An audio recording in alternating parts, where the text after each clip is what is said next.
Good morning and welcome to the Moore County Schools Board of Education special meeting of a work session and regular business meeting on Monday, February 9th, 2026.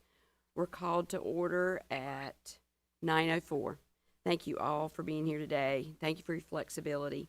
Do we have a motion to approve the agenda? Motion by Ms. Davis. Do we have a second? Second. Second by Dr. Dahl. All in favor say aye. Aye. Like sign. Okay, let's call to have our pledge, and I've asked Dr. Dahl to lead us in the pledge. All right, please rise and join me in the Pledge of Allegiance. I pledge allegiance to the flag of the United States of America and to the republic for which it stands, one nation, under God, indivisible, with liberty and justice for all. Thank you very much. And Ms. Davis, a moment of silence. If everyone would join me in a moment of silence, please.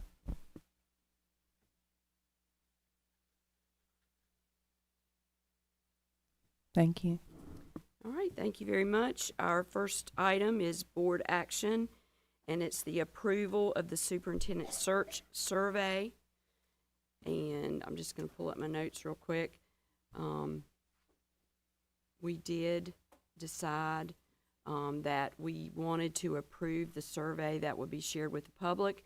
So a draft survey has been provided by BWP and Associates for review and approval.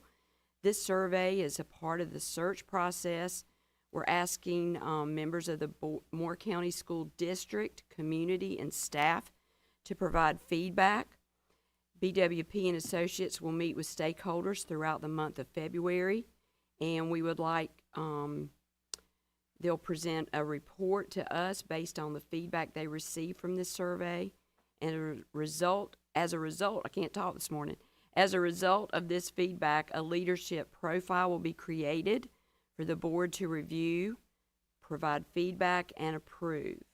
So I would like, I think everybody had a chance to review the survey, but before we make a decision, if I could have a motion to consider this survey as approved. So moved. For consideration.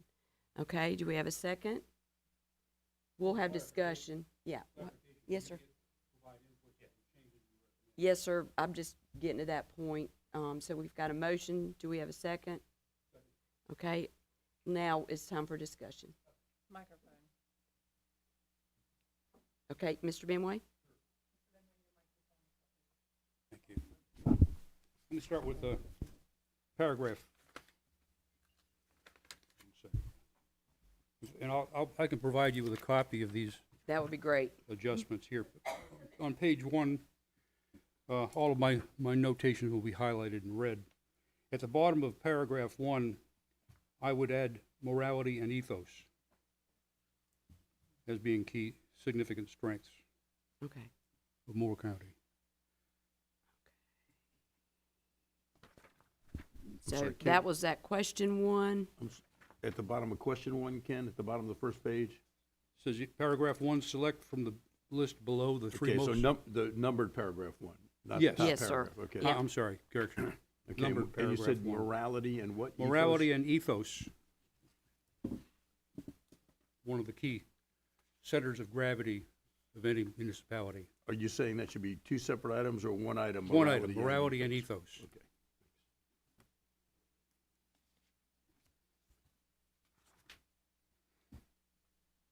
Numbered paragraph 2, I would add at the end of that sentence, top sentence, in the next 10 years. I don't think 5 years is far enough out.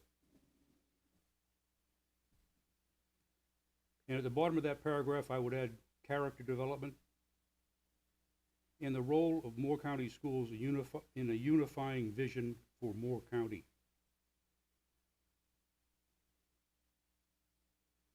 So that was one sentence, character development. Character development is one additional. The second under that would be the role of Moore County Schools in a unifying vision for Moore County. Okay. All right. Under paragraph 3, add business sense / acumen and Leeds Community Knowledge Center of Gravity. That's one of our key centers of gravity in Moore County, knowledge and information. Paragraph 4. I'm sorry, Ken, what was that second one? The second one is leads the Community Knowledge Center of Gravity. And I can elaborate on centers of gravity at some point if you want. Paragraph 4, add honorable military service.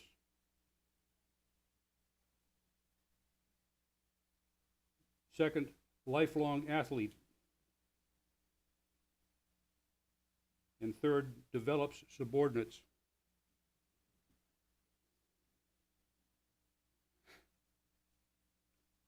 Under paragraph 5, replace the term experience throughout with demonstrated mastery.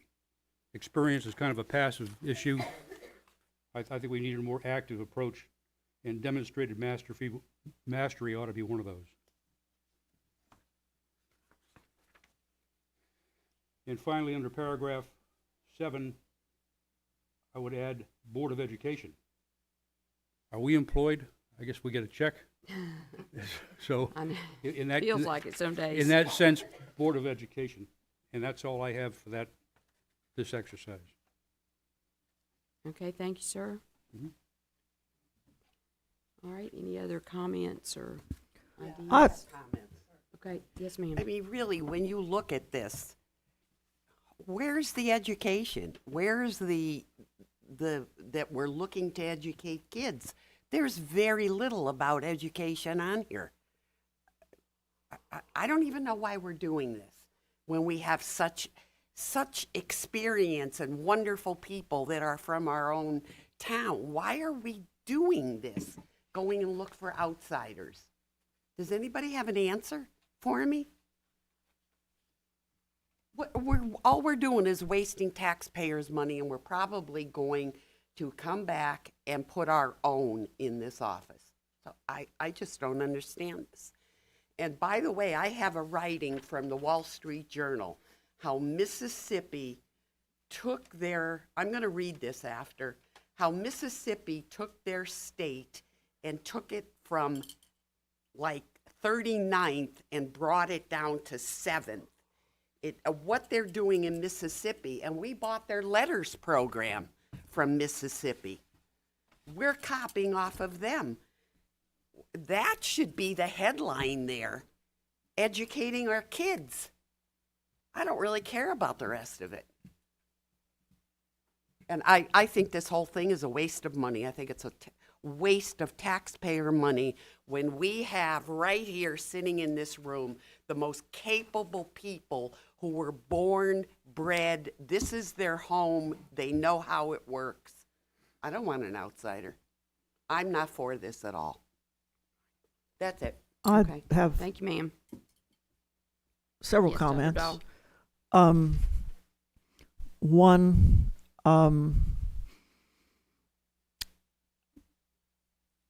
clearly you feel strongly about that, and I would like to encourage you to make a motion at some point.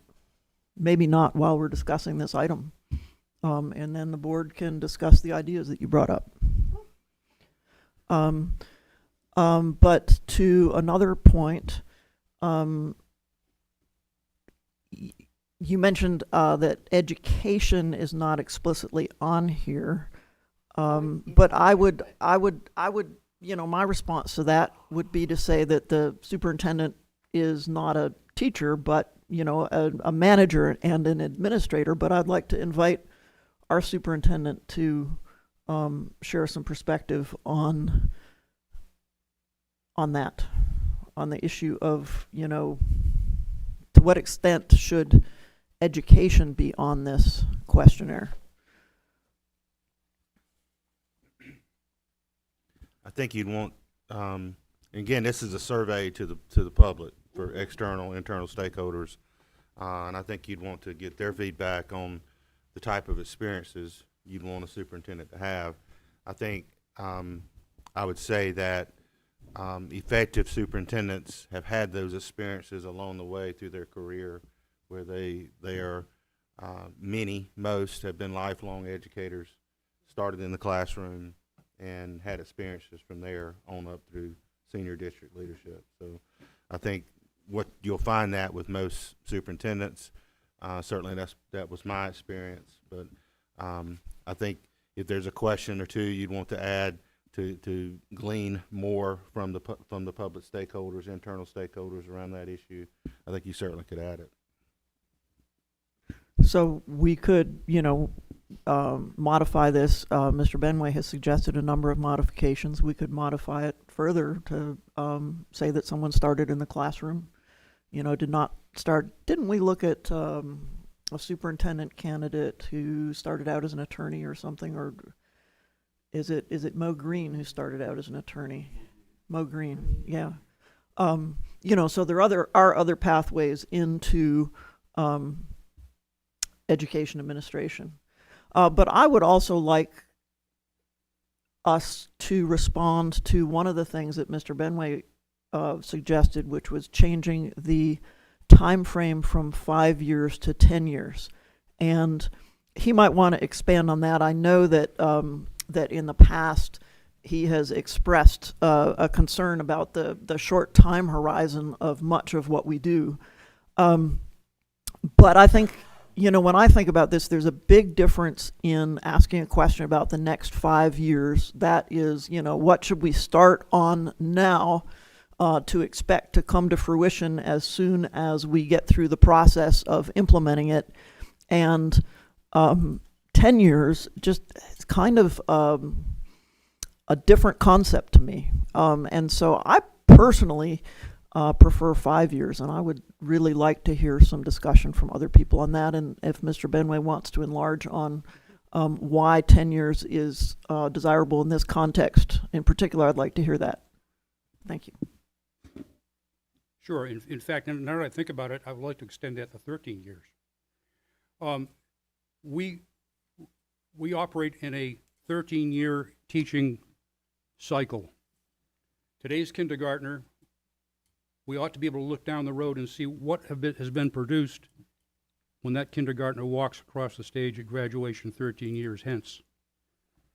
And with a rolling vision that looks out that far, we can begin to measure in real terms, time-wise, what is being achieved as we approach that 13-year mark for each of those kindergartners in succeeding years.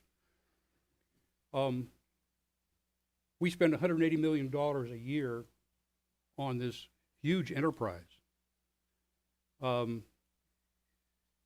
Multidisciplinary, multi-level, multifaceted,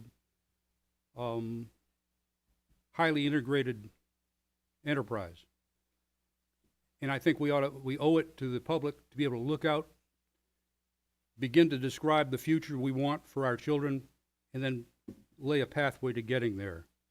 That becomes increasingly better defined as we proceed down that pathway. And that way we can begin to evaluate where we're at. Okay, today's kindergartner, what's happening in 4th grade? What's happening with reading and writing and math at that point? Have we projected out correctly? If not, how do we adjust that so that kindergartner who's having difficulty in the 4th grade is not having difficulty in the 8th grade or the 12th grade? It doesn't cost us any extra to look that far down the road. And currently, we're looking at a 2-year vision that is inside our own budget cycle. That budget cycle commits us to certain things that we can't adjust now. We haven't got the agility any longer to be able to adjust. And I think looking further out makes us think harder, makes us describe what our vision is, especially as that vision relates to Moore County's overall vision. What role do we play over a course of 13 years in getting that student from where we are now to going out into that world of Moore County, the real world? I just think that it is a prudent thing to do, to look out as far as reasonably doable, especially in this time of emerging change.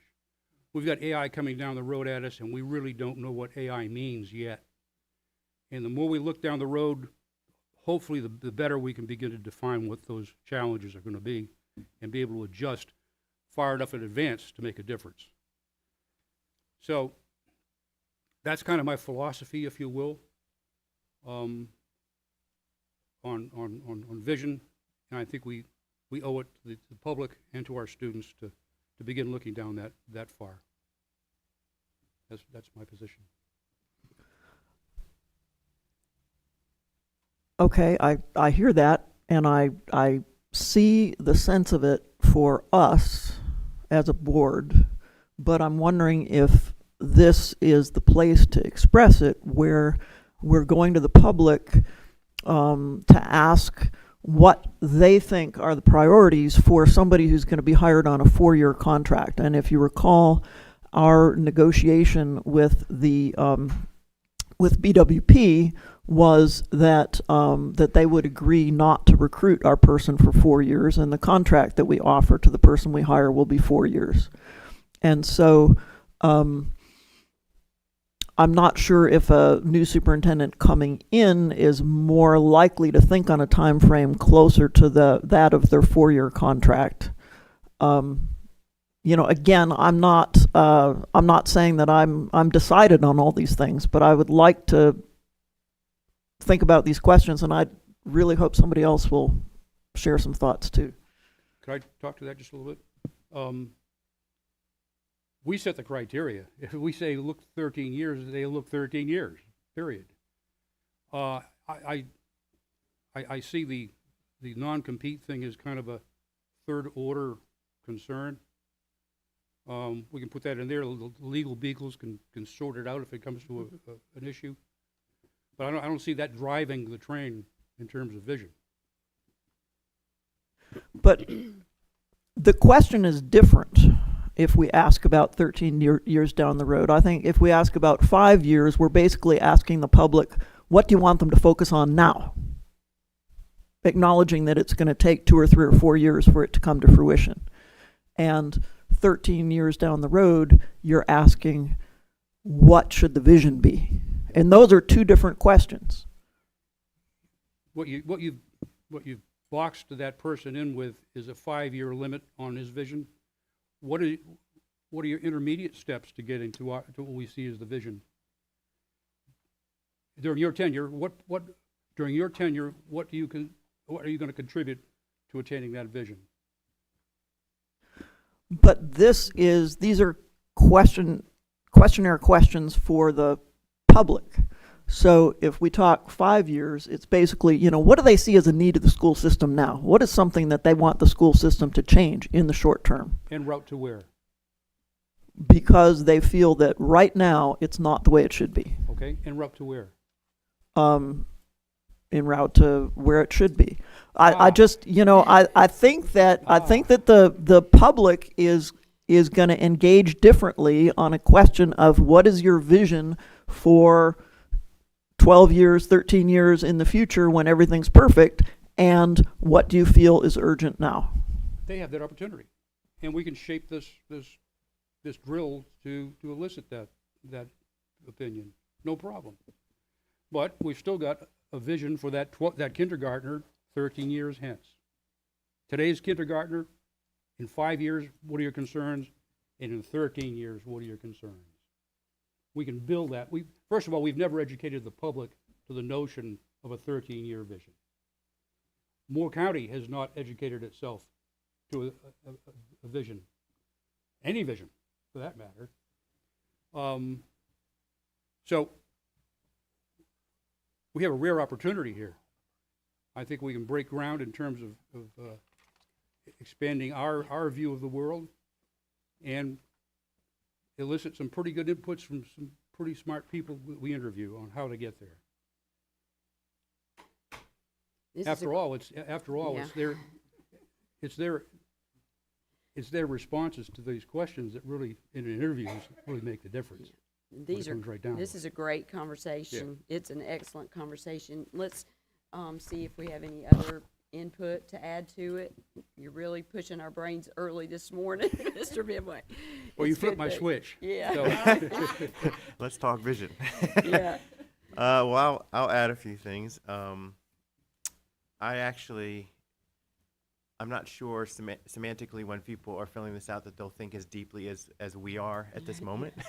I think Ken has convinced me actually to the 10-year vision. I think it's always good. I think 13 is harder for people to wrap their heads around when they're filling out a survey than 10. So I do like that further out look, and when you said it helps people to think harder about it, I think that's the real purpose to it, is you're having them think more deeply about the question.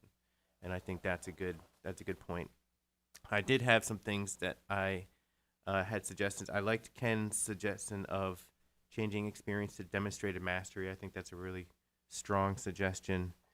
On number 2, I had a few things that I think could be helpful, just because this goes out to the public.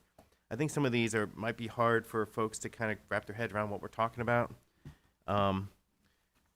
When it says community relations, as far as most important issues or concerns, I would suggest changing that to community relations and engagement, and adding engagement to that question.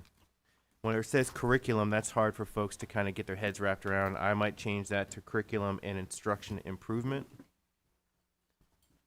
When we're talking about facilities, I might just expand on that, just say upgrading school facilities / new schools as being one of the most important issues or concerns. Under personnel, I might just add personnel, recruiting and retaining teachers and staff. That might help people understand that question a little bit better, or that item. I would also consider adding transportation / busing as one of the most important issues, getting kids to school on time. And then I'm not sure exactly where to put that, but the expansion of school choice, I think, is a pressing issue or concern that would be something that we want to have on there. Or under number 2? Under number 2, it's not on there currently, but Okay. just something about the expansion of school choice options. It says educational options and programs. That to me seems internal. Yeah. What are we doing? Okay. Yeah, and that's most of the rest of it. I felt pretty good about it. I liked Ken's changes. I'm a little concerned about adding words. I think there's a lot to be said for brevity, but if we wanted to help people understand, what fits under a category, maybe we could add a little parenthetical definition to everything. I think that might actually make the survey friendlier, while turning some of these words into phrases, I think might just complicate things a bit. Would you be open to, having a little parenthetical explanation, hopefully not to exceed 1 line, for each item? Yeah, I'd be fine with that. When's the turnaround on this? When we're approving this Yeah, we wanted, yeah, today? so, Well, then I don't know that we can go through and add parenthetical explanations to each of these items. We might be overthinking that. because we wanted this to be finished by February 26th. Okay. Like, the results back by the 26th. Which is only 2 weeks. Well, I'm okay with however we want to do it. I think we're going to get the results that we get, and we'll be able to take the results and mold it into whatever we want to create as far as a leadership profile. And so I think some of these wordings and semantics we're going to be able to iron out on the back end anyway, when we get the results. Mm-hmm. So I don't know where to go with that. I just thought that some of these things might be a little bit hard if I was a parent, and I think curriculum, what I really want to know is, are we improving teaching learning? How Right. how important is it to change our teaching and learning? Okay, I'm going to withdraw my suggestion. All right, thank you, Dr. Dodd. I do question you add in the school choice though option. How does that help us build I just don't understand what part it plays here. Yeah, so one of the big things that is a huge concern for the next superintendent in the next 10 years is how are we managing school choice options that are popping up around us. So as a school system, you know, charter schools, private schools, vouchers, we're in a different environment with homeschoolers. And I personally want to build a leadership profile that has a superintendent that is attuned to that. And so I was just trying to get to how do we identify that through the survey that that's important, because it is extremely important in the environment that we're in. I just don't know how to get it at a survey. You've already got, I don't know if you saw this, you've already got educational options and programs as one option, one choice there. What's the distinction with? Yeah, so when I read that, I think about Moore County Internal, Schools yeah. programs that we offer. You know, like what are the programs that we offer? What are the options that we offer? Not the environment that we're in. If that makes sense, I don't know how to. Would it make be that If more something Dr. like, Kasdan was here, my guess is he would tell you that one of the benefits of leaving these simple and undefined is it allows the people who are being surveyed to, Your microphone. Oh, you're okay. it allows the people who are being surveyed to fill in the blanks themselves, as opposed to adding definitions and narrowing. I think he's looking for something more expansive. And keep in mind, the purpose of this survey is ultimately to develop the leadership profile that you're going to use. It's to get information and feedback for the board and to develop the leadership survey. and then I- there is an option for additional comments to be sent to Dr. Kastner. So that's kind of, we could put a sentence there to remind them that if they have something that concerns them, they could have a blank space to put that. So at Or the an bottom of ideas. each column, you have the other, Yes. Like a other, although I like the notion of addressing a new domain is what you're talking about. The choice arena is kind of a new domain that needs investigation and engagement. So I support what you're talking about. yeah. I do too, and I think it should be a separate item, not, I can't remember what it said, I agree that it looks like internal for the other, and to make a clear distinction would be wise. But this is not our final feedback to BWP. This is what we're asking the community about. So This is to build the leadership profile of what we want to see in a superintendent. right, but we can get the community input, and if there are things that we see from our perspective that are not necessarily part of the community perspective, we can make sure those are in there. So before adding categories, we need to think about, is this a category that we see the importance of from our perspective, but is just going to dilute what we hope to learn from the community? Because if we put in a choice like bus transportation and everybody picks it, we learn less about other things that are important. We already know that bus transportation is a problem that is of concern to a lot of families in our district. We don't need to put it on the questionnaire to know that, but we don't know how the public feel about the relative importance of some of these other things. Yeah. I think that's a fair point. Yeah, I don't mind taking that out. You're right. We already know that, so we don't need to address that. And yeah. Mr. Schwartz, too. Yeah. Keep this in mind, when BWP gets this feedback from the stakeholders meeting, what they're going to do is develop a proposed leadership profile. They're going to give you that feedback, Right. and then they're going to develop a proposed leadership profile based in part on that report that they give you, and then the board will have opportunities to review and make adjustments to the proposed leadership Yeah. profile at that point. That'll be at the March meeting. We'll have the final say on the leadership profile. Can I say something? Yes, ma'am. Okay. I don't go along with what everybody else is saying here.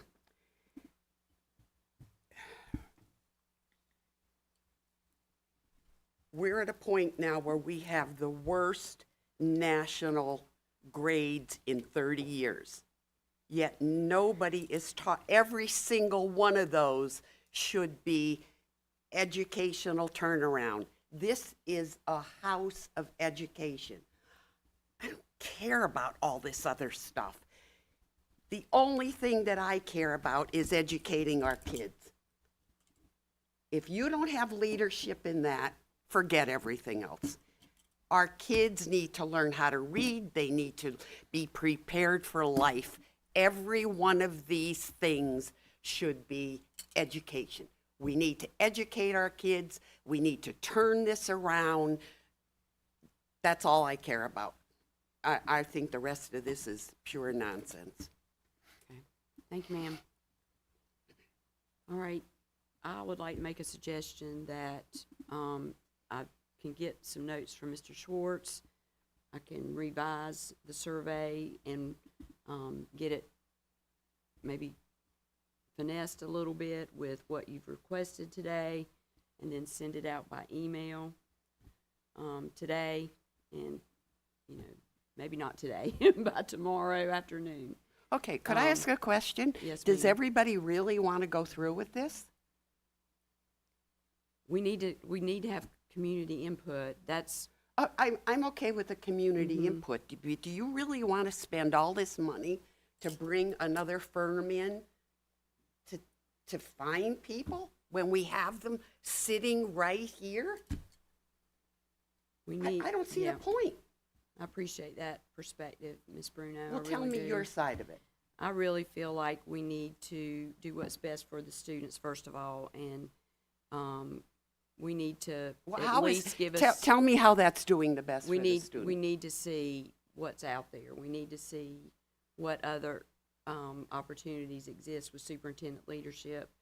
We will take all candidates seriously and open-mindedly. So that's I that's think really this our is an purpose. absolute waste of taxpayers' money. That's what I think. Because we have the best sitting in this room. Thank you. Who know this community, know the families, know the kids, know what's expected of them, and work very hard. I appreciate that, Ms. Bruno. I really do. Is it in and please order? print that, Matt. This is a total waste of taxpayer money. Is it in order for my colleague to make a motion and for us to discuss it? Yes. Okay, what's We'd my motion? have to pause this, though.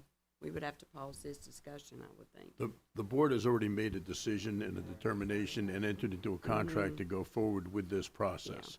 So if there's any suggestion to stop the process, you need a motion to reconsider. And keep in mind, you still got a binding contract with BWP. And also keep in mind that, you know, this kind of conversation if you continue on the path the board has already decided it wants to go on, that this kind of discussion and conversation is liable to dissuade people from applying. And that's Good. contrary to what the board's determination was. Yep. So if you're going to reconsider, you know, do it now and get it over with and make the decision, and would be my suggestion. And if the motion to if there is a motion to reconsider and it fails, then follow through on the process, because that's the board's decision. And under your code of ethics, once the board's made a decision, then you support the board's decision. Thank you for that reminder. Well, I'm fully on board with this. I know we have excellent people. They're fantastic. I think it doesn't hurt to open to other candidates and have them go through the process. I think going through the process itself encourages them, whoever the candidate is, to think deeply about the district, to think deeply about how they're going to address these challenges. And even if it's someone that's internal that winds up being the top candidate that we hire, going through the process itself makes them a stronger superintendent. And so I think the process is strong, getting community engagement, getting all that feedback, developing a leadership profile, having these conversations about what our vision is only informs the next superintendent to be a stronger hire. So that's how I feel. Let me back that up. This is an important This is an important civic activity. It is rare that Moore County has the opportunity to focus on a single problem and come to a unified approach to how we want to solve that problem. This is a good exercise, and I wouldn't pass it up for anything. Thank you. Okay, so I'm not even going to make the motion because it'll be turned down. But I really would like more education focused as the primary thing on here. Okay, yes, ma'am. I would argue that for education to happen, you know, Moore County Schools is a large enterprise. I think it's the second largest employer in Moore County with, I forget our number of employees. Does the superintendent have that handy? Approximately 1,800, Approximately including part-time employees. 1,800 employees, a whole bunch of different buildings, each of which has, you know, a hierarchical structure inside that building, which is designed, you know, all of this management. We have the financial, we have the budgeting, we have the construction and maintenance of the buildings, we have the organization, we have the curriculum. All of these things are parts, pieces that are necessary for that instruction to happen in the classroom, for that education, that learning, that development to happen in the classroom. So education is a very general, broad concept, but for education to happen, we have to engage in a lot of specifics, and we have to engage in a lot of specifics that are not themselves education. And that is, I think that is why we are looking at all these things. All of these things are in service of education. We are basically asking the public, which of these things do you think will result in a more valuable educational experience for our students? We're asking them to look at the nuts and bolts. And those nuts and bolts are essential to delivering education. Sorry, I keep going on, and I know you want to speak. Yeah, I'm going to reinforce you here. And whoever we select is responsible for creating the conditions under which all these things that we want to happen. So that's, yes, we want a good educator, a person who understands education, but we also want that person who can pull together the branches and sequels that can cause that education to take place. So, All right, I great concur. conversation this morning. I really appreciate everyone's input. So at this point, we'll need to, Mr. Schwartz, since I've got to make some changes to it, we've got to make some changes. Can we bring this back later? Mike? It's going to mess up the timing if you do.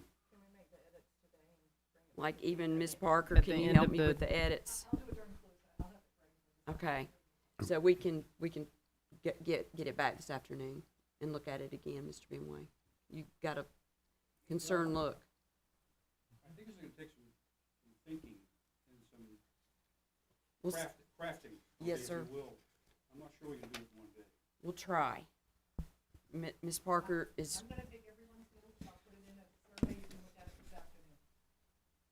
That'll at least give us, since we're all together, we can maybe, okay. All right, we'll move on to the next item. So at this point, that one is on pause and tabled until this afternoon.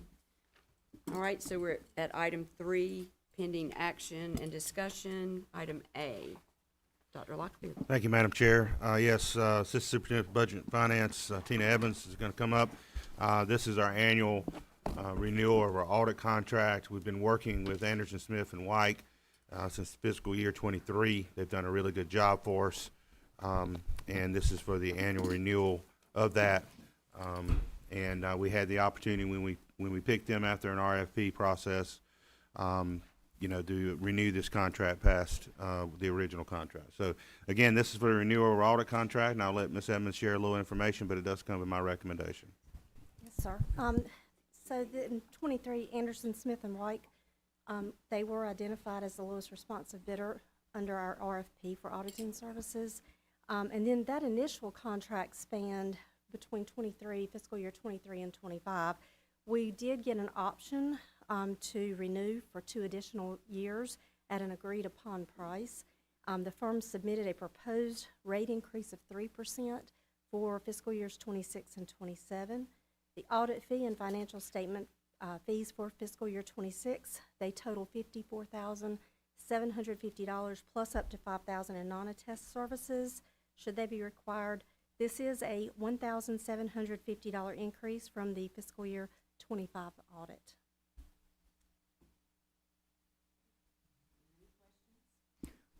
So it Any questions? seems to me that our allocated funds from the county go up by 3% per year, and this is 3% after 2 years for a 2-year contract, so that as far as inflation, we come out ahead. Does that make sense? Am I correct in that? Ms. Evans, I believe you said 3% increase per year? It Yeah, is per year. per year. Yes. Yes, ma'am. But it's commonplace for the fees to go up, you know, a little bit each year. Yes, ma'am. Any other questions? All right. Thank you, Ms. Edmonds. Thank you, Ms. Evans. All right, B, out-of-state field trips. Ms. Sinan and Dr. Capps, and we have several field trips to bring to your attention this month, and they come with my recommendation, but I'll turn it right over to Ms. Sinan and Dr. Capps. Good morning. Good morning. So I've got 6 field trips for you today, 3 from Union Pines, 2 from Northmore, and 1 from Southern Middle School. The 3 from Union Pines, the air rifle team has made it to the next level. You keep approving these for them, so I might even have another one. I don't know. This might be the grand finale. But they've made it to the national competition in Ohio. The second one that the JROTC would like to attend would be the Naval Station in Norfolk, Virginia. And then last but not least for Union Pines, the theater and competition class is also competing at the national level in Chattanooga, Tennessee. So those are the 3 from Union Pines. From Northmore, the theater class has an opportunity to attend a Broadway coaching session in New York City. And then also the band has been invited at Northmore to attend the Music in the Park Festival in Atlanta, Georgia. So those are the 2 from Northmore, and the grand finale is Southern Middle School's band and orchestra.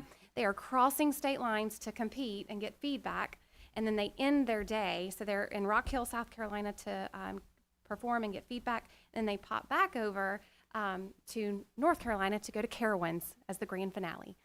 So those are the 6 field trips I have for you. Any questions? Any questions? Sounds wonderful. Thank Yeah. you.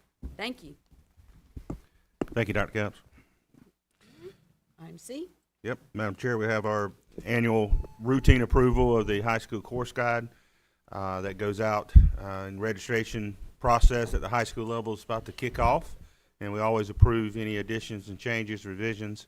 The board is required to approve those. So this is a routine matter to that, and we have Dr. Rachel Burris, our Assistant Director for Curriculum Instruction, is joining us for this. So welcome, Dr. Burris. Thank you. Good morning, everybody. So I will go ahead and go through our revisions. We really don't have a lot. I just want to remind you of the purpose of the course guide. It's to help students and families plan their courses throughout high school. We also have collaboration among our stakeholders to bring them in for this, and then provide information for students who may be coming from out of district. So really, we only have new courses at Connect this year. I've done this a couple of times in front of you, and we've had a lot of new things come forward. But this year, it's really just at Connect. They are offering some more elective opportunities for their students. Leadership development is one of those. We currently offer that at a couple of our high schools already. Workforce Ready will be new. This is a course where they're going to be talking about soft skills that are needed for the workforce, interview skills, problem solving, things of that nature. And then quite a few visual arts opportunities for the Connect students. We have Visual Arts Intermediate, and then specializations in digital photography 1 and 2, and then Art of Game Design, which sounds really fun, and then Art of Fashion Design as well for those students. And then 2 really neat science electives, Forensic Science Honors and Oceanography Honors. So those will be some new elective opportunities for our Connect students. And that ends pretty much the new items that will be offered in our course guide. I did want to bring back to the board's attention the reminder of the graduation requirements that will be coming out for 26-27. One of those is the computer science requirement, for students who are entering their 9th grade year this fall. We did apply for a waiver for that over the last 2 years. Pretty much every district in the state applied for a waiver, I think except for maybe 2 from what I heard at the end of last week. So we will be offering those courses, which we already have been at the high school, but they now will be going towards that requirement for those incoming freshmen, and they have 4 years to complete that requirement. And then we are offering an elective introductory computer science course. This, of course, is not in the course guide, but it's for your information at the middle schools, and that started this past school year in 25-26. And then we still have the arts requirement that began this current school year for our students, that they have to have one art course somewhere between 6th and 12th grade. All right, what questions do you have for me? Yes, ma'am. Yes. Could you go back to that first listing of offerings? Yep. Sure. Yeah. Are these bunched in elementary or middle school, or they span? This is all in the high school high at school. Connect, so 912 Okay. I'm at sorry, I Connect missed that. Academy. Yep. All right, thank you. All of the courses that are in the course guide are for 912. Okay, thank you. And I had I'm sorry. Okay. Just a follow-up question, and it only occurred to me last night, so I'm sorry I didn't send it ahead of time, but how are these classes at Connect being taught? Who's teaching them? Where are they coming from? NCBPS. So That's these what I will be thought. through NCBPS. Yes, sir. Okay, got it.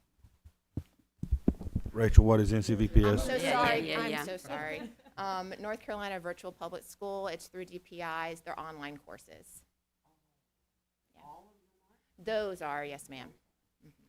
So specifically for, the public who might not be familiar, these are not courses that we create. These are Right. So these something that we contract with DPI to offer. Yes, and these courses actually are offered face-to-face, several of them in our high schools that are not blend ed or that are not online. Like we have some type of photography or Adobe, things of those nature, but this is contracted through NCDPI, yes. And our core classes at Connect are taught by our teachers. Yes, sir. And we always seek to find teachers who will add and teach electives at Connect, who are at our high schools, et cetera. But sometimes we do have to utilize NCVPS for offerings for our students. Correct. Yeah. I wanted to ask about the relatively new requirement of one arts class for graduation. Do you have any feedback? So we've been doing that for a year, is that right? Yes. How is that affecting enrollment in our, let's see, there's visual arts and there's music and there's theater.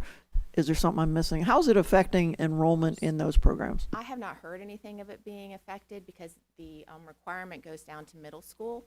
So if they've taken chorus in middle school or if they took band or orchestra, they've satisfied the requirement already before they even get to high school. So I haven't heard any uptick in enrollment as far as that, or obviously no downplay in enrollment either. Thank you. I'll just add one more thing for these classes that are electives, that we have other high schools teaching face-to-face, just as a thought of any kind of interconnectivity with the classes across the district. That'd be kind of fun to explore. I think that's one thing that differentiates Connect from other online platforms, is that we have face-to-face connections here. So, I mean, I could come up with all kind of innovative ways to connect these classes and see how they could compare and contrast each other's work, just as a thought. So, Thank you. yeah. All right, great conversation. Thank you very much. Thank you, Rachel.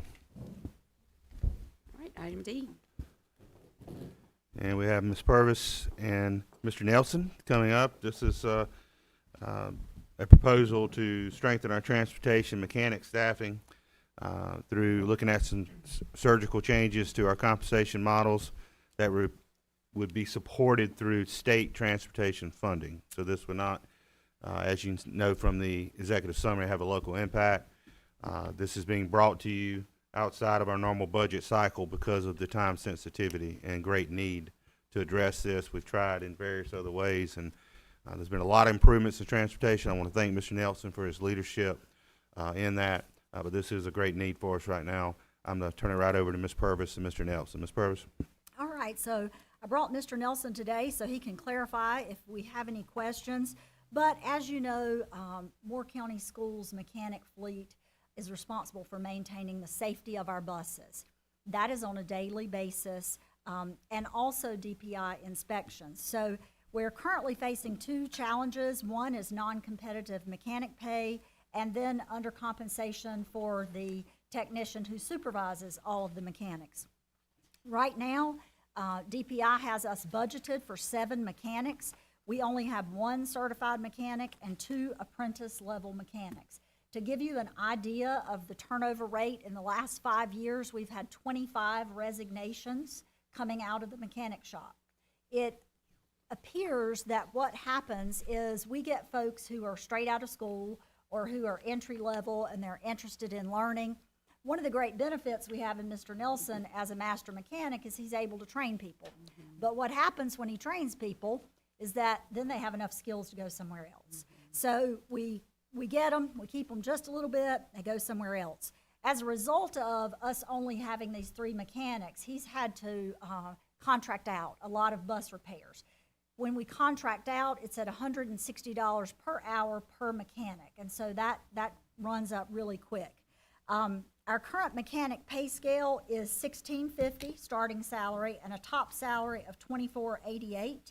That's significantly lower than the market around us, which has resulted in where we are today.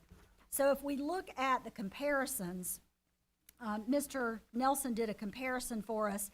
Ours again, $16.50 to $24.88. You can see Lee counties, Montgomery, DOT, the County of Moore, and First Help. These are all of the places that we typically lose our mechanics to, and this is the salary that they are paying. You can see their starting and their top salary. He's suggesting, and I support, that we adopt a new mechanic pay scale beginning at $18.46 and with top pay at $30.88.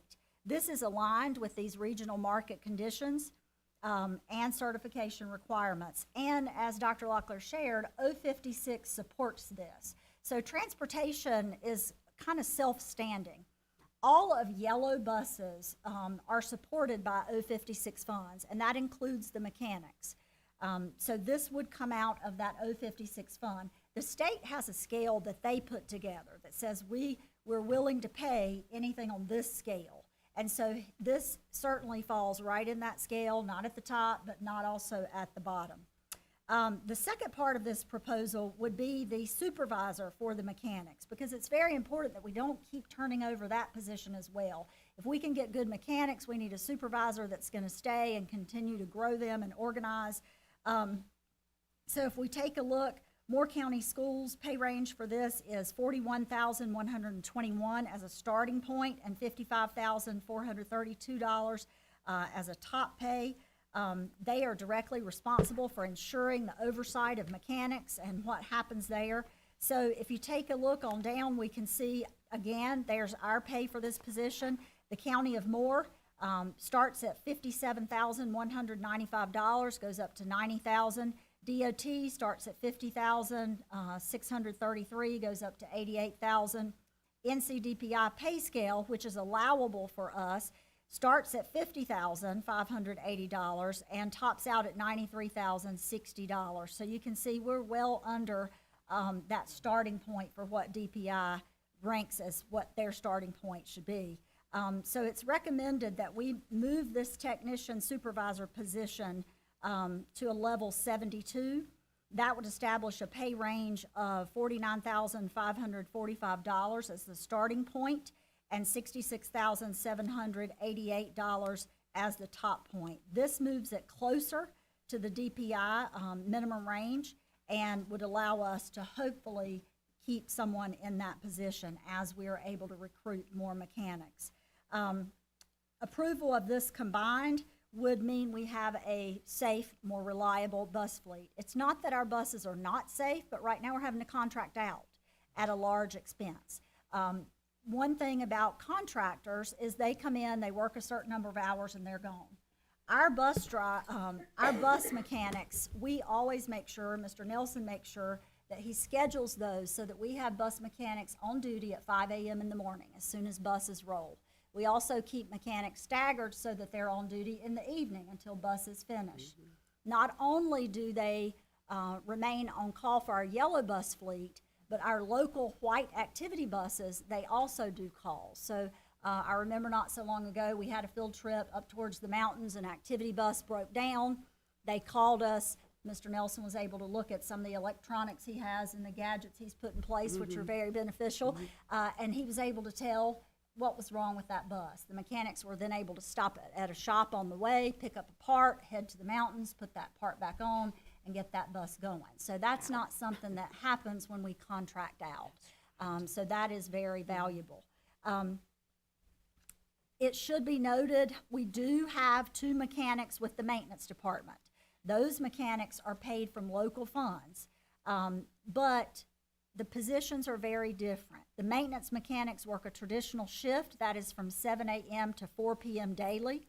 As I just shared with you, transportation mechanics have rotating hours, they're on call, and finally, they work on not just traditional gasoline state vehicles like the trucks that are in transportation, but also on diesel engine bus fleets. Just to give you a comparison, when I looked at the turnover rate of the maintenance mechanics, there's been no turnover in 20 years.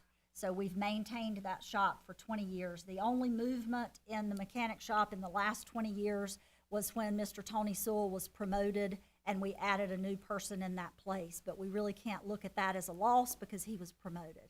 So that tells us that, you know, we're in alignment in that area, which is why that was not included in this proposal. So as we shared, this would be at no increased cost to the district. All of this would be covered by state 056 funds, which is why we can surgically do this at this time. I was asked the question, you know, do we have other areas that are state funded like this that we're not taking a look at right now?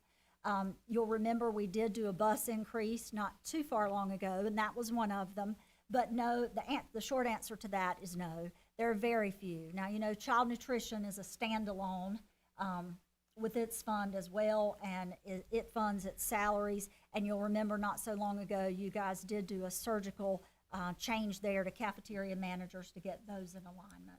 But those are really the only places where we have the ability to do this. And now questions, and we'll let Mr. Nelson answer those. It's not, Go ahead. First of all, I commend you, Mr. Nelson, for having a professional development program for these mechanics. But in the military, there's this concept of a utilization tour. In other words, you go through a certain level of training. Now you owe us 2 years to operate or work in that field. Do we have any kind of a notion in this arena for that sort of thing? I mean, there's no contract. There's no, you know, it's kind of we're at a point where we hire who we can hire. We train them, but as Ms. Purvis said, you know, we get them trained. That there's other entities that's going to pay them more money for those skills after we've invested, you know, in the training, to helping them acquire a CDL, to helping them get all the tools they need to move somewhere else and do it. You know, of course, they're going to go somewhere where they can make more money and probably work less hours. Okay, good. Thank you. Any other questions? Interested to know how you chose pay level 72. I'll let you do that. So I took the DPI scale of what my 056 can cover, and I tried to find where can I make this fit to get them the most I could get them without looking at pulling local funds. Thank you. Makes sense. That was my question too. So you basically maxed that out as much as you could without pulling local funds? Yeah. Okay. I also want to reiterate, thank you so much you took a lot of time to research and get this in front of us, and I really appreciate it. To me, this is a no-brainer, and just to redirect a little bit to what Ms. Purvis says, this is really important for our students and families to have these buses running. So that's a very clear indirect impact of, you know, bus mechanics and losing bus mechanics, buses not on the roads as often, parents get frustrated, kids not at school. So to me, this is definitely a worthy investment. So thank you for bringing it. Well, I think I'm also hearing that if we're not paying these contractors out of our budget to fix the buses. We're using this 056 money for our own mechanics. That could free up some money in our budget to apply to actual educational things. Is that right? Well, it won't necessarily transfer because this bucket of money can't transfer over to another spot. So we couldn't apply it to other educational things, but what that money that was saved could be applied to is more tires in the bus shop, more transmissions that could be purchased, those types of things, which would then not come out of local. So the money for the contract mechanics is already coming out of 056? Okay, thank you. But if we do save that money, you know, that's, you know, a year down the road, we can look at that to say, can we pay our drivers more money as well? So it's a win-win for us. We just have to, you know, we have to fix this so that we can fix the next piece. And I want to echo what Mr. Johnson said, and thank you for, you know, figuring all this out and bringing it to us. would you mind coming back to us at some point in time and giving us an update on if this, how your hiring was? Did this work well? What kind of money did you save? Because your point about paying bus drivers more out of some of this that we save would be outstanding. I would love to see that. So. Thank you very much. This is a great plan, and appreciate all the hard work it I took. will say, just kudos to Mr. Yes. Nelson.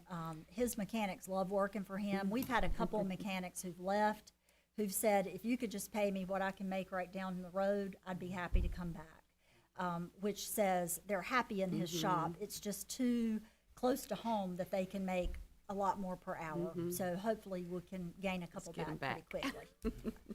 Thank you, Mr. Nelson.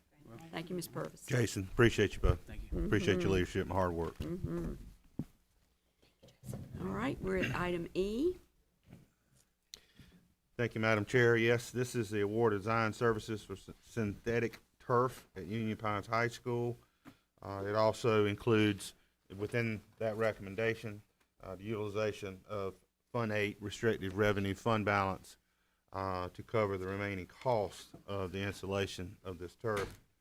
I'm just to turn it right over to Ms. Purvis to walk us through that, a little, go back through some background and how we got where we're at right now. So, Ms. Purvis. Yes, sir.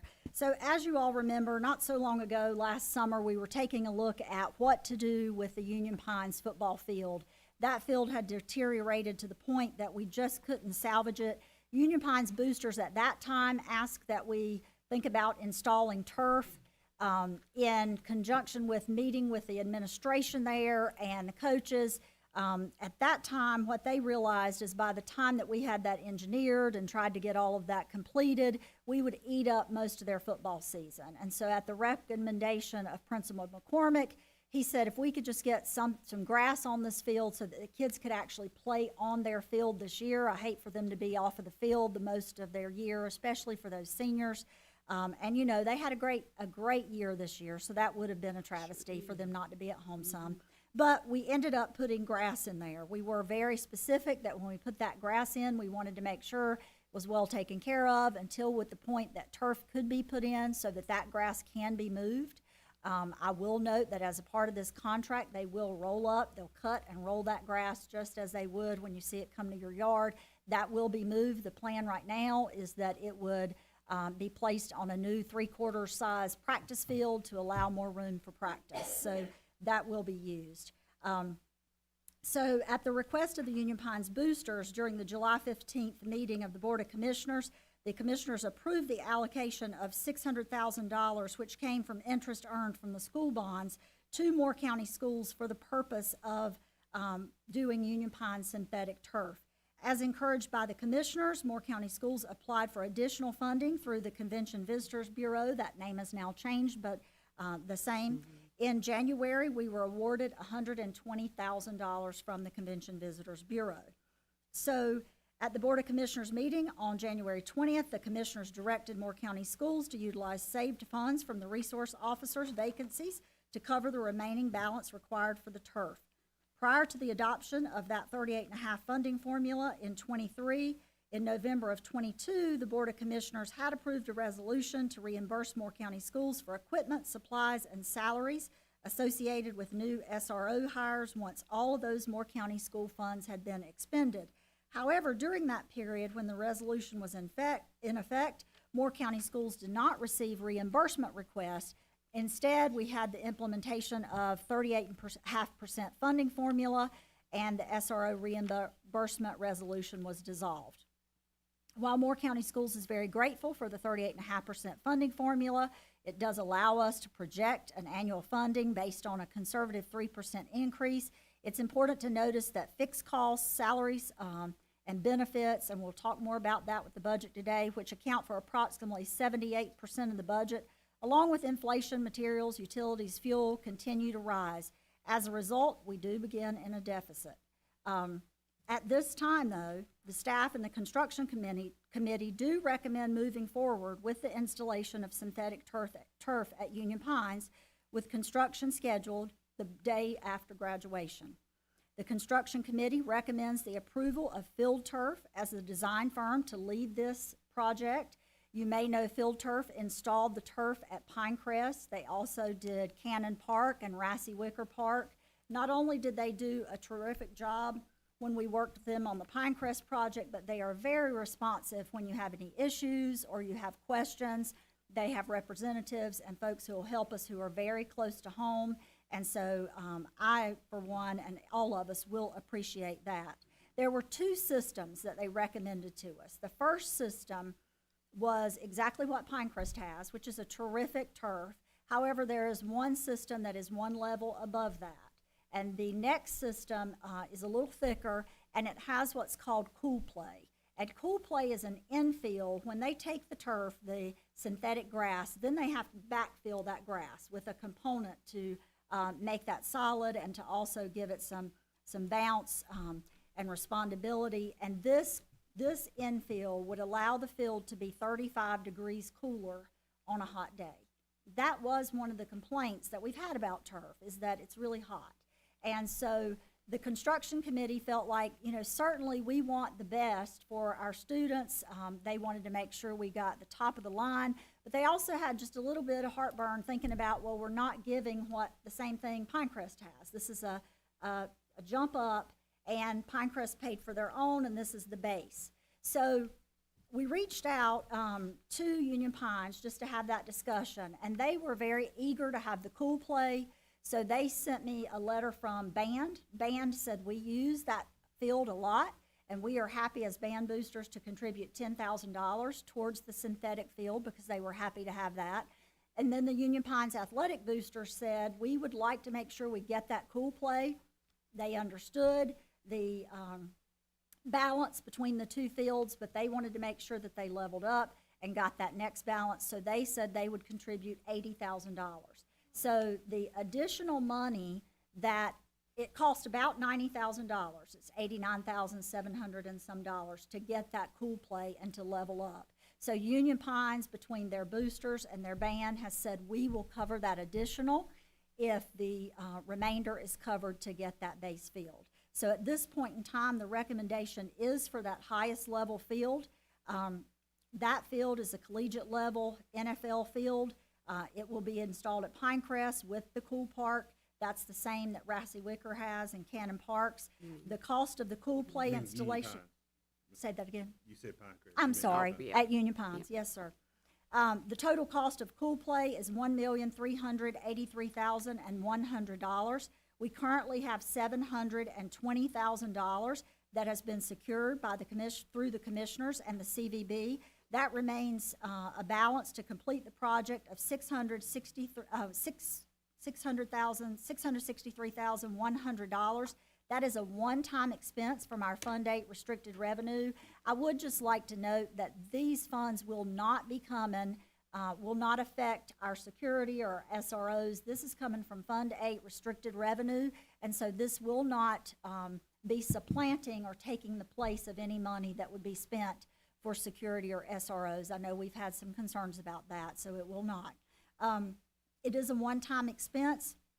What we will do as a district is we will pay this, and then once the project is complete, we will invoice Union Pines Band for the $10,000, and we will invoice Union Pines Boosters for the $90,000.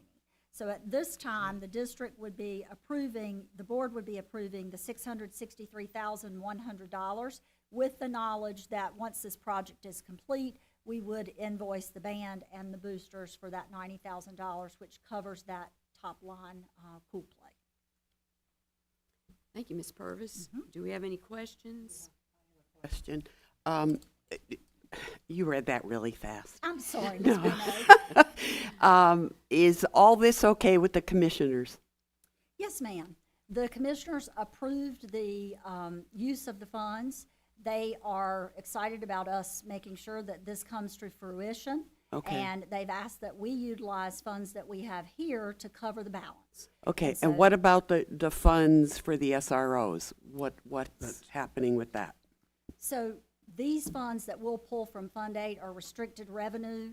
These will not come from SRO funds. So we've had some concern that, you know, this would mean we have less security or that we could not hire SROs if we take this money and use it towards turf.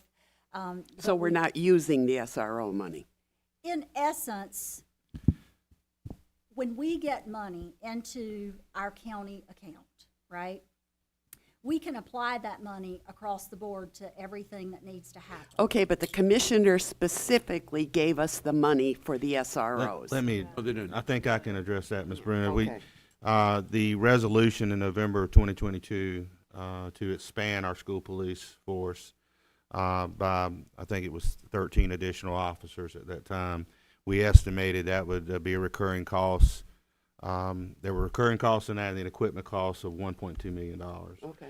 The commissioners at that time had said, once you utilize any grant funding you have, any ESSER funds, we still had those federal ESSER funds at the time, any safe school grants, once you utilize any and everything you can as a school district, you then would, you know, show us the costs that you're having as we add officers and we'll reimburse you. At that point, we never got to that point where we requested reimbursement. So we never received any funding Right. from that resolution. That was dissolved as part of the 38.5% funding formula. And so we never received any money specifically for school police officers. However, with the 38.5%, it was stated, you know, we expect you to be able to build into your budget the increased costs for the school police. And so over the last 3 budget cycles, we've loaded into our budget school police officers. So we could strategically plan for it. As you know, we haven't been able to increase our force, haven't been able to hire additional officers. So we have vacancies on our budget right now. Right, okay. So that means that if we don't spend that money, it's rolled into the next year to support that position the next year. So that's where we currently stand with that. So there isn't any, you know, big lump sum of money that we receive necessarily for school police. Okay, well but then it's just part of our why overall budget. was Nick saying at the meeting that he wants that money to go towards the artificial turf? I think he's specifically talking about the vacancies and that that's not an expenditure for us right now because we haven't hired someone in that position. Okay. So I think he's specifically speaking about that vacancy money. And what we're doing is we're recommending with this that remaining funds be taken out of just overall Fund 8 savings account. Okay. So it's not specifically coming This from the is okay with the commissioners? Yes, ma'am. Okay, Yes, ma'am. That's my understanding as well, that okay, they asked us to do this. okay, very Yes, good. ma'am. Thank you. Thank you. Any other questions? Dr. Dawn?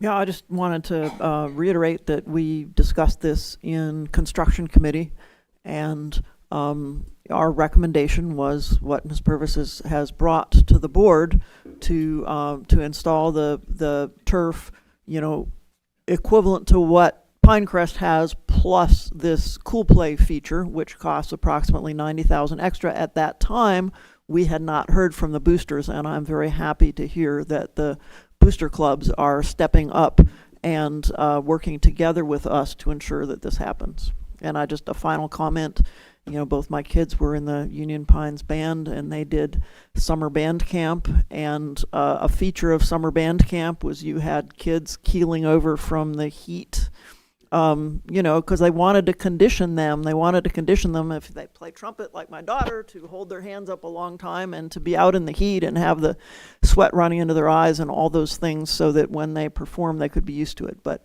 a 35-degree cooler field is going to make a difference to summer band camp.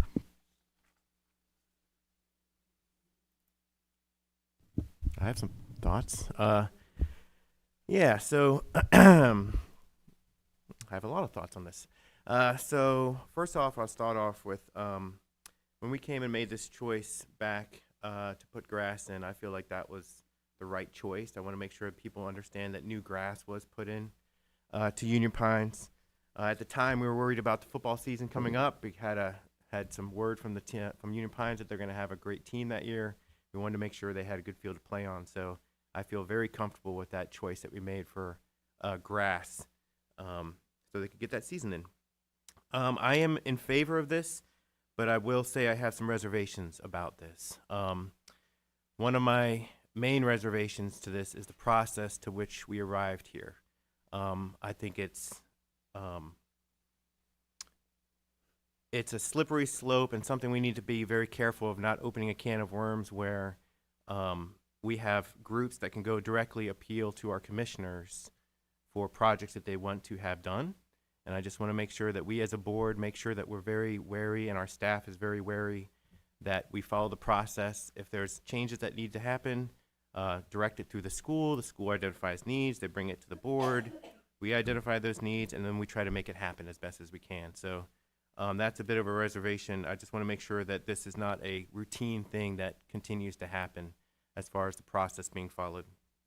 As a Pinecrest parent, I think it's fair to bring some of the reservations that Pinecrest parents had about a little bit of fairness to this, where their clubs funded their turf privately.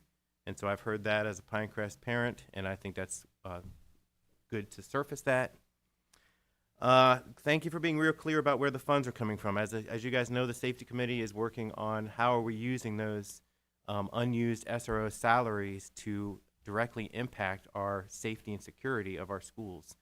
And so I would not have been in favor of this at all if we had tried to use that money geared towards SROs and safety of our schools towards AstroTurf. So I'm really glad that this is not coming out of those funds.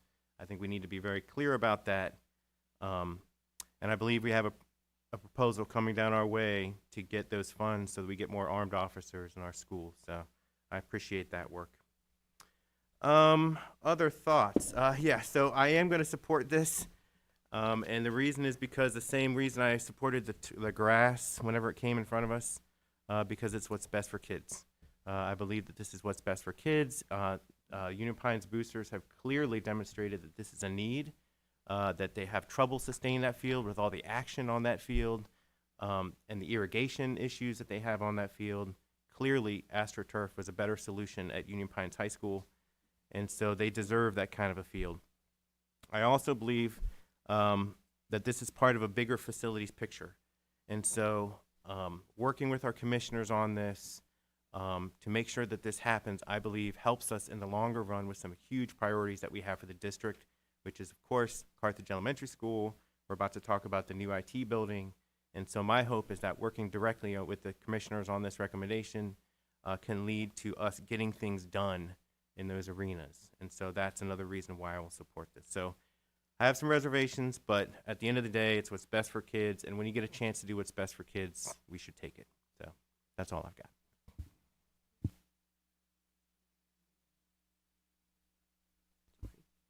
So just, I agree with you, Mr. Johnson. I appreciate the hard work of our team to coordinate this.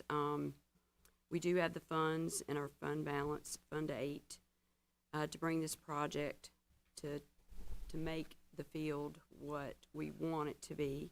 I really appreciate the collaboration of our commissioners, of our Union Pines families.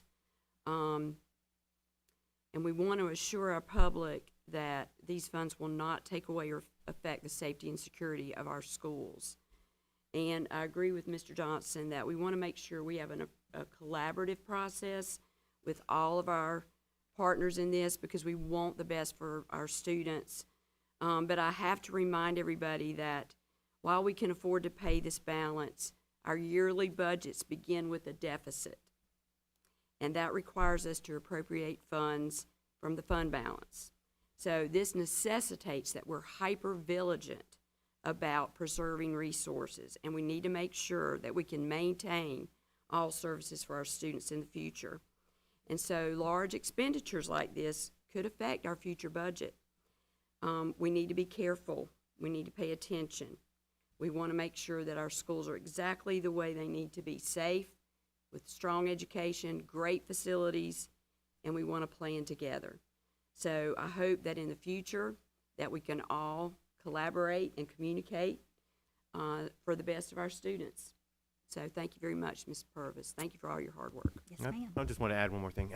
Talk about the budget. We're about to talk about the budget anyway, but I think it's important to the public to understand that currently, if you look at our books and we look at the budget today, we have a fund balance that is larger than we've seen over the years. And I think it's important to notice that one of the main reasons for that is because we don't have a state budget yet. The state has not passed a budget, and so every year we pass these budgets anticipating a 2%, 3%, 4% increase, which usually eats into our fund balance by now. And so it's important to note that this number that you see on paper, that's millions of dollars, is really just good planning. It's good planning around budget season. When the state finally does give us a budget, we don't know what they'll come back with. We don't know if they'll have raises higher to make up for the time that they've lost this year. And so we have that fund balance in anticipation of our largest expenses, which is personnel. And so if they come back with a higher number than we anticipate, then we're going to have some really tough conversations about how do we manage that money. But I just want to make sure it's clear to the public, the reason that we see that large fund balance on paper is we're in a unique situation this year because of all these, the state budget not being passed. So, thank you. Thank you, Mr. Johnson. All right, we're ready to move. Madam Chair, Oh, yes. what would you say to a 5-minute recess? Could we get through this last item? You need to go? Okay. We need to be excused. I'm asking now because I Yes, would like one ma'am. now. Yes, ma'am. Sorry for that slight. Let's take a 5-minute recess. Thank you, Dr. Dahl. I'm sorry.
our recess, and we're at item F.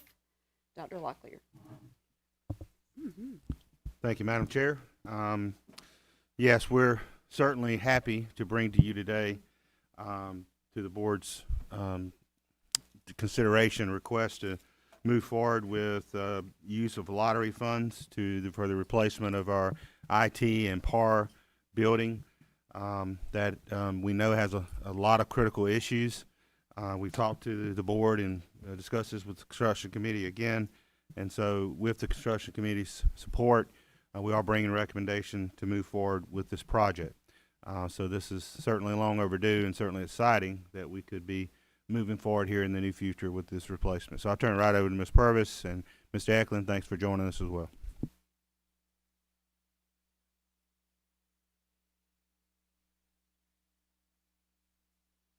Thank you, Sandy.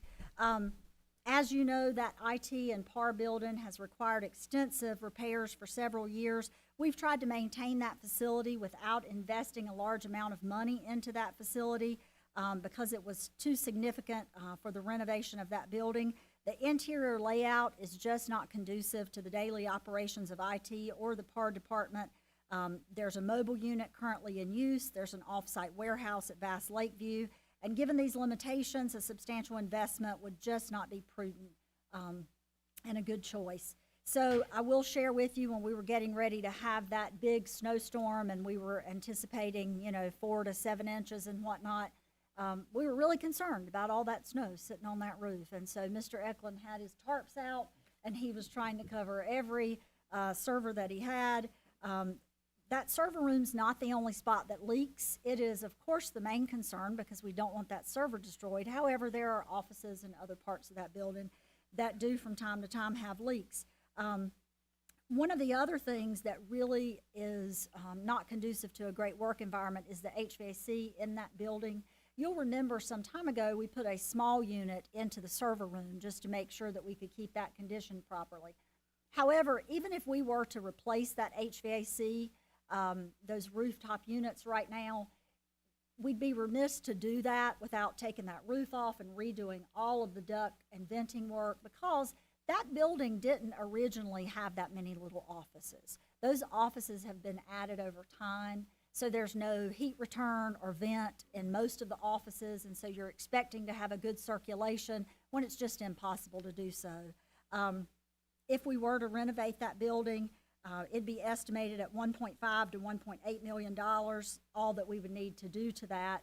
Remember, we'd have to have it wrapped, abated. That 1.5 to 1.8 does not include changing and moving and adding vents and returns everywhere. That would just be replacing the HVAC as it is and not going in and redoing every vent and return. It also would not count relocating staff if we had to have any mobile units. We did explore with the county the potential to temporarily put the server somewhere, but we have to be mindful that the staff and everyone would have to be out of that building as well. We need to move forward with trying to build a new building. We've talked about that. We worked with Retson. You guys approved them as the design build firm for this project. They've estimated, I started to say bless you, Ms. Bruno. They've estimated that for $3.3 million, we can replace this IT building. That would be a septic along with parking spaces, a warehouse, the offices for PAR and IT. So this would be everything on site, no mobile units needed, no off-site warehouse. I will tell you that when Retson did that, they were uncertain of the site because at the time they still didn't know where this would be, but they did say they've estimated a large sum for site development, so this may be a little more. I'll remind you that if we pull funds from the lottery and we don't use them, then they just go right back into the lottery. So what happens is if you guys endorse this, we then go to the county commissioners to request use of lottery funds. The county commissioners approve that. We submit it to the state. At that point, the state sends those funds to the county to hold for us as we spend them. And if they're not spent, then we just send them back to our lottery fund. As we shared, The timeline would need to be such that we can move in the summer. This, this holds all the infrastructure for everything we do. So, this is an important part, maintaining that server and keeping everything up and running. If we were able to proceed with this quickly, then Retson thinks they could get us into this building by the end of the summer, which would allow us to move over summer. This is a metal building. Remember, it will have a brick face, but it's steel and metal, which means that it will go up quickly, so that is good. As again, the estimated cost is $3.3 million. We would move forward with that design build. At this time, we're requesting that the board endorse moving forward, to request that we utilize those capital lottery funds at the commissioners meeting on February 17th. The current balance of the capital lottery is $4,857,835.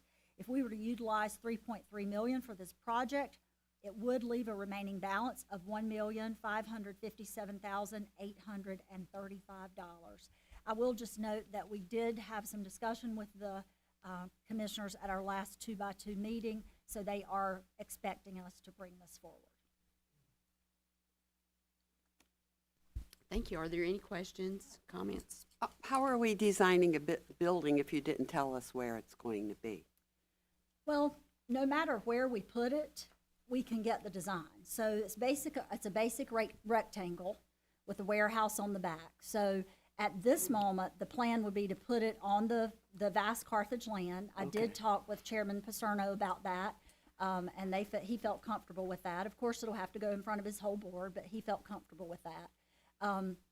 But they've gotten it to the point, Ms. Bruno, that we know what the floor plan looks like. Now, if they were to have to raise the foundation and this and that, that would be adjusted. So that's why we didn't go into the depth of getting it totally completed.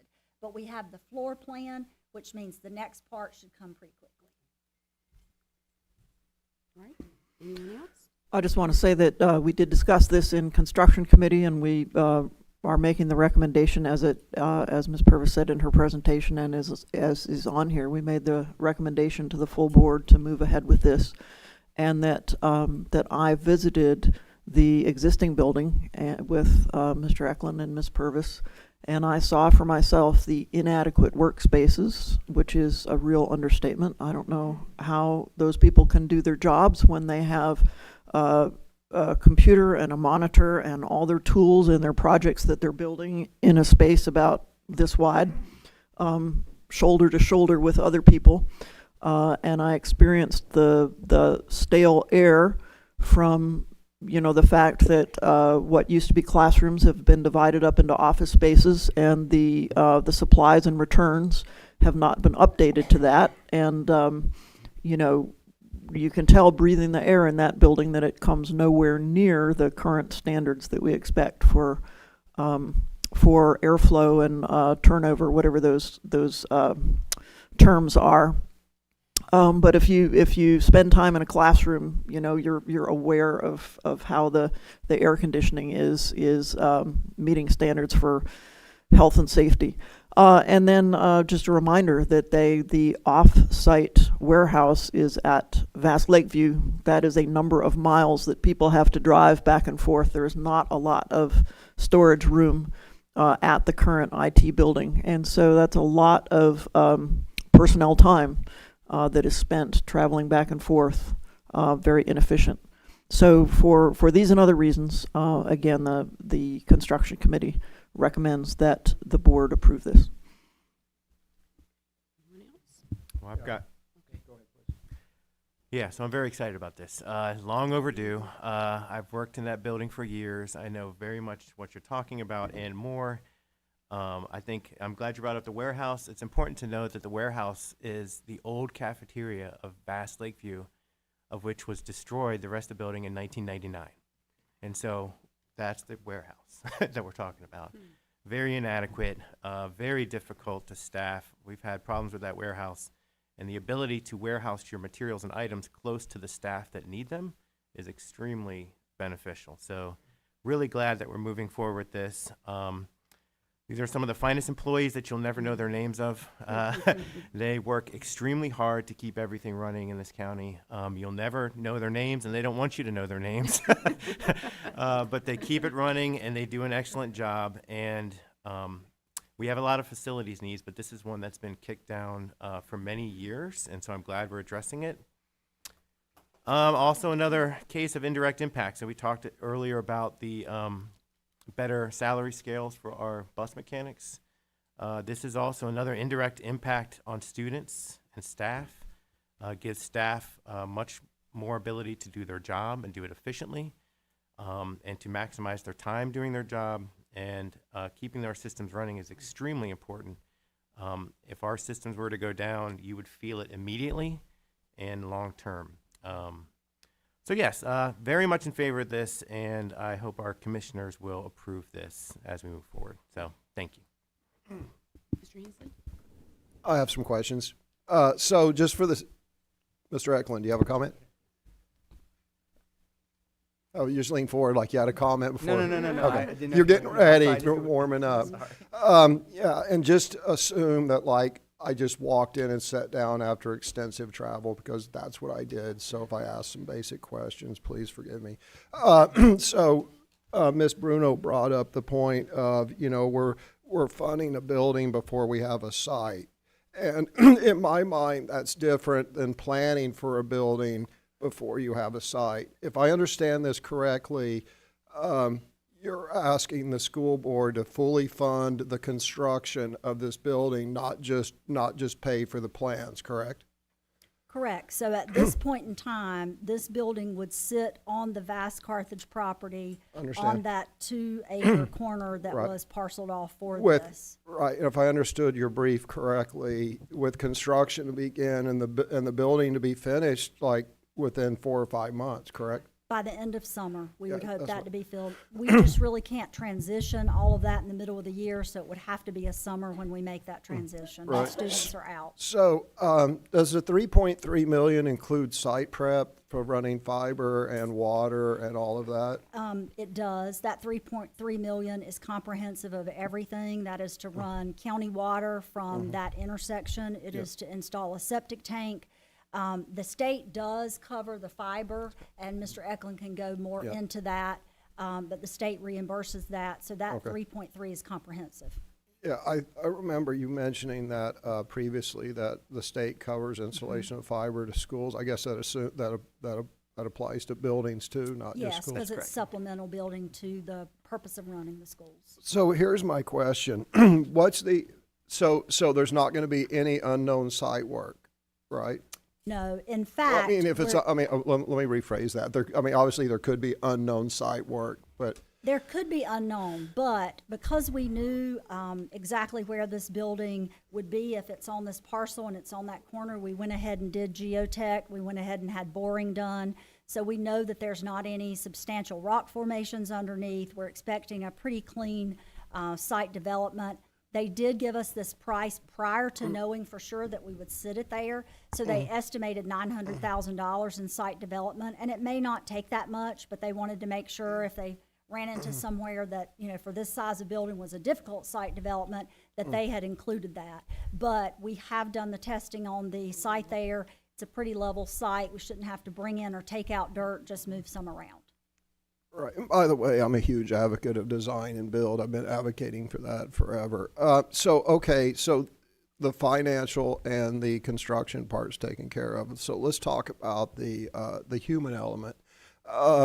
There's a large contingent of some degree of citizens who are opposed to development on that particular site.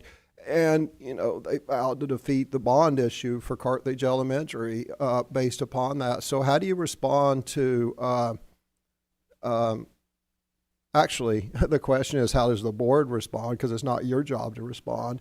But my question for the fellow board members is, how do you guys respond to the citizens who say, we don't want development along that road, and there may never be a Carthage Elementary School there because they very well may defeat the bond issue, and we may end up with an IT building out in a field with nothing else there. You know, I don't know if that's likely. I don't know how likely that is. So I question the wisdom. I understand the need. I'm an IT person. I share Mr. Johnson's concern, and I certainly understand the need for a good data center. But I question the wisdom of building a data center on a controversial piece of land that is so controversial it may defeat the whole bond issue. So I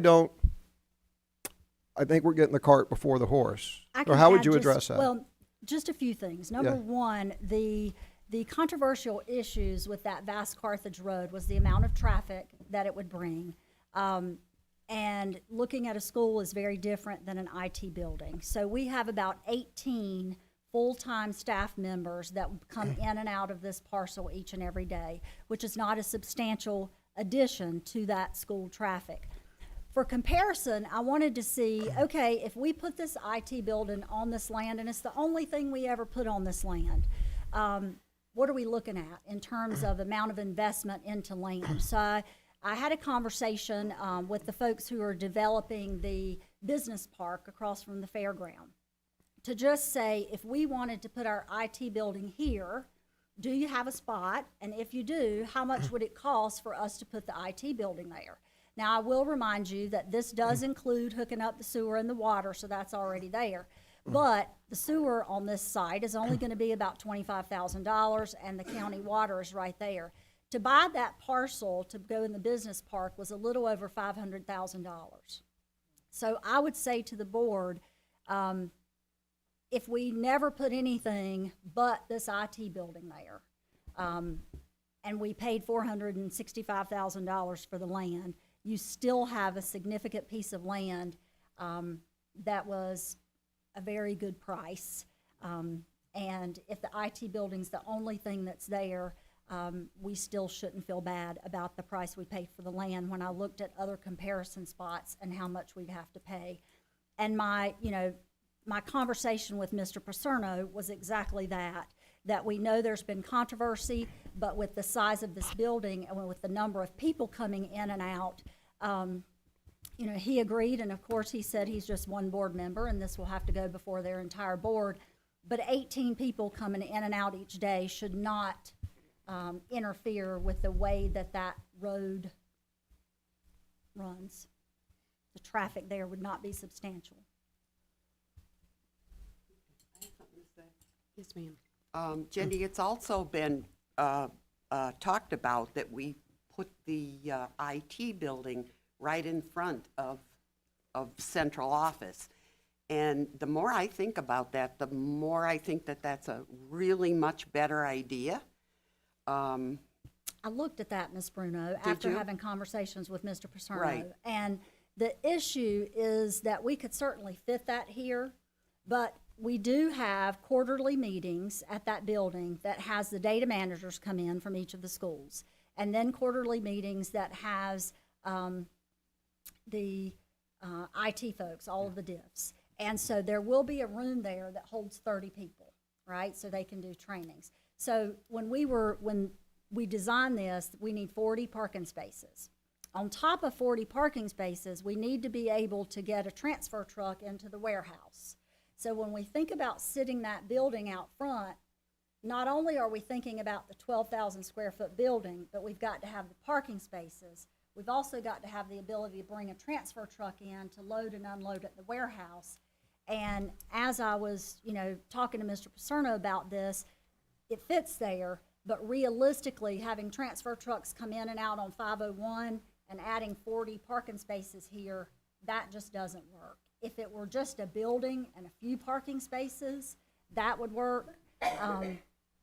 But in order to have the transfer trucks come in and out and have the number of parking spaces, this is just not going to be enough.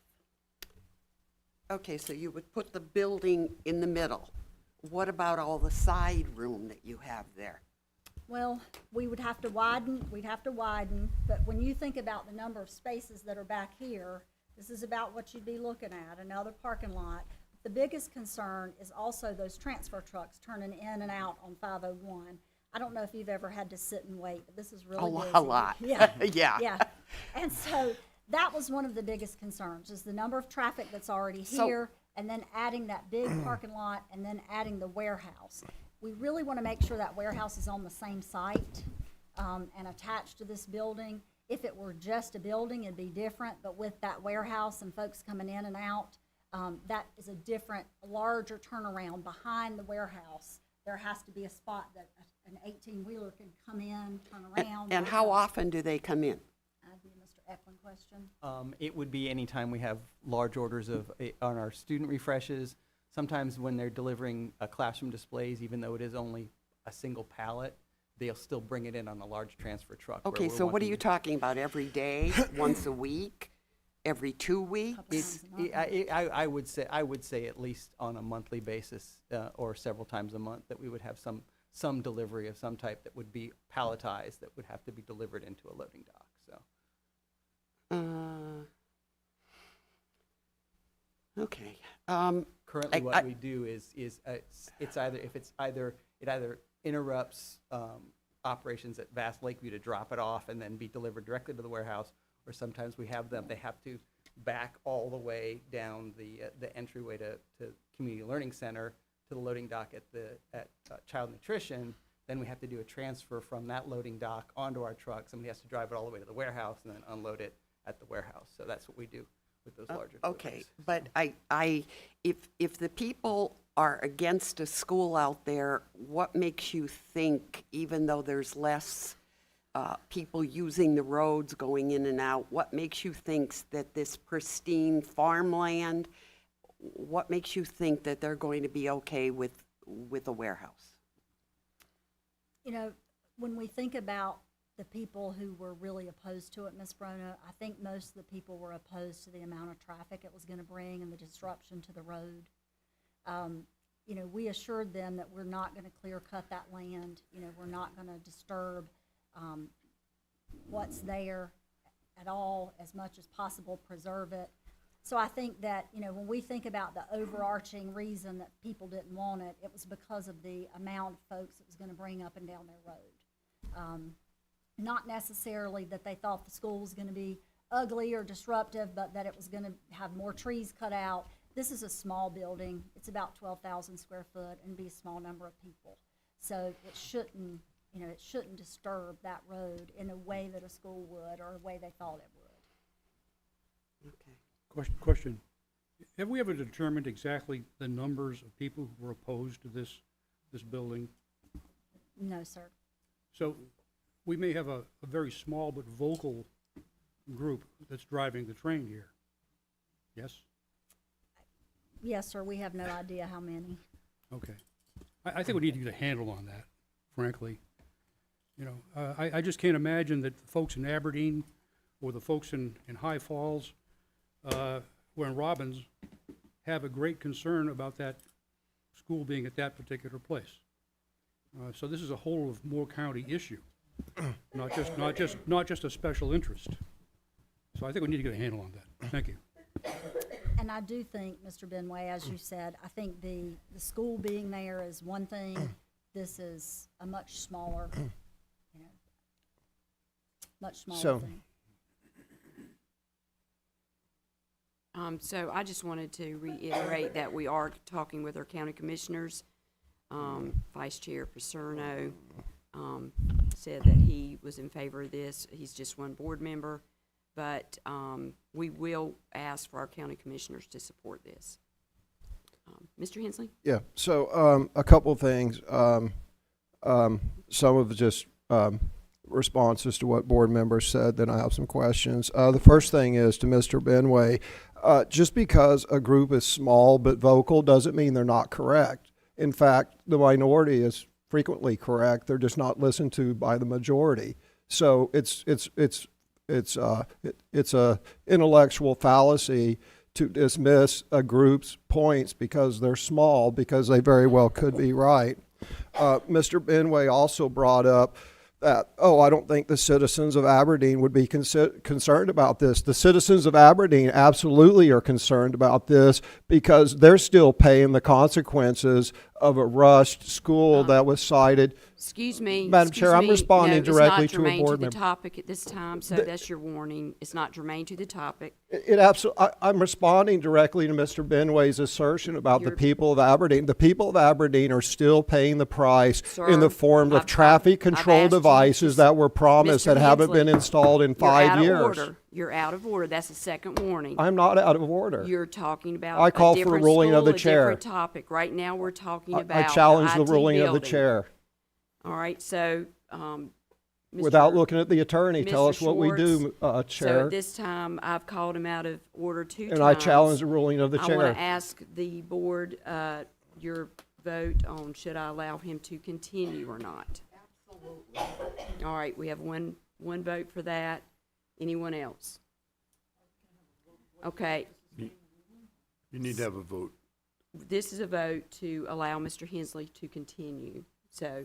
Wait, all to, in- to continue your speaking at topic, all, or yes. speaking about specifically Aberdeen Elementary The in question- response the to question Mr. before Benway's the bringing it floor- up? The question before the board is whether to uphold the chair's rule that Mr. Hensley is out of order by talking about the Aberdeen Elementary School. In response to Mr. Benway bringing it up, that's germane to Okay, the so- point. And she let him speak about it, So actually. My right comment- now, it's do you uphold my call of out of order for Mr. Hensley? So all in favor, say aye. Aye. Aye.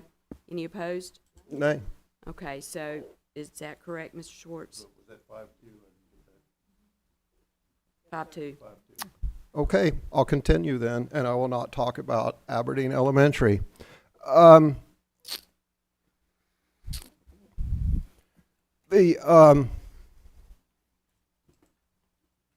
Ms. Purvis brought up how office and business parks are much more expensive than building on rural land. Well, there's a reason for that, and that's because business parks are where businesses belong.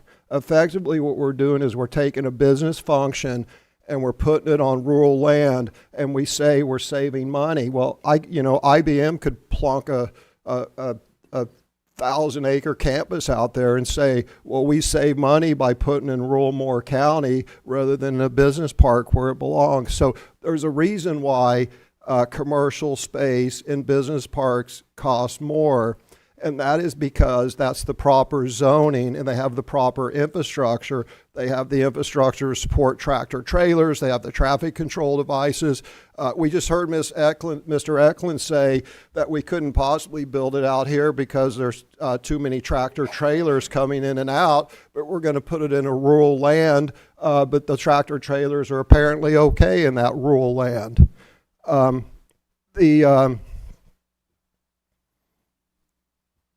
Gosh, I wish I could read my writing sometimes.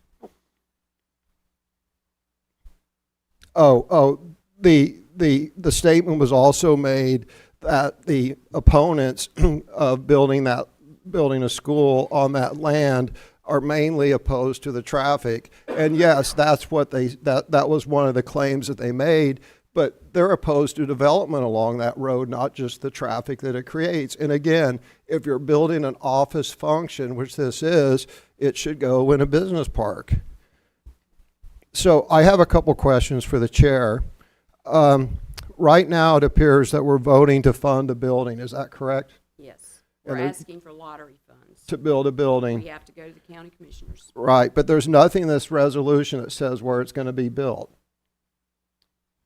Is it there, Ms. Purvis? It is not written in this, but Right. it is intended to be built on the property that the board purchased. And for reference, I gave you some, ideas of what commercial property would cost, because I thought some folks might think, well, if we only ever put the IT building there, should we have paid this much for the land when that's all that's going there? So that's the reference I was trying to Well, make. But right now, the plan would be to put it there. It seems to me awful ingenuous to vote to fund, and here's the point I'm making, not disingenuous. It's cowardly for this board to vote not to put the IT building there. What's about to happen is is this board is going to vote to fund an IT building that everyone knows is going to be built there by the end of summer, but the board isn't going to vote to put it there. That's cowardly. What that's doing is so if we're going to vote on this, we're not going to push it down to the staff to choose the site of the building. If we're going to vote to fund this, then I must insist that you put the location down there and the board goes on record as voting as to where it's going to be built. Mr. Anderson, I'm happy to add that to my recommendation, Superintendent, that this request to pull this funding from lottery funds to build the IT part building and to be built on the parcel that was purchased on Fast And that's Carpenters Road. fair. I mean, Yes, sir. that's fair because that's, unless there was some other process I was unaware of. The other point that I would make is that I will note, and maybe it's just a coincidence, maybe not, that this is being discussed and passed on the same day as a meeting that's at a non-conventional date and time where people can't come after hours and speak about it. So again, whether it's mere coincidence or by design, we are making a discussion and a vote about the building of a facility on a controversial piece of land without providing a reasonable amount of time for discussion, thought, and more importantly, public speaking on this matter. So once again, this board, if you vote to approve this, is going to reinforce the stereotype of doing stuff and pushing stuff through without allowing public consideration and dissent. Again, we're discussing it now and we're going to vote on it in 2 hours. What a deliberative body. And what a body that really shows disregard for the input and from the public. So thank you. Right. Mr. Benway? It's been my impression from the beginning that this IT location has been baked into the whole process, into the concept for this piece of land. So this is nothing new. We went through a gut-wrenching, deliberative process, decision matrix process not too long ago that included this piece of this land in the concept in our decision. So I don't see where this is being snuck in by anything. I don't understand the argument. Oh, I can answer that for you. First of all, the people haven't voted yet as to whether they want to fund a school for that location.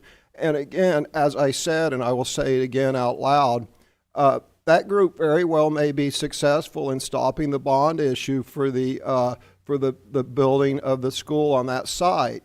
If so, then the people have spoken, and that really means they didn't want anything on that site. So that's the first point I would make in response to you. The second point I would make is that, where I said this shows disregard for the public, and I'll say it again, I don't know how to make it more clear. The normal tempo is a work session, a week for people to discuss and decide, a business meeting that's after hours that gives the public time to come up and give public speaking if they want to, and then we vote. So how is this different than that? Okay, we're talking about this at 11:05 and we're going to vote on it in less than 2 hours, and there's going to be no opportunity for us to get input from the public. There'll be no opportunity for us to discuss it among ourselves. There'll be no opportunity for us to kind of thoughtfully think it through. And by the way, I just made all these points like 3 minutes ago. And probably most importantly, there's no opportunity for the public to come up here and address the board as to, what they think on this issue. And before you say, well, gosh, they could be here in an hour and a half, that's unreasonable because there's not even a stated time for the beginning of the business meeting. It's going to begin 5 minutes after we finish our work session. So people, aren't sitting around on call just waiting to drive down here to speak. So, Mr. Benway, that's the answer to your question. It seems to me that this action we're dealing with is subsidiary to the decision we've made ultimately to acquire to position a school on that land. So this is not a surprise to anyone. All right, thank you It's very much. absolutely a surprise as to how this is being held today in a discussion and vote 2 hours later with no input from the public. Yes, yes, Mr. Benway, you were wrong on that point. And our meetings have been posted in a timely manner, and because of the snow issue, we find ourselves at this time. So with that being said, if there are no other questions about this, thank you, Ms. Purvis. Thank you, Mr. Eklund. Really appreciate your hard work. All right, we're at item G, and that's setting our agenda for in the next hour or so. Oh, yes, ma'am. Okay, you know, we're talking about the commissioners, we're talking about our school board. We have 2-by-2 meetings with the school board and the commissioners. I would like to take a vote on, instead of the chair and the vice chair are the representatives all the time, why can't the other people on the board go and have a meeting with the commissioners? I mean, there's things I would like to say, and I know you both represent the board, but sometimes we have other ideas, and I would like to go to the commissioners once in a while. I think we should take turns.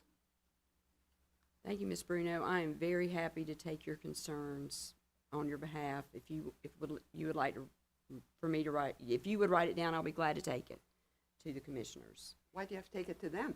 Well, when we have our 2-by-2s, that's an opportunity for us to share the desires of the board, and we And have we to do it that way. can't share the desires of the board? You can through me. I represent you. Ms. Davis represents you. And we'll take your concerns to the commissioners. Actually, you two don't represent me. I'll be clear on that. We When represent you're, the board. well, you The certainly board as a don't whole. represent my view on many things when you're having a That's fine. 2-by-2 Well, with what if I make a with the county motion commissioners. and we vote on that? I mean, maybe as the chair, you have to be there, but why can't one of, It has to do with, you know, what? the opportunity to speak about issues with, Robin, within I that really setting. like you and I respect you as the chair, but never once have you come to me and said, what would you like me to bring to the commission? Same I'm here. sorry. Never I once just been asked, bring- I'm I meeting with the just county bring, commissioners. What would you like to excuse have on me, the I'm talking. agenda? I just bring what we have, our issues from the board. Like, I don't make things up. I take what our agendas are, what our items are, and I take that. I don't bring my own personal, So if you don't bring your own personal. I bring the then board's. why can't one or two of us go? Well, I'll be glad to take what you want me to say from the board. I Does just that don't, make sense, Mr. Benway? I would got a like some question? clarification what that would look like. So if you're going to represent something that my colleague Ms. Bruno wants, would that mean that she would have to bring it up here and we would all discuss it and then you would take it? think I like that better than Yeah. you just That's- yeah, ad that hoc makes more representing what sense. somebody calls you up and says, please say this to Yeah, the I commissioners. wouldn't want to betray that at all, so it would have to come from the board. Yeah. I think it's important we understand what is the function of these 2-by-2s. Is That's it to bring up Yeah, new ideas? Or is It's- it to bring up no. actions that have been acted upon?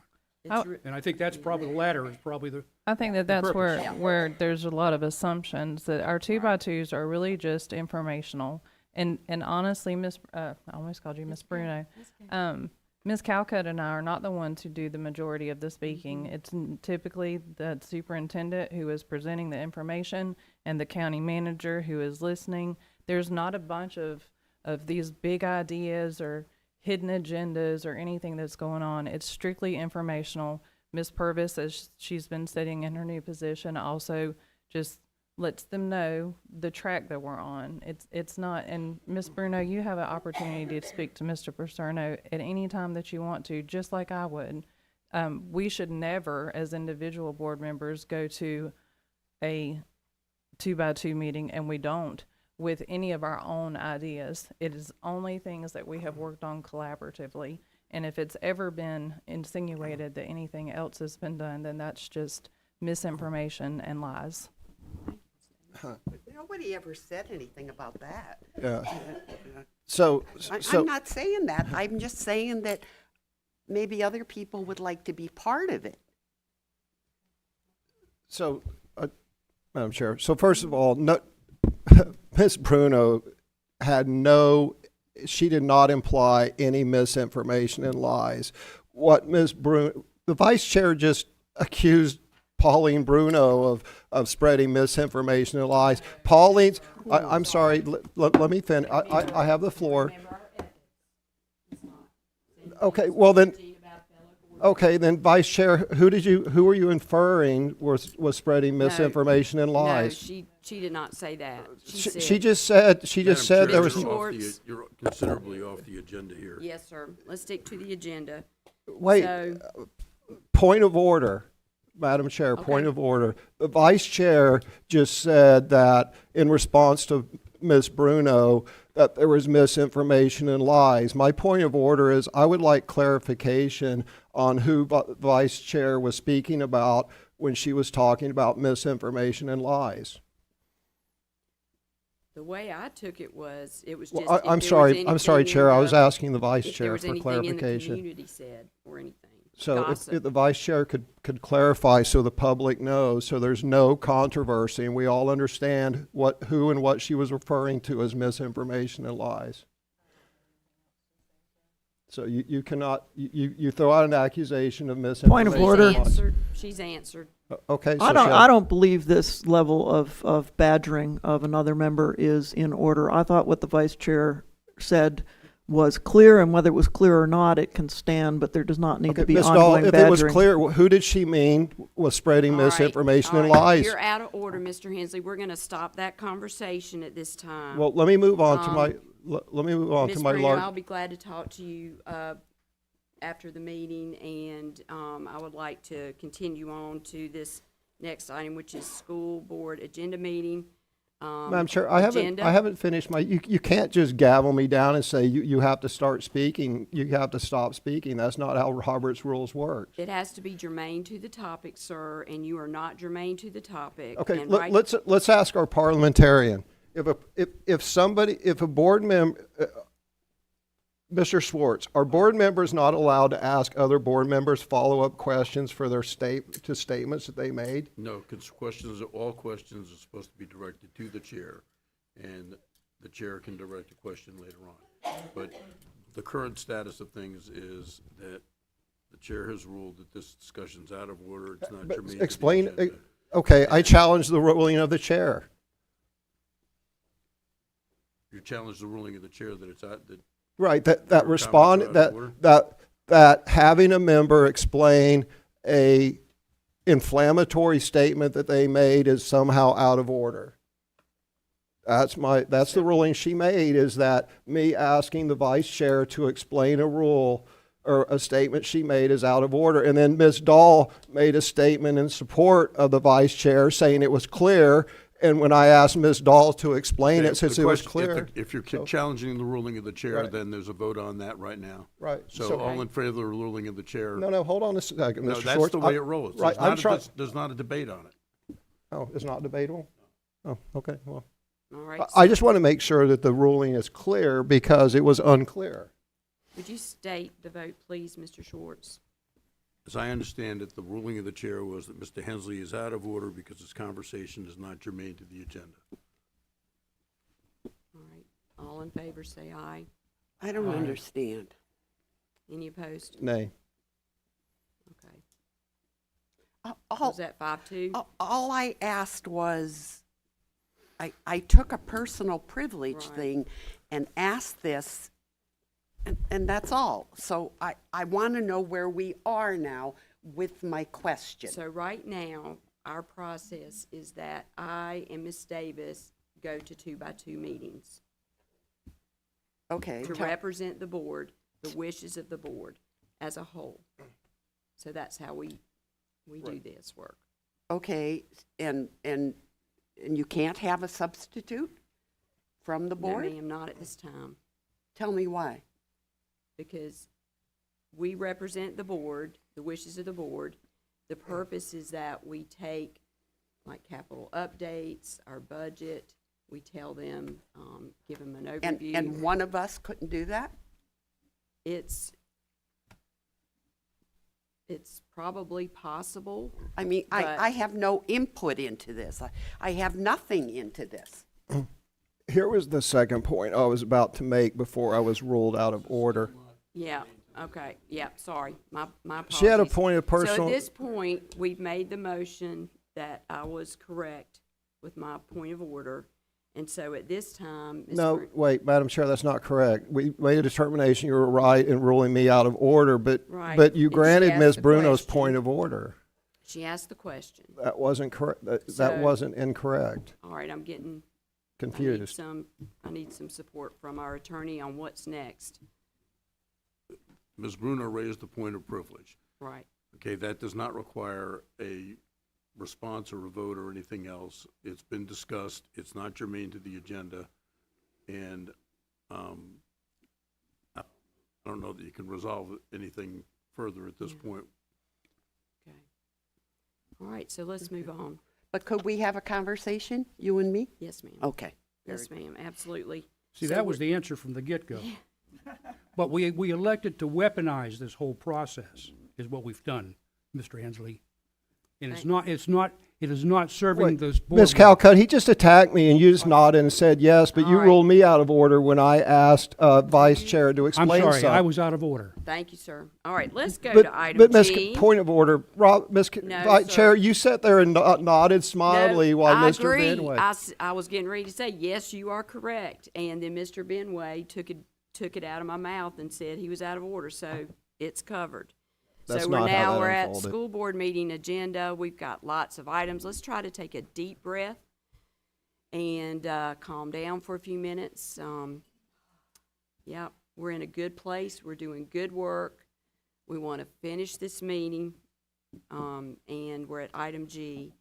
So, Mr. Chair, of these items, if you want to have harmony and get through a meeting, the way to do that is to facilitate discussion and let elected board members make Okay. the points, not try to shut them down. That's how you get harmony I and appreciate discussion. that, Mr. Hensley.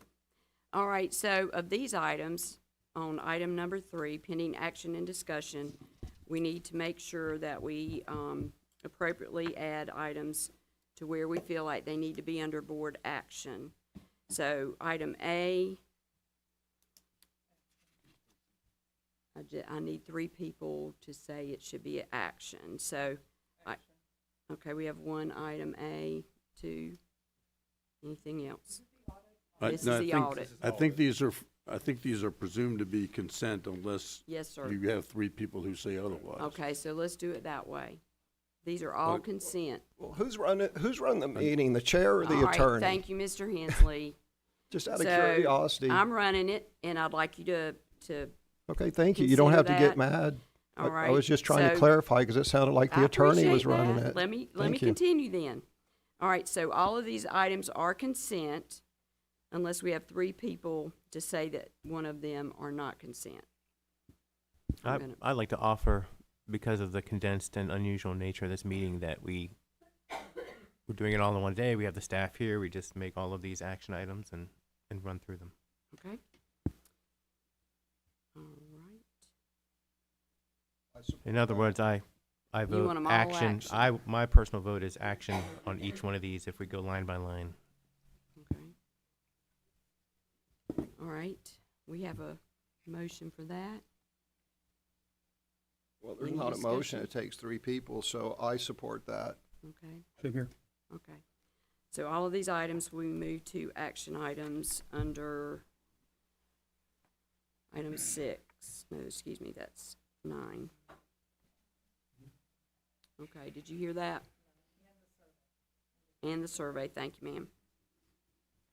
All right. All right, we're at item 4, reports. I'm going to take a brief recess right now, please. We'll take a 10-minute recess. We'll come back at 11:35, okay?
Right. We'll come back to our meeting after recess. Thank you very much. I'm going to take a point of privilege right now. So, surprise!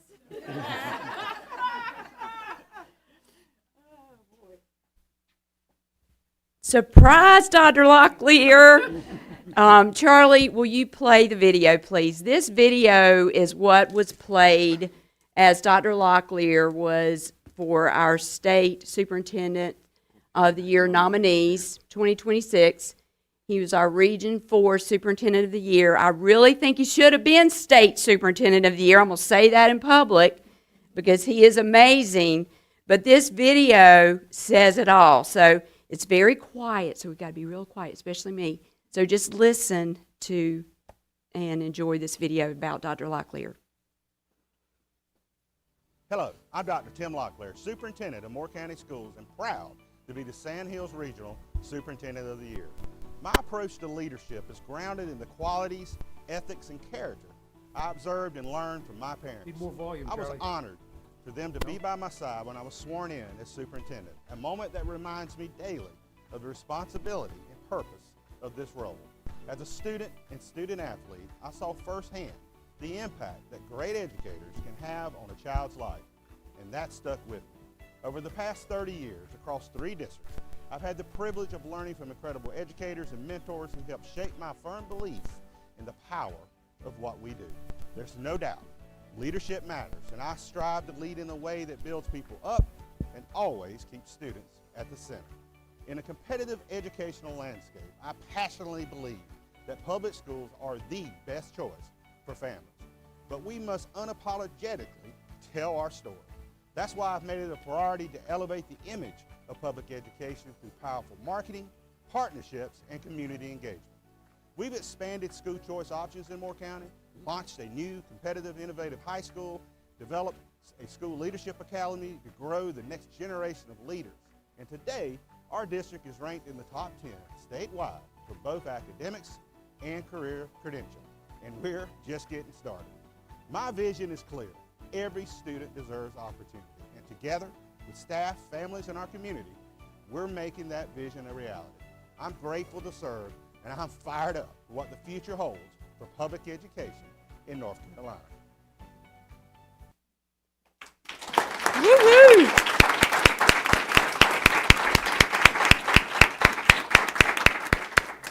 And so I want to recognize a few of our special guests that returned for this moment. Dr. Metcalf, Mike Metcalf, and his lovely wife, Tracy Metcalf, that's been with us for many years. We've got Mrs. Locklear here with us. Yay! And our staff. So just a few words. You know, it's really amazing that we have a native son as our superintendent. He was a Pinecrest graduate. Teacher, coach, he did it all. Assistant principal, area superintendent. He left us for a little while, went to Montgomery County, went on to Wake County, so he's had so many experiences. He came back to us in 2016 as Chief Officer for Academic and Student Support. He was my boss for a little while. He was a great boss, and so enjoyed working under him. As superintendent, he was named in July of 2022, and he's been the chair of the Sand Hills Regional Education Consortium. He has been a member of the North Carolina Association of Teaching, Learning, Leading, and Interstate. He's been with the Military Interstate Children's Compact Commission State Council, which is tremendous. And he, of course, is our 2025-2026 Sand Hills Region Superintendent of the Year. And I've been here a long time, and that has been a rarity. It's never happened in the superintendents that I've worked under, and I've been around here since Robert Lee. So that tells you something. Just an amazing superintendent. I want to tell you a little bit about the numbers now. As superintendent, he has supervised 24 schools with the leadership team, 13,000 students, 1,800 staff members.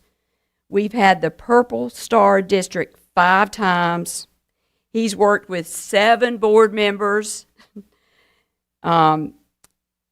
He has attended arts performances, athletic games, ball games, all the graduations. I tried to do the math, Dr. Locklear, but I didn't get to do that. But just think of that.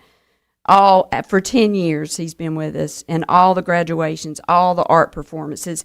My favorite was last year at Pinecrest when he was the minister for the play.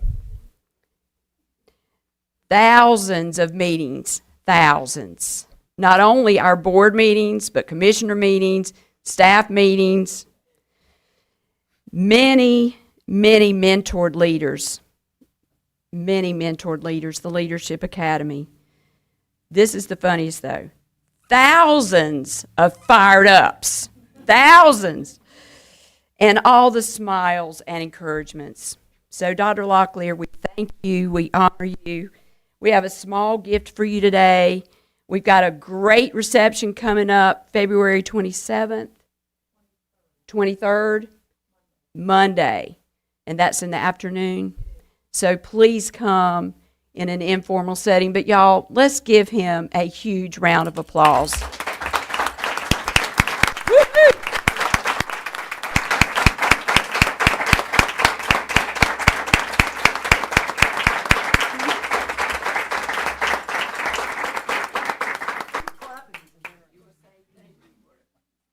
Okay. I'll just say something real brief. It's all about people. I'm getting emotional because, you know, you work 31 years with incredible people who do incredible work for kids. And that's what this is about, kids. That's essentially the outcomes of everything we do at this table, all the way down to that kindergarten classroom. It's about kids. And I'm so dang proud of the work we do in Moore County Schools and the people we have, and that's why I'm getting emotional. So thank you. Didn't know this was happening. I'm not happy about it, but the fact that there's people out here that I love and care for and have so much respect for, it's very special to me. So thank you, Madam Chair. We're going to take a 5-minute recess so y'all can hug him, okay? Yay! Woohoo!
Thank you for that point of privilege, and thank you, Dr. Locklear, for indulging us with recognizing you.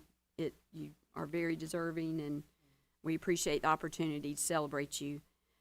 We are at item 4, reports, information, and discussion. Item A, foundations for building the fiscal year 2026-2027 budget, and I'll turn it over to you. Thank you, Madam Chair.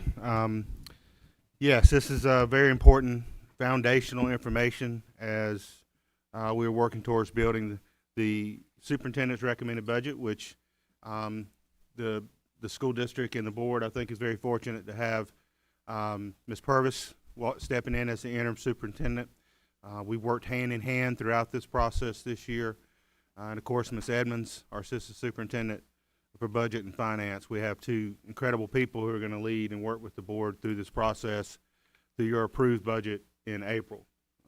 But this presentation historically has been about what are some of the historical context to building our budgets, and what are some of the scenarios, some of the foundational impact of fixed costs and cost increases the board needs to be aware of as we keep working our way through the budget development process.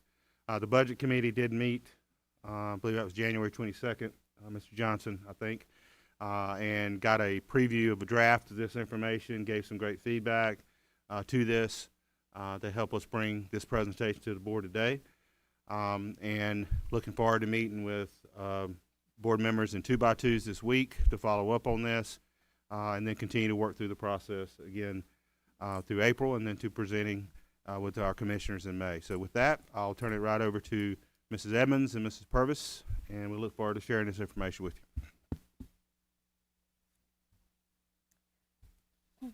Okay, this is our 26-27 foundations for building the budget. So we start with, when we're starting to look at building our budget, we do look at our 24-25 sources of revenue and expenditures. And then we look at the impact of fixed costs, any historical information that we have. And then for fiscal year 27, we start the budget development process when we start to look at increases in charter school expenses, our local funding formula projections, and then fixed cost projections. And then finally, where do we go from here? This is our sources of revenue. For Fund 1 is State Public School Fund. Fund 2, Local Current Expense. Fund 3 is Federal. Fund 4 is Capital Outlay. Fund 5 is Child Nutrition. Fund 8 is Restricted Revenue. This was our 24-25 sources of revenue. We have state at 60% of our revenue is $99,164,266. Fund 2 is 23% of our revenue, $38,821,302. Federal was 8% of our revenue, $13,075,848. Child nutrition was at 4%, $6,570,486. Then we had restricted revenue.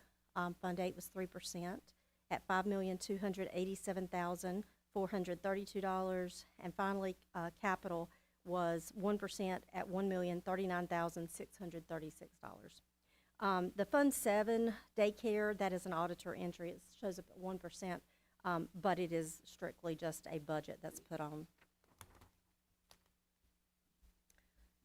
For 24-25, our expenditures for all funds, for salaries were 55% of our expenditures. Employee benefits were 23%. Those together, that's about 78%. That is our employees. The second biggest cost is our supplies and materials. They were 10%.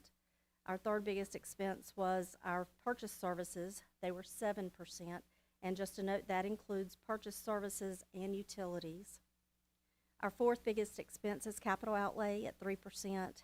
And our fifth biggest expense is transfers, which includes our charter schools and a child nutrition match. That's a $45,000 that's required. further breakdown of those 24-25 expenditures for all funds shows that in salaries, state picks up the majority of our salary and benefits. Purchase services, the largest expense is local.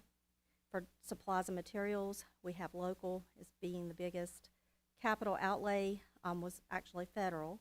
And then transfers, of course, is charter schools. And you see that little 45,000 in there for the child nutrition state match. This is historical per pupil funding for 24-25. Our state per pupil cost is $7,594. We are 108th ranked in state. Federal rank is 84. It's $1,356 per pupil. Our local rank is 35th, and we're at $3,301 per pupil, making our total rank 95, which is $12,250.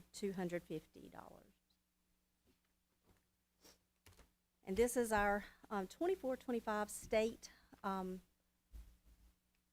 local rank among districts, like districts. So looking at all just around the 105 to 110, putting us right in the middle. You can see with Chapel Hill Carrboro, they're 105th ranked, 113th federal rank, number 1 local ranked. Their total rank's 12, and their grade level proficiency rank is 2. Morrisville Graded School District is 106 state ranked, 110 federal rank, 8 local rank, total of 67 ranked, and the GLP is 13. Charlotte Meck was 107 for state, 91 for federal, 14 for local, 69 total, and 36 under their grade level proficiency.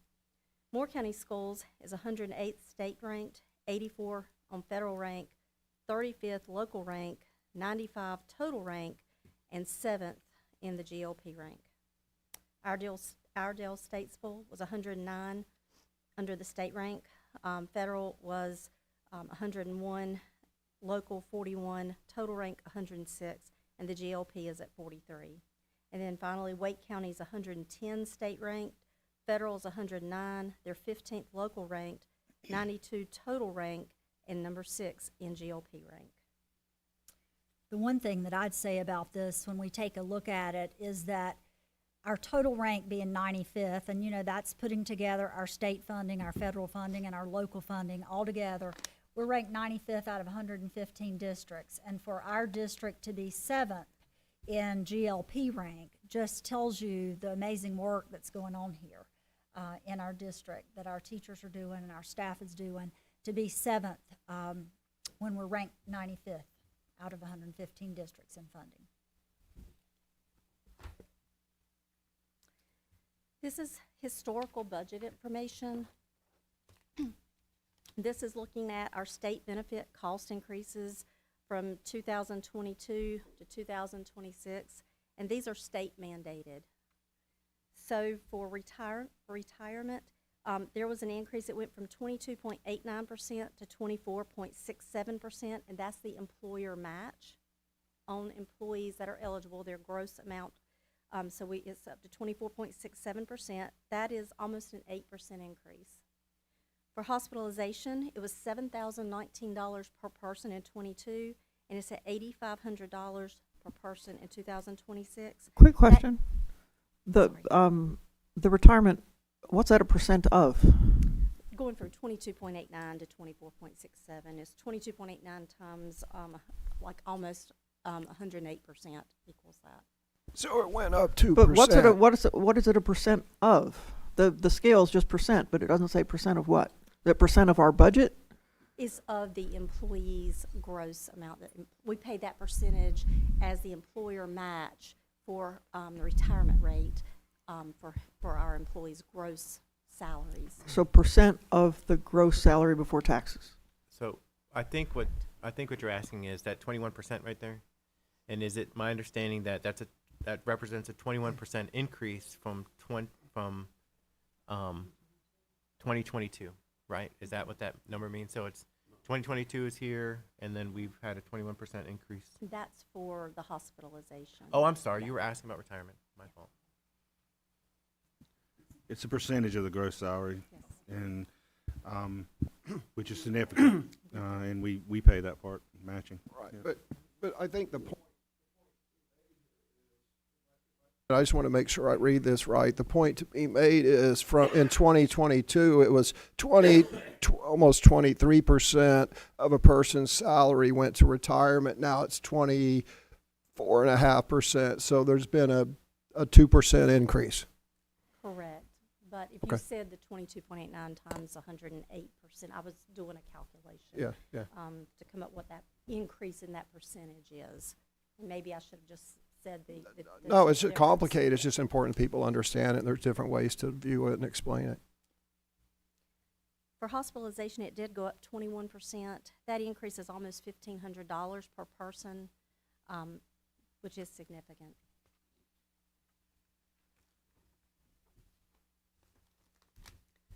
For charter school funding, it is a requirement that charter schools receive local revenues from the school district in which each enrolled student resides.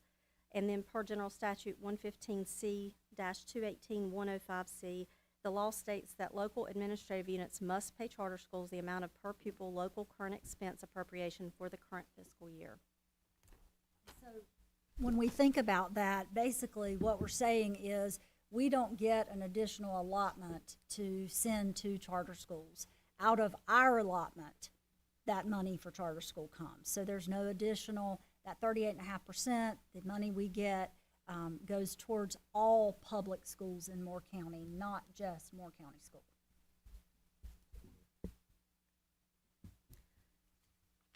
This slide shows our total charter schools in Moore County. We have a total of 1,512 students that attend charter schools. The largest charter school is Sandhills Theater Arts. They have 792. Academy and Moore, 317. Moore Montessori is 149, and then, 254, and then other represents the 149. I think I may have been off whenever I was reading. It's 317 for Academy and Moore, 254 for Moore Montessori, and 149 for all other. Now, just a note that beginning in the 23-24, the virtual schools were counted. They just started in 23-24 as being counted in the other prior to that date. They were not included because they were calculated differently. It was not per pupil. It was a flat amount that we paid per student. This is our total County of Moore public school students. We have a total of 14,429 total Moore County public school students. Of that, 12,917 are Moore County school students. This is based on ADM for PMR month 2, just a note for that. Just quick note, the investment that our county makes, in that 38.5% goes to support all of those public school students in the county of Moore. So just to reiterate what Ms. Purvis said, that 38.5% of local funding, approximately almost $4 million, was estimated to go towards those charter school students that reside in the county of Moore. So just wanted to reiterate that it supports not just Moore County school students, but also charter school public students.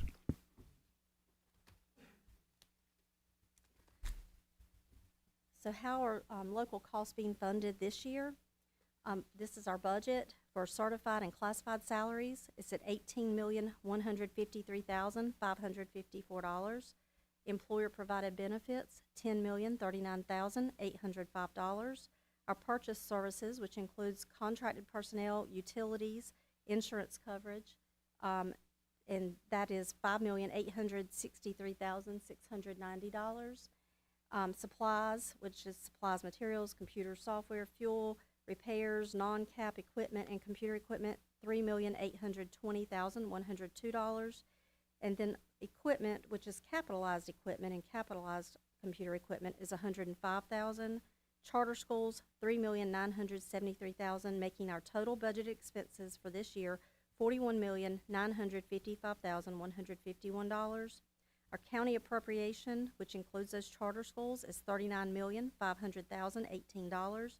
Fines and forfeitures plus interest is $600,000, And then we have the fund balance appropriated at $1,855,133, making our total budgeted revenues $41,955,151.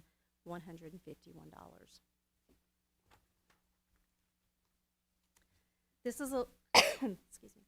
This is a historical look at our local budgeted costs. So this is Fund 2. In 1819, we had $31,028,900. In 25-26, we have $41,955,151. This is an increase of $10,926,251. Just a note about this, salaries and benefits are $6.3 million of that $10 million increase, and charters are $2.1 million of that $10 million increase.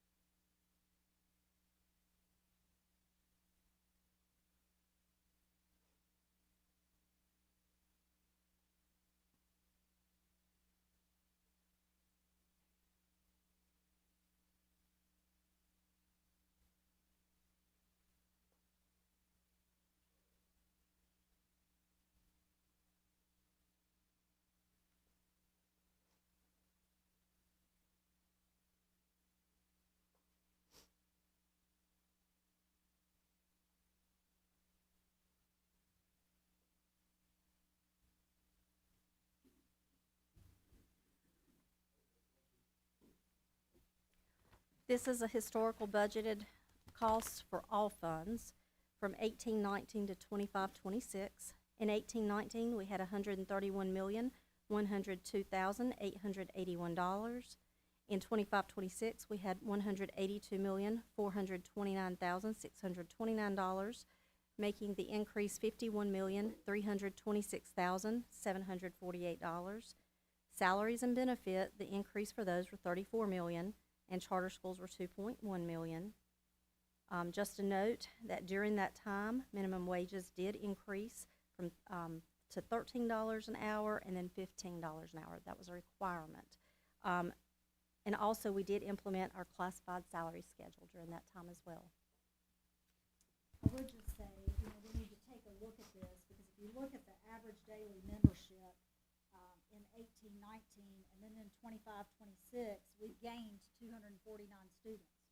And then if you look at the full-time employees, we have 1,584 in 1819, and in 25-26, we have 1,564. So while we've gained 249 students, we have lost 29 full-time employees. So it's not, when we think about those certified salaries and employer-provided benefits, it's not necessarily because we've added additional personnel. It is really the amount that has increased in terms of how much we have to contribute in those benefits and those salaries. So, Ms. Purvis, that is a good analysis, and that's the sort of analysis that we need. But I do have a question on that. The conclusion that one would draw from what you said depends on where the changes were. And as an example, let's say we hired more administrators at a higher per unit cost, but we let, we had a hard time filling lower paid classified staff, say SROs. So really, to know what's happened is we need to know what category we lost employees and what categories we gained employees. Based upon your analysis or Ms. Edmonds' analysis, what categories have we lost employees? And because it's been my perception, I cannot think of a single teacher position that's been created since I've been on this school board, but I can think of dozens and dozens of administrator positions that have been created. So based upon your experience, obviously we didn't just lose, we created and destroyed, right? So based upon your experience, where's the job loss occurred and where have the increases occurred? I'd say we need to do an in-depth look at that before we speak and give you some Right. wrong information. But overall, if you look at our vacancies, we have far fewer vacancies than we have in the past. So we have increased in the number of teachers Correct. when we look at that. Correct. We have, but that's a different issue. We have far few vacancies than we do, and that's a statewide, nationwide trend just due to the economy and whatnot. But what I think this board needs to look at is we need to look at, in the military, it's called the tooth to tail ratio. You know, we want trigger pullers, not bureaucrats and administrators, right? So I think that it would be a good exercise for this board to look at over time, administrators per pupil over 10 years, administrators per student, teachers per student, and classified staff per student, because just my gut feeling is what we're going to see is we're going to see administrators per student, that would be the tail, increasing, and we would see teachers per student decreasing or staying the same.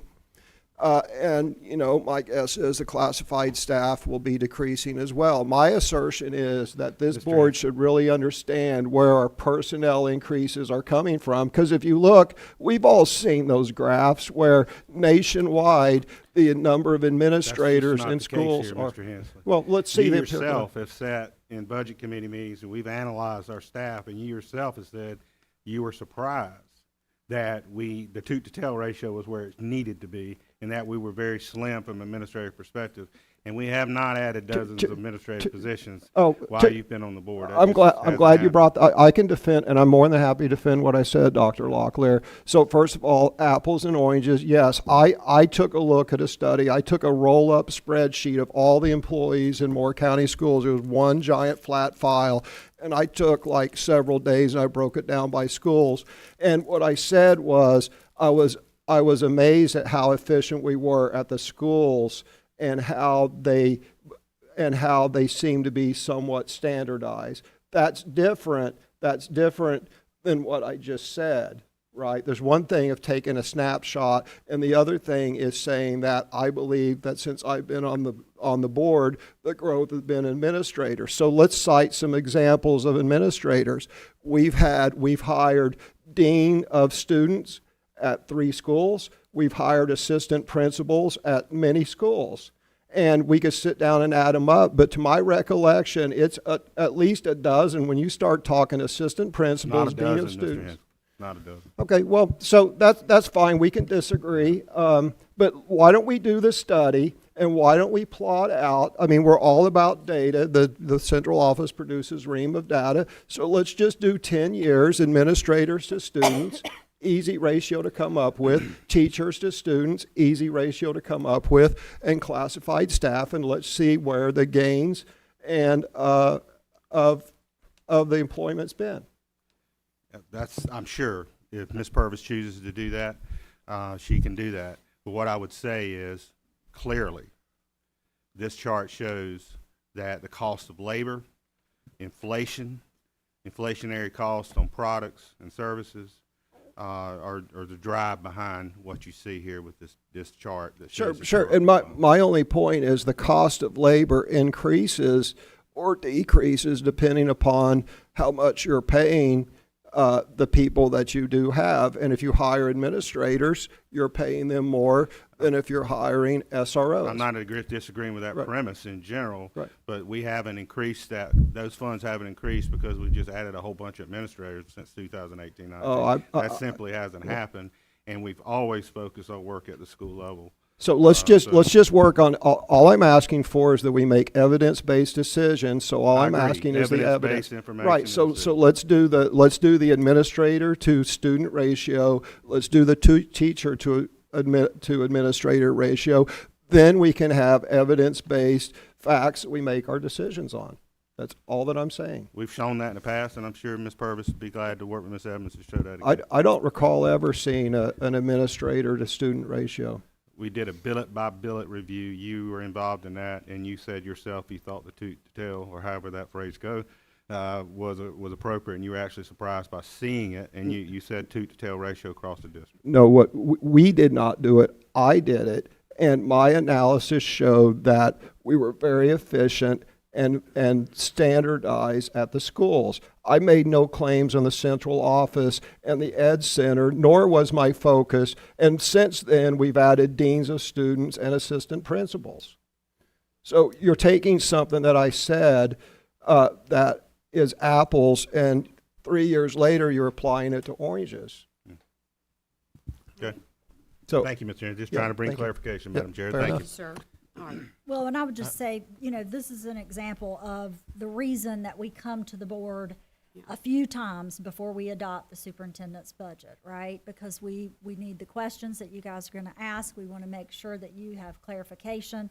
So, you know, that is noted. We can work with the PAR department, with our HR and Ms. Edmonds, and see if we can't get that information and just line that up from 18-19 to 25-26. Sure, and I'll add a few other things. I think this slide does a good job of talking about the cost of labor, and it's clearly a cost of labor issue when we have 80% of our budget that's personnel, and we have 20 less FTEs, and we have a cost of labor that has gone up. I think these issues are really important to talk about. I'm glad that Mr. Hensley's brought them up. Maybe if he attends the next budget committee meeting, there'll be a good time to bring them up and talk about them. We can bring them up now in front of the public, and that's why we're doing this. And I've got some questions on slides, but real quickly, our budget's increased 30% just per these slides. On slide 7, you can see that our budget's increased 30% over the last 5 years, and wages haven't gone up 30% over the last 5. Have you guys gotten 6% raises per year? Wages haven't gone up, but the amount that we're contributing for employee benefits have gone up. That's gone up 2%. And the Hospitalization. well, we'll go through this. Yeah. I held my questions on the slides. We'll go through them because I think we'll go through the Okay, math on this. I just, while we're commenting on the numbers on this slide, I want to add mine. So, yes, I'm looking at the same slide. So in the far right column, 18-19 versus 25-26, you've got an increase of 20 million in salaries and an increase in 13 million in benefits, employer-provided benefits. If you compare those to the column to the immediate left, which is what we paid in 25-26, you can, okay, so 21 million, increase in salaries. So that's a 21% increase in salaries. But if you go the next row down, it's a 30% increase in employer-provided benefits. So a big chunk of the added cost of our people is that increase in benefits, you know, which I know you said, Ms. Right. Purvis, but I just thought while we're commenting on the numbers on this slide, I'd point out that these numbers show that as well. And I will just remind you that, yes, we did have a large population who did in fact get pay raises. And that population is our classified staff, because we had many classified staff who were at minimum wage. The first pay raise raised them from minimum wage to $13. Then the state mandated from $13 that our minimum must be $15. So when you apply that across all classified staff, yes, there were some substantial raises in there, while at the same time, the district adopted a classified wage salary scale, which means that our classified workers now move up a step every year. So to answer your question in whole, the classified did get some substantial raises. In terms of certified, there's not been as substantial, but classified, that was a lot of money that was added to the budget when those two steps happened. Yeah, part of the problem with analyzing these slides is, for example, slide 16 goes from 18-19 to 25-26, where slide 7 goes from 19 to 20. So you can't take the beginning, and you'll see when I do my analysis when we go through these, you can't take the beginning and ending numbers because 3 different slides have different beginning and ending years. So it's very hard. You got to normalize it. So for example, if you want to reconcile historic budgeted costs with slide 7, which shows the overall funding, you have to take the years that are on slide 7 and normalize them against this, which would be from 1920 to 24-25. I just point out that the slides have different ending and that's certainly beginning and something that ending. we can normalize. We can make every slide reflect 18-19 Well, to 25, whatever. I mean, 26. choose 10 years or Right. 7 years, but it's hard to do the analysis Understood. right, with different time frames. I would like to throw out another number that I have calculated sitting here, that overall, based on these numbers for employee pay, it averages out, you said, what is it per year? It averages out to 2.6% per year.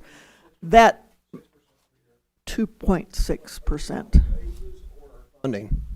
I'm talking if you look at 18-19 versus 25-26, that total 21% increase, if you break that down to per year increase, it's 2.6% per year.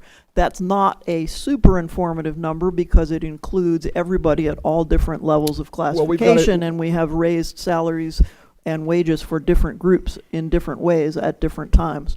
But I felt like somebody said, what is this number? And so basically it's, 2.6 year after year from what we have in 18-19 to what we have in 25-26 will get you that change.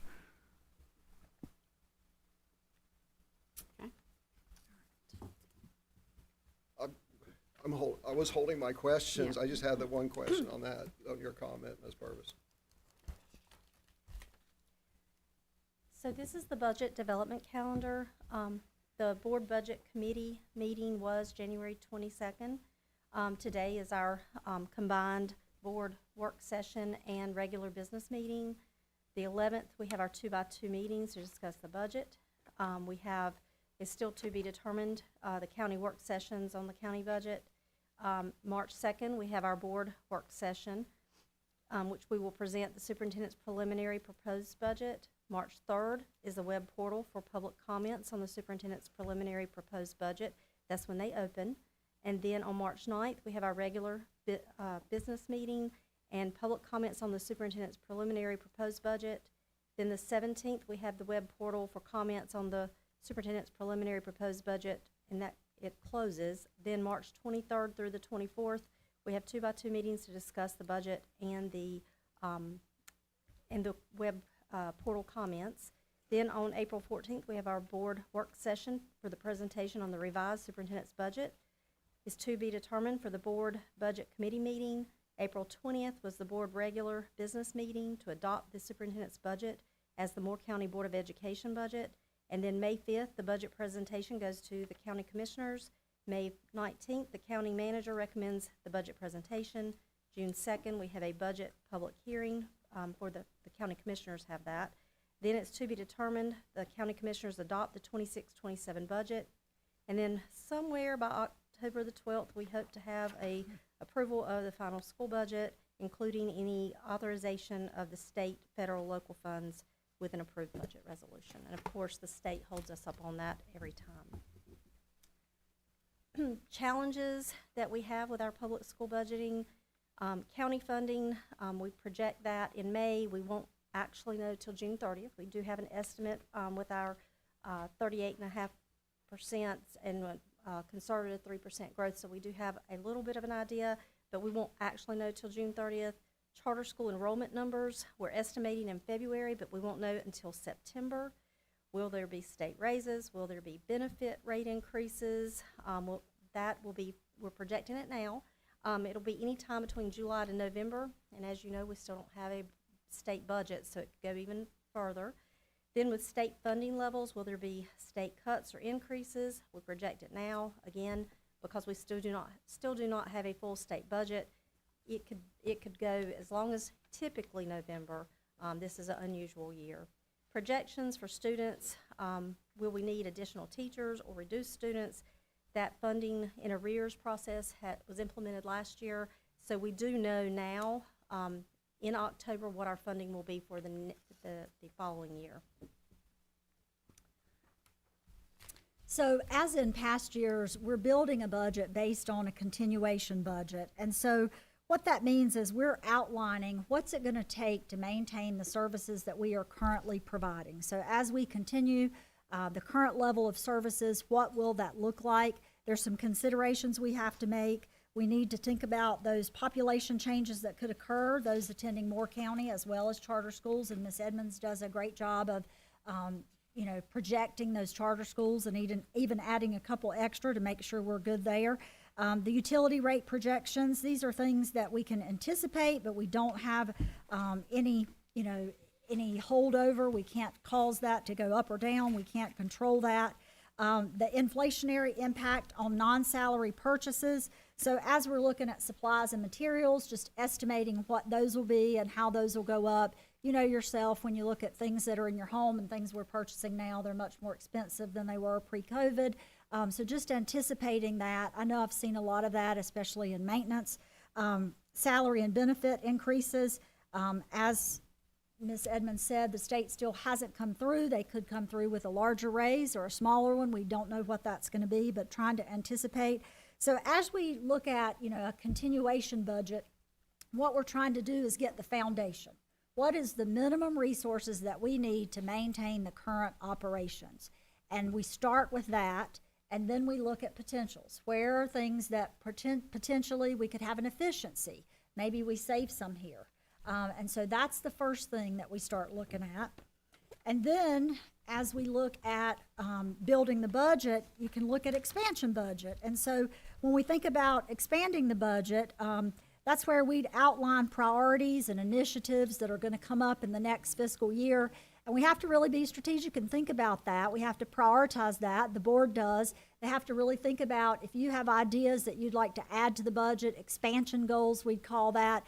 How does that support overall academic achievement? When you look at those strategic plan goals that the board adopted, every one of those focuses on educational achievement, academic achievement.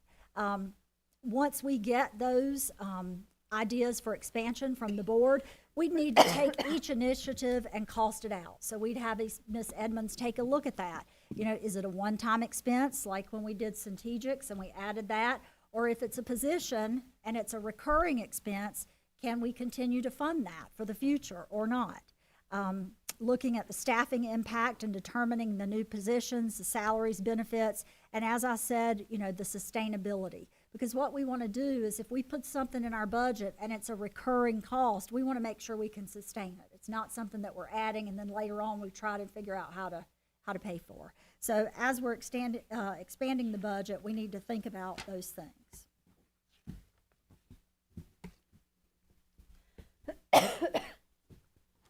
So this is our initial budget projections for fiscal year 27. We'll start with charter schools. For fiscal year 26, the estimated growth was 75 students. That is what it is for this year. For 25, the actual growth was only 7 students. Our 5-year growth average has been 68. To feel comfortable, I want to use 85 students in our number to make sure, because it is an estimate. And the per pupil cost at $2,710, our projected cost would be $230,000. And that's an increase. This is our local funding formula agreement with the county. Currently, for 25-26, the property and sales tax budgeted amount is $102,597,449, and that does include county adjustments. The funding formula of 38.5%. Our revenue this year was from the county appropriation is $39,500,018. With the conservative 3% increase, a 26-27 scenario for the 3%. Would look at our property and sales tax total going to $105,675,393, making the funding formula come to $40,685,018. This would be a $1,185,000 increase in revenue. If we were to receive a 4% increase, it would be $1,580,000, and a 5% would be $1,975,000. Ms. Edmonds? Yes. Could you explain what the county adjustments are, please, ma'am? I don't know that I brought that with me. I'm sorry. There's $50,000 for the nurses, Mhm. comes away from that, and then there is, what's the other one? There's Used to be flow through funding from Trillium. That Trillium no longer sends that money to the county, so that is now funded through local revenue from the county. Thank you. Thank you. I'll add that to this slide. I should have added those adjustments. Thank you, ma'am.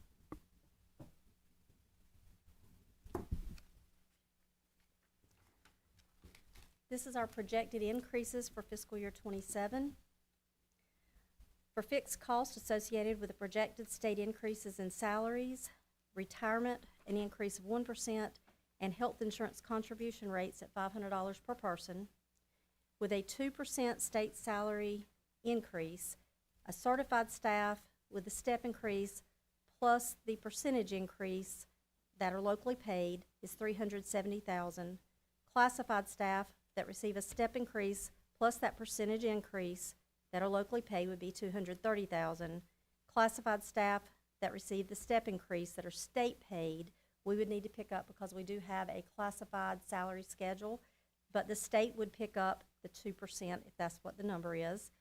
Vacancies, for locally paid vacancies would be the percentage increase. That would be $35,000, making our total fixed costs with a state salary increase of 2%, $745,000. The local supplement step increase for certified staff, for teachers, assistant principals is $250,000 increase. And then all other projected fixed cost increases with a 5% inflation rate.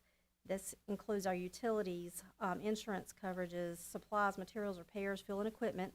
That increases $388,000. And then the projected charter school growth is $230,000, making the total fixed cost with a state salary increase of 2%, $1,613,000. With revenue, the county appropriation funding formula at 3% is $1,185,000. The fixed cost of $1,613,000. This would leave us a 26-27 shortage from increased revenues and expenses of $428,000.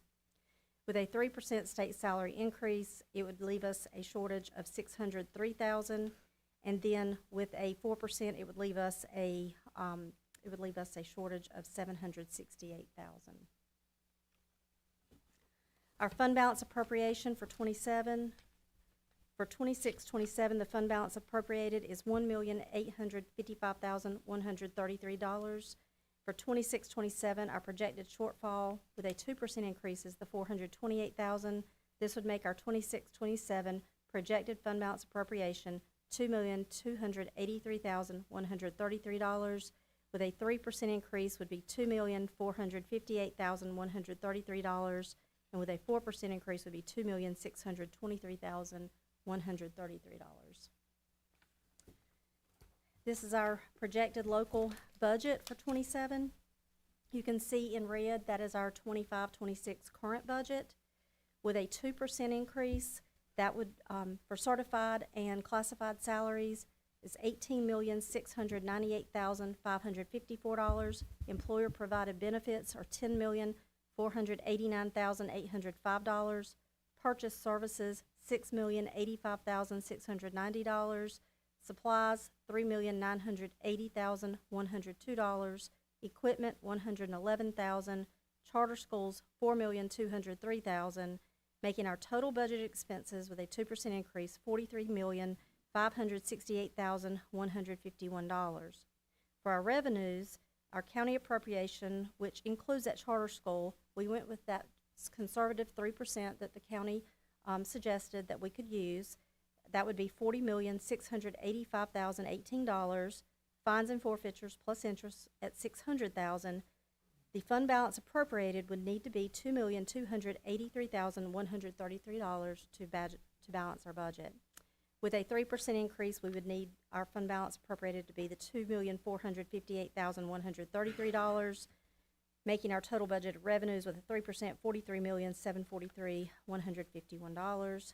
And then with a 4%, the fund balance appropriated would be $2,623,133, making our total budgeted revenues $43,908,151. And this is our projected local fund balance for fiscal year 27. So as of June 30th, 2025, we had $4,651,054. We had assigned fund balance for inventories stabilization of $310,746. Assigned fund balance for fiscal year 25-26 this year of $1,855,133. This leaves for 25-26 our unassigned fund balance at $2,485,175. With a 2% increase, well, our projected fund balance for June 30th was $4,829,090, but with that 2% increase, our projected fund balance appropriation is $2,283,133, making our projected unassigned fund balance for 26-27, with that 2% increase, $2,545,957. With a 3% increase, our projected fund balance would be $2,370,957, and a 4% increase would be $2,205,957. Now, for 24-25, we did use $685,404. So if we continue to utilize fund balance the same as we did in 24-25, every scenario would put our fund balance below that $2 million floor.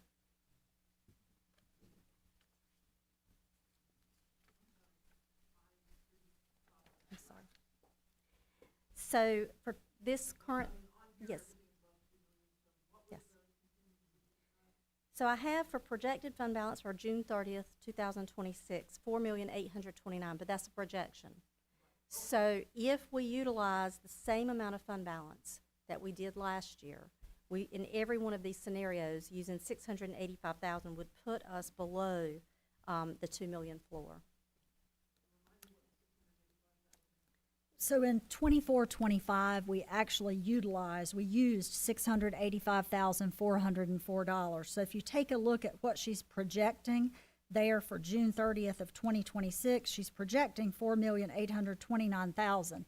However, if we utilize the fund balance this year in the same way that we have in previous years, that $4,829,000 would be lower. And as it goes lower, then that means more it's coming off of the floor when we look at the end.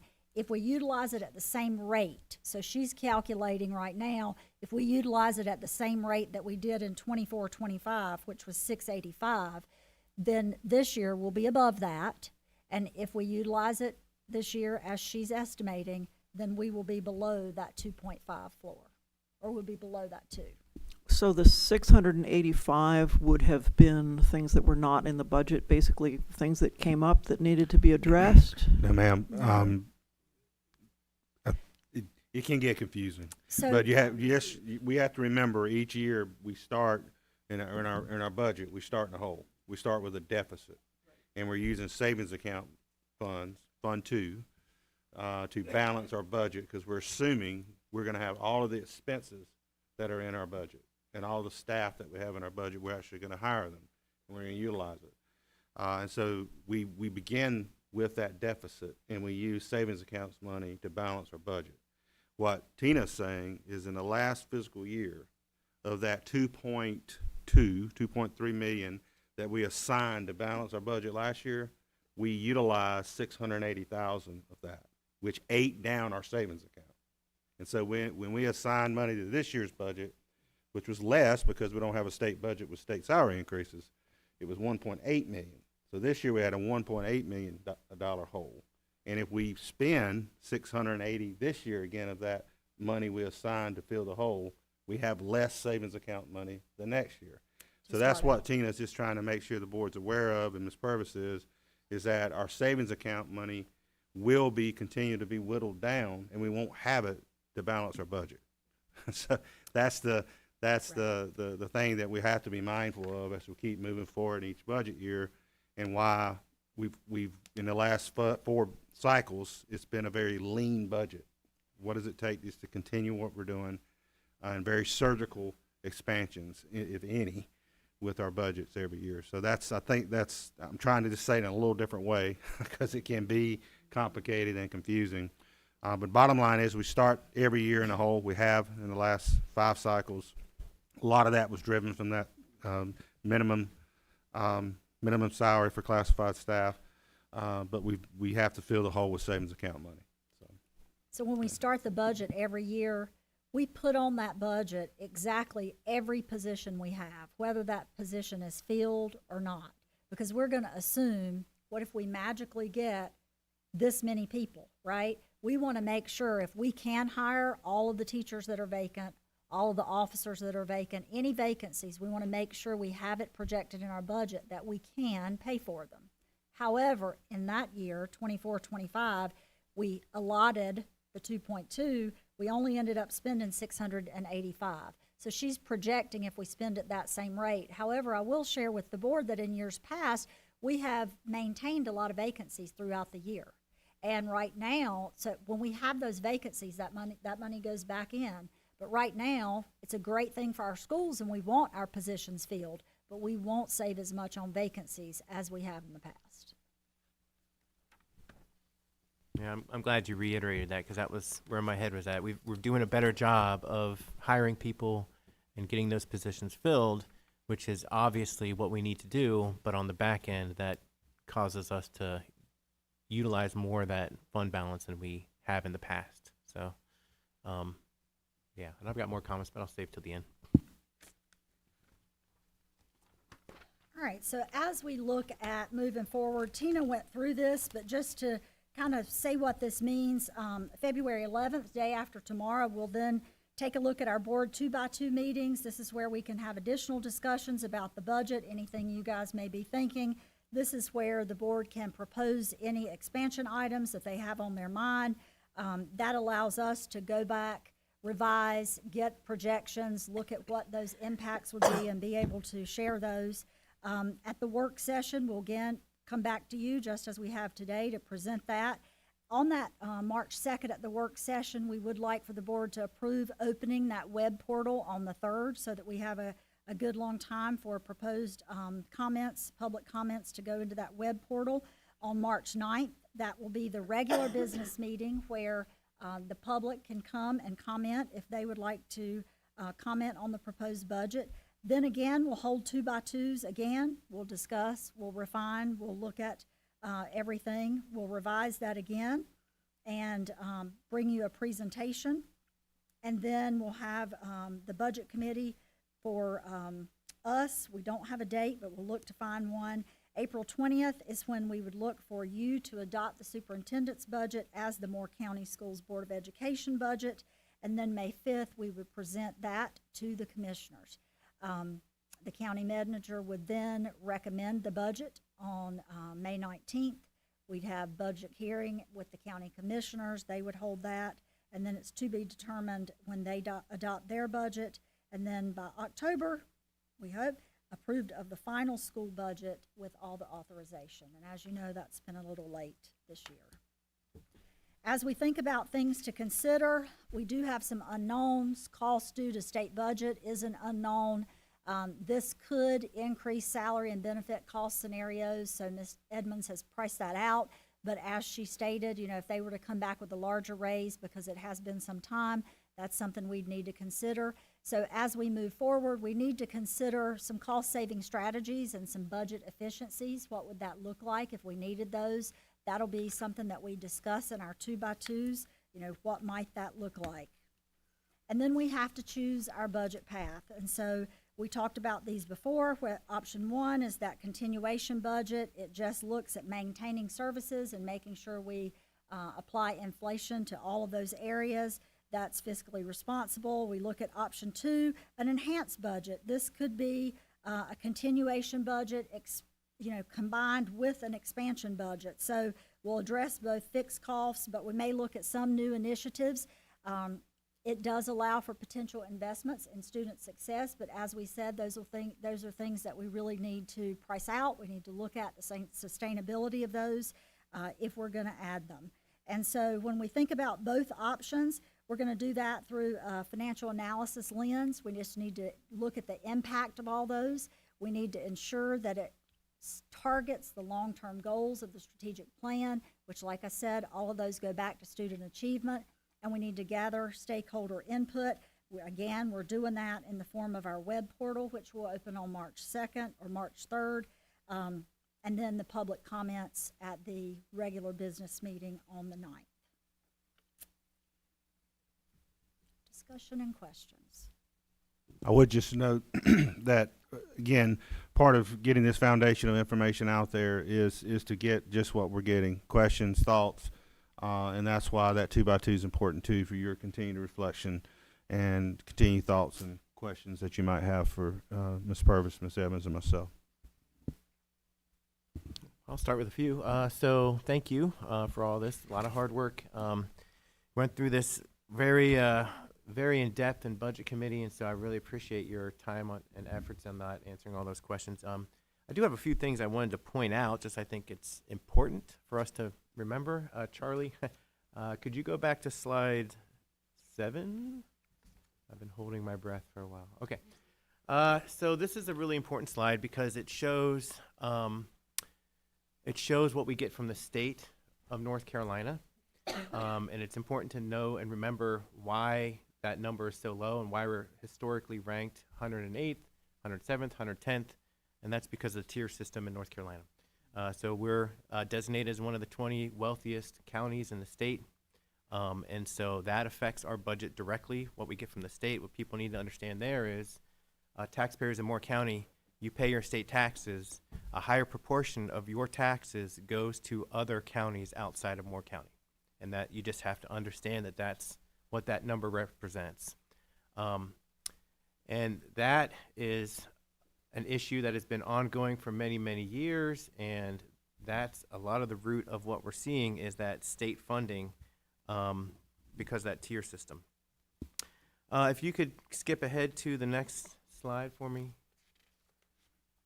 I've done a lot of research on this topic, and that is looking at the funding, the state, federal, and local funding across the state, and the outcomes that are being produced by that funding.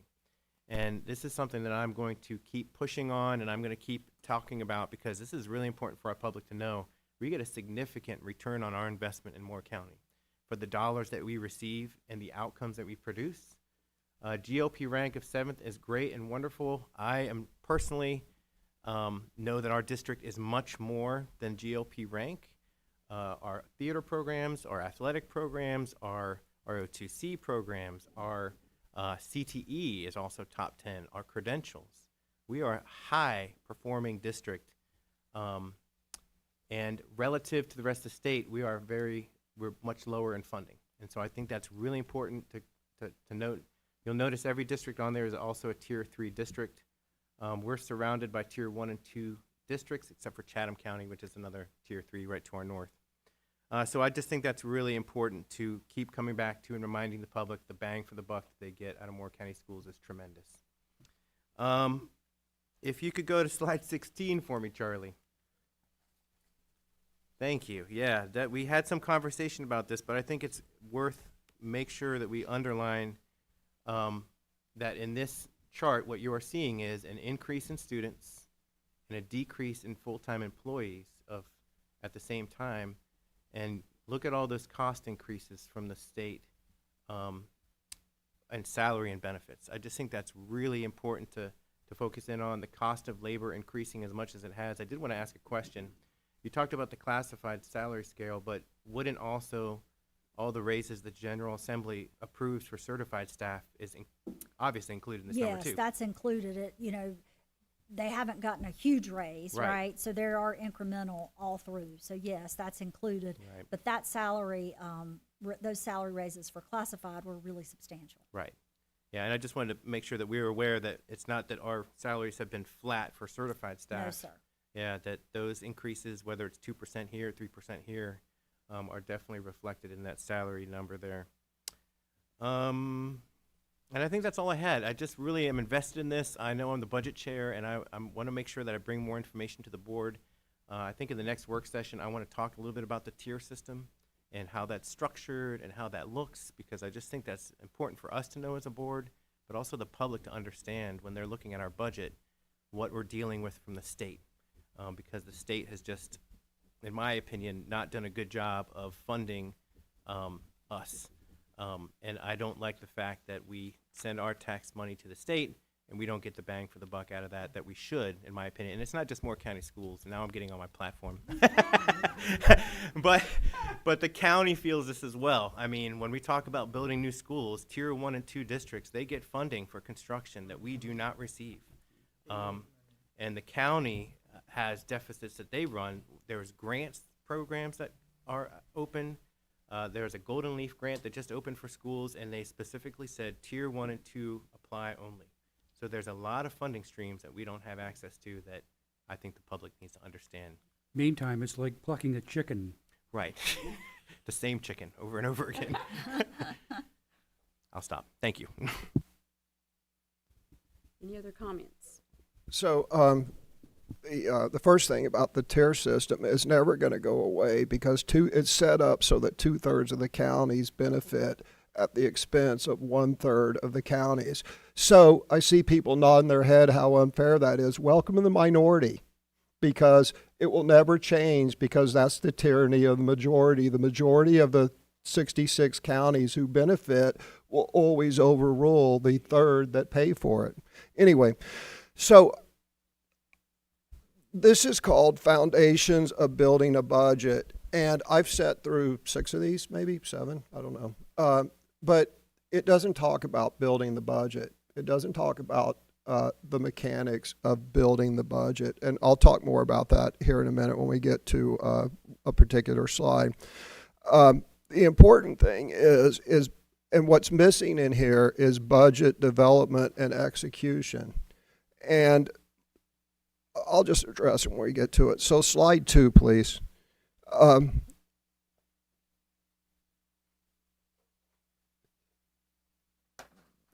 I think if I understood what was said here correctly, the way we build the budget is we look at the previous budget, we look at impact of fixed costs, and we develop the budget. So how do we revalidate past expenditures? Again, it sounds to me like all we do is we take the previous year's budget and we go, okay, this is going to be an increase, this is going to be a decrease. But where do we say, gosh, maybe we should spend more on library books? Or how do we validate programs to make sure, and at what level of fidelity do we do that? Because the board never sees that, and the public never sees that level of fidelity.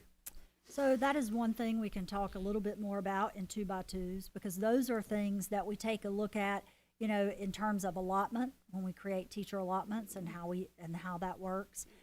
So when we look at, you know, do we want to just start with this foundational budget? As we said, there are some things like, how could we find efficiencies? Are we looking at these areas and saying, well, maybe we could do something different here, right? So it's not necessarily that we just decide, hey, everything we're doing should stay exactly like it is. But I hear what you're saying is that the board would like a little more in-depth look into that process. So do we have a line item budget that says library books, X amount is forecast, legal expenses, X amount is forecasted? Do we have that? Because I've never seen that. I don't think the public's ever seen that.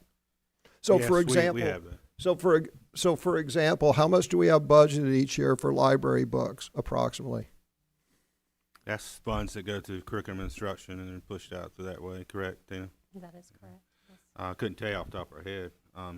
Not as much as we'd like to have, tell you Well, that. see, that- But I would say this, I would say that that's an iterative process that happens throughout the year. Tina meets with each department head, each budget manager, works through their budget, working through their supervisors, and looking to make sure we're getting return on investments, whether that be a program, and we no longer use that program because it wasn't being utilized or didn't have the impact on student learning. So that is a very much an iterative process, and you're right, it's very much into the weeds of executing a budget. So but there has to be a detailed, you know, library books this much, legal expenses this much is forecasted. So how much do we have budgeted for legal expenses this last year, as an example? I don't have the number on the top of my head, but we do have a line item just for legal. Approximately, how much? 600,000 maybe? I'd have to look. I don't have it. Okay, right well, in front that goes to my next question of execution, because, you know, an oversight board really only has like 3 primary responsibilities. Everything else is secondary. You know, there's hiring a CEO, there's developing and overseeing the budget, and emphasis on overseeing, and then legal compliance. Okay, so let's move on to Dave, could I reinforce you just yes, a second? Yeah, sure. What you're talking about is a programmatic budget versus a line item budget. A programmatic budget takes into account requirements. We lay out the requirements And at its most fundamental level, it's task, condition, standard, and cost. And that's laid out over time, over the course of the budget cycle. The budget starts out at DPI with direction from the General Assembly, essentially, that a full employment is what we're after. So using a line item budget system, we slot money in various slots, the gun goes off and you start spending. At no point in time can you stop that system and go, okay, what have we achieved thus far with our money? There's no way to do that in the system that's been handed to us. It's because by it the isn't General set Assembly. up, it's because it's not the General Assembly that's created that system. We're in charge of that system. We can modify our budgetary system so that we have whatever view we want. We can do it by initiative, we can do it by line item.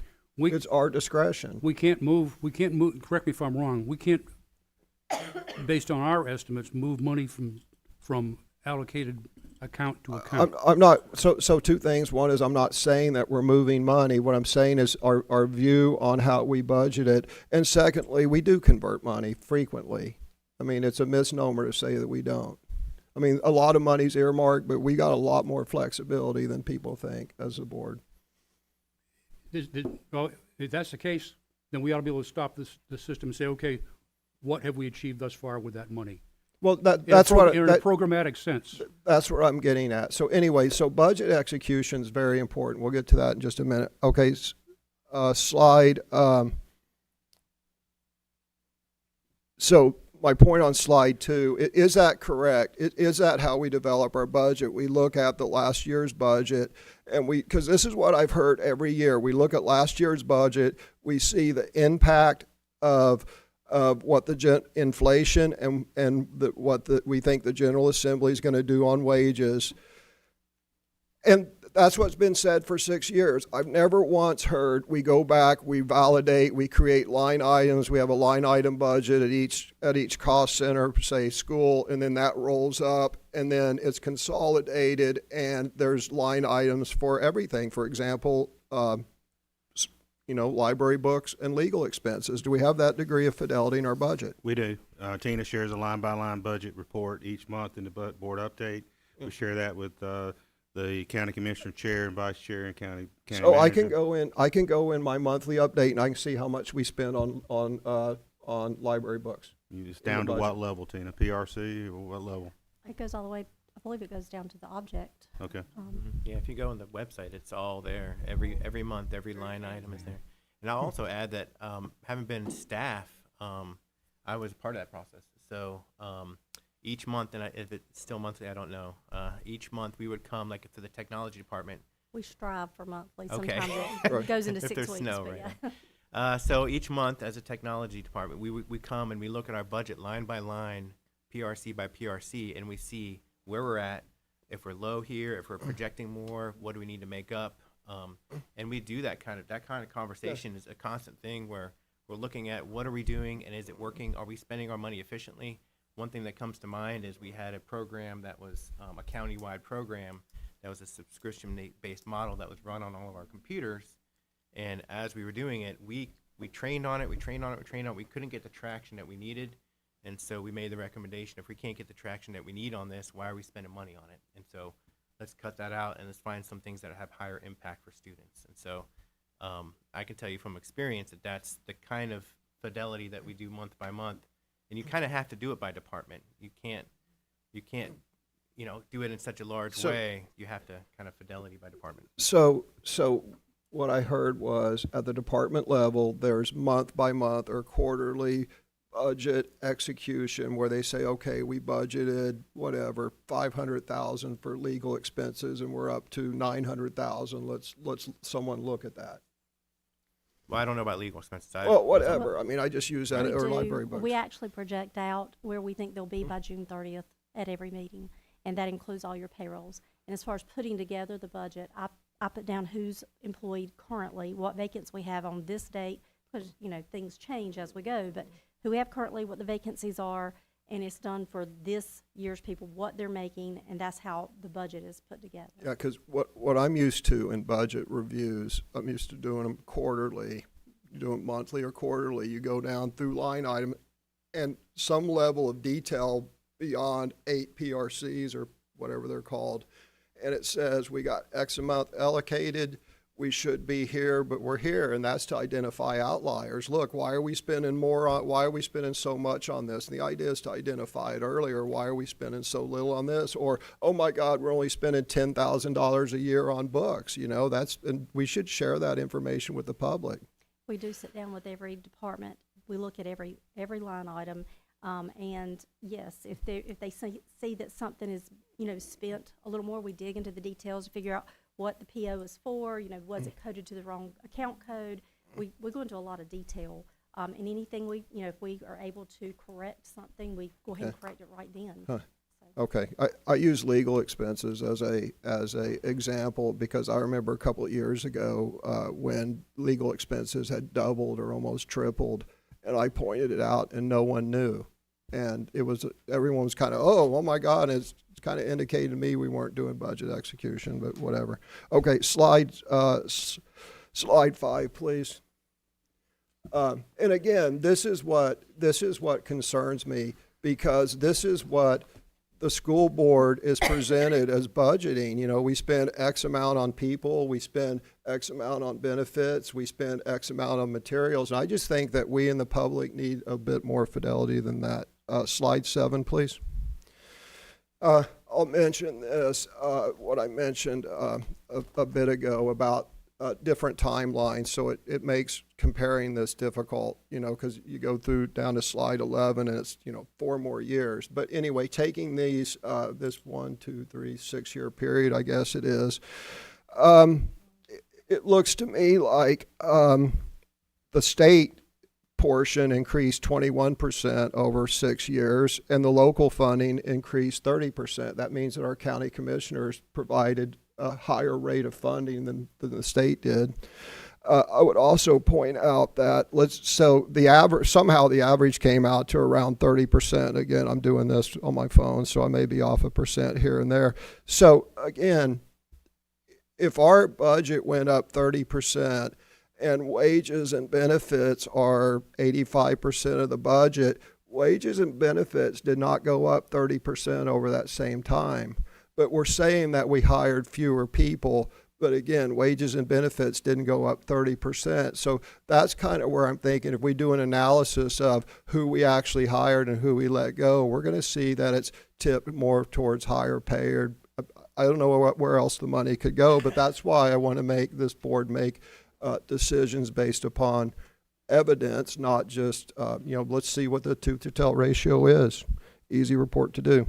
Okay, slide 10, please. Thank you. So this goes back to my 30% over 5 years. We've had a 30% increase in budget over 5 years. Excuse me for a moment. I checked your math and I got 23% over 5 years.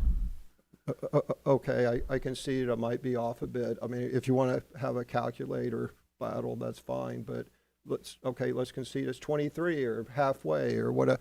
Actually, let's go back. Let me see how you did your math.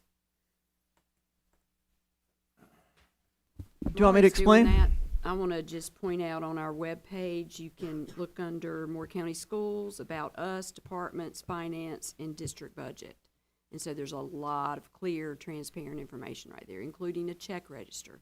So you can look in that space while we're waiting for the math. Right, that was actually under Dr. Grimacy. We implemented that. I think it was Dr. Grimacy because I said, was it you, Dr. Lager? Anyway, yeah, that's a good idea because the public can see every single check that was written.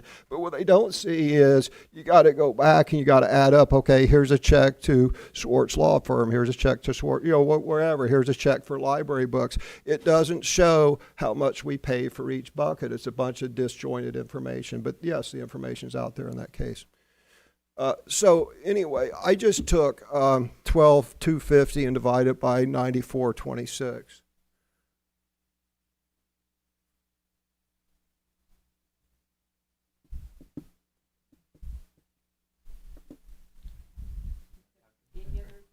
No, I'm answering Ms. Dahl. She said she got 23%, and I'm asking her how she got 23%. So then you subtracted 1 from that? I didn't subtract. I don't know, maybe my math is wrong, but just tell me how you did it. I'll accept that. I was trying to do a quick calculation and listen at the same time, and I Okay. made an error. Okay, thank you. All right, slide 10, please. So let's just concede that there's a 30% increase there. Okay, when we were on this slide, I asked questions. Retirement went up. It increased from 22% to 24%. So that was a 10% increase? Or is that a 2% increase? How do I read that? That kind of goes to Ms. Dahl's question earlier. Is that a 10% or a 2% increase in overall?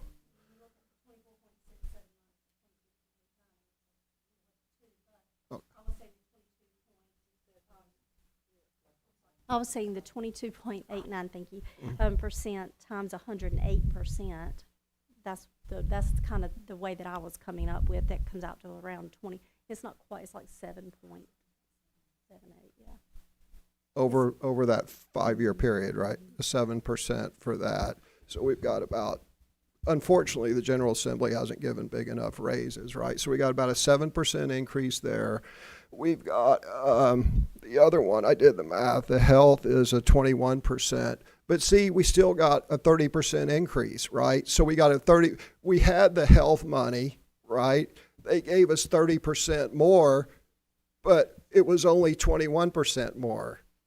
And they gave us we had our wage, they gave us 30% more. We got 30% more for that funding, but the wages didn't go up 30%. That's my assertion, is I'm unclear where this money went. Okay, slide 11, please.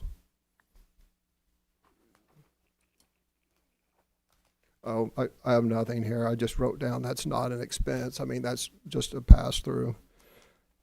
Slide 12. This is interesting. Any idea why the Academy and More enrollment went down 20% over the last 4 years? Well, we discussed this in budget, and my thought, I don't know for sure, is that these are the Moore County students are decreasing, so perhaps they're pulling more. That's probably, they pull a lot from other Hope counties. County Yeah. and Scotland County. Yeah. That caught my eye. Slide 13. But I think we have to remember too that we're in a competitive marketplace, but so are they. Correct.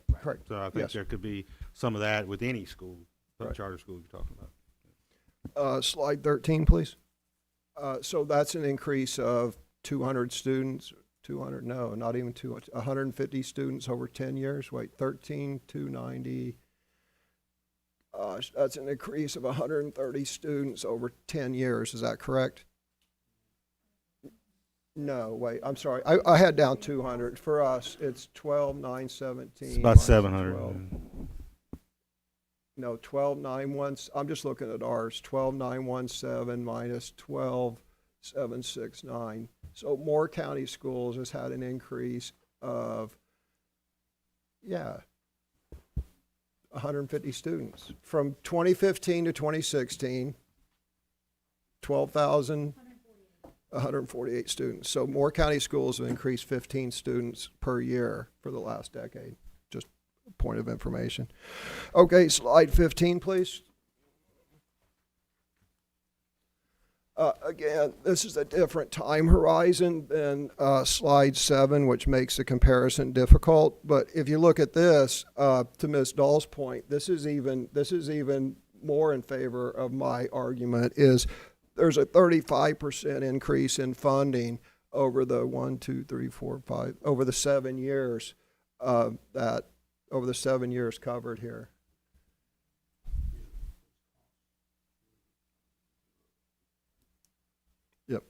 Okay, slide 16, please. Some of this is just information. I can't read what I wrote down. So,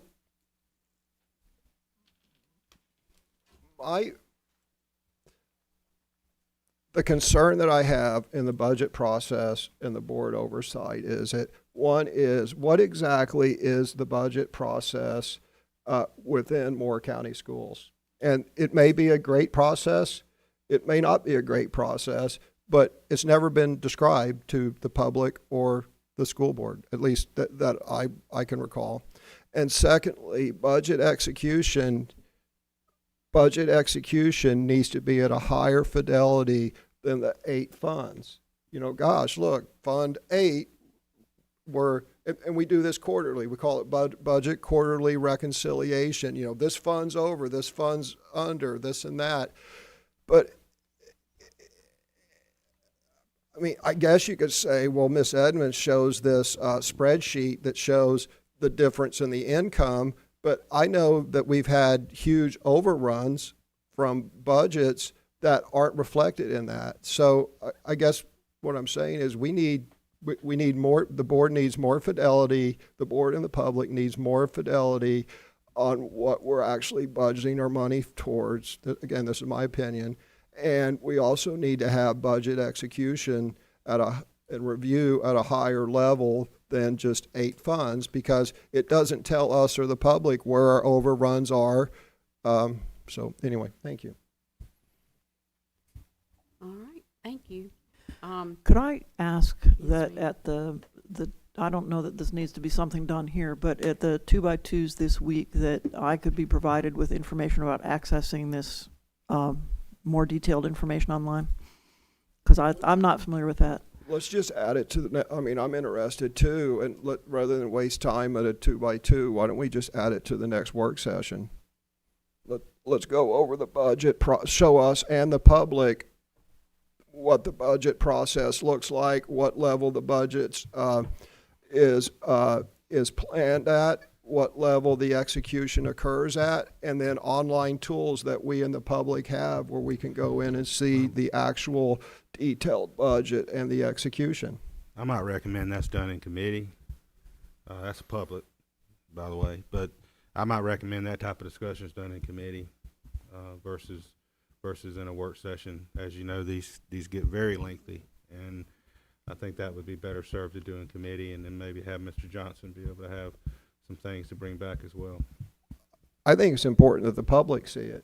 It's a public meeting. But it's not public. Like, then, okay, let's put a video in and start videoing our committee. If we're going to say our committee meetings are public, then let's put videos in them and let's start broadcasting. At some point, there has to be some trust of staff too, Mr. Hensley. That staff is doing these things to fidelity. Dr. Locklear, I'm not.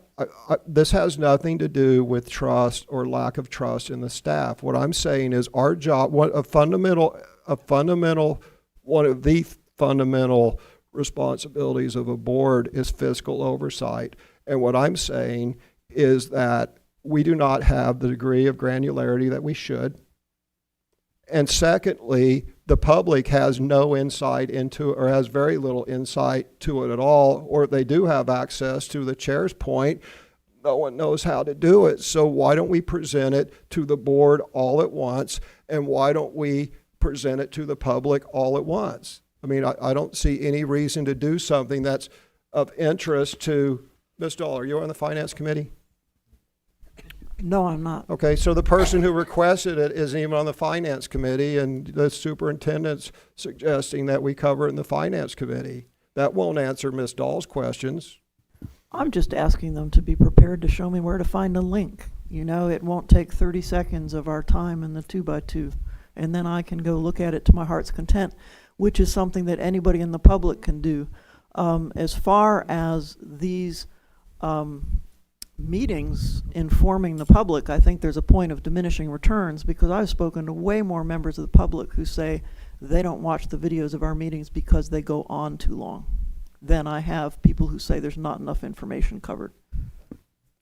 So I would err on the caution of providing more information to the public than too little, is where I would err. Well, we can come back next week and tell the public where the link is if they can't find it on their own.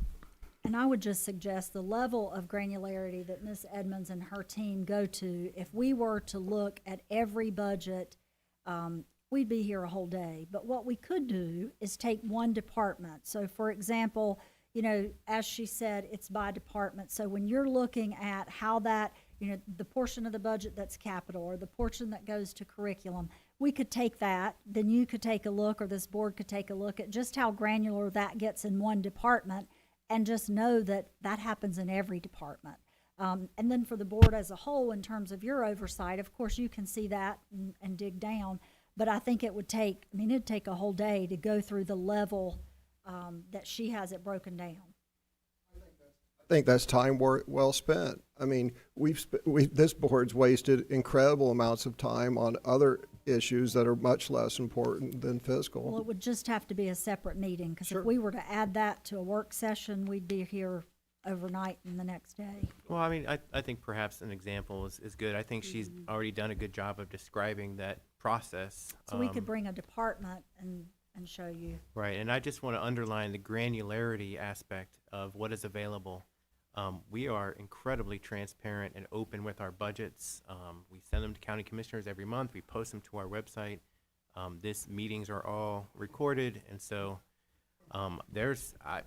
I've looked at other school systems, and I've looked at other schools in this county to see if I could find anything about their budgets, and we are way more transparent and granular in our budgets than anything else I've ever found. So I just want to thank Tina and her staff, and just appreciate you. I just want to be able to look at, and the public wants to be able to look at, because the public asks me, hey, how much are we spending on library books, and how much are we spending on legal, and how much are we spending on this, that, and that, and those are not horrible categories. I mean, and it's interesting that no one from the central office can answer either one of those two questions off the cuff. You know, how much have we spent on legal year to date? Ms. Edmonds, do you know? Yeah, we have a chart, but we didn't bring it with us. I mean, That any is something idea? we looked at. Actually, I do have. I mean, Dr. Locklear, do you know? Yeah, We don't I like do. to shoot off the cuff, Mr. Ansley. I would estimate at Right this here point, it we've is. probably, go ahead, Tina. We have it. So far for 25, 26, looks like that we've spent around 661,000. I don't have the budget in front of me. I mean, it should be more than that. I was saying around 600,000, but that was, again, off the cuff. I'd have to actually pull that. Okay. And that's the sort of information that, you know, I'd like to see that charted out over time, because it seems to me it just keeps increasing. And, you know, but library books stay steady. How much do we spend on library books per year approximately? And let me just say on this chart that I had for legal, I actually was estimating how much it would be till June 30th. So I don't have the actual, I actually have what we'd spent up to that date, and then I estimated it for something else I was putting together. Yeah. So, I'm sorry, the library books, that would be a different, line item. I would have to go back and look at that as well. Okay. Yeah, I just, as a board, and then I promise this is my last point. As a board, you know, it would be interesting to see, and I'm making this up, we spent $10,000 a year on library books. Again, I'm making this up, over the last 5 years, and that stayed flat, or 25,000. And, you know, we've spent, our legal expenses have increased, and again, I'm making this up, 30% a year over the last 3 years, and prior to that, they increased 10%. I mean, gosh, I would like to look at discretionary spending and see what's increasing and what's staying the same. It's all about discretionary spending and where we're putting our discretionary dollars. Anyway, thank you. All right, we've been at it for quite a while this morning, and it's now 1:26, 27. We're going to take a 30-minute lunch break. We'll come back at 2 o'clock.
for the break, and we're back at it. We're at our reports, information, and discussion, and we're at item B, capital updates. Dr. Locklear. Thank you, Madam Chair. Ms. Purvis, most of the capital items that were discussed at the construction committee were discussed in prior agenda items. Ms. Purvis did have a couple other brief updates to bring to board. And this may be something that Ms. Purvis brings back every meeting just to make sure this is in the forefront of the board's work and in front of the public. So, thank you. Ms. Purvis? Yes, so we're looking at capital updates. If you would pull that up, Charlie.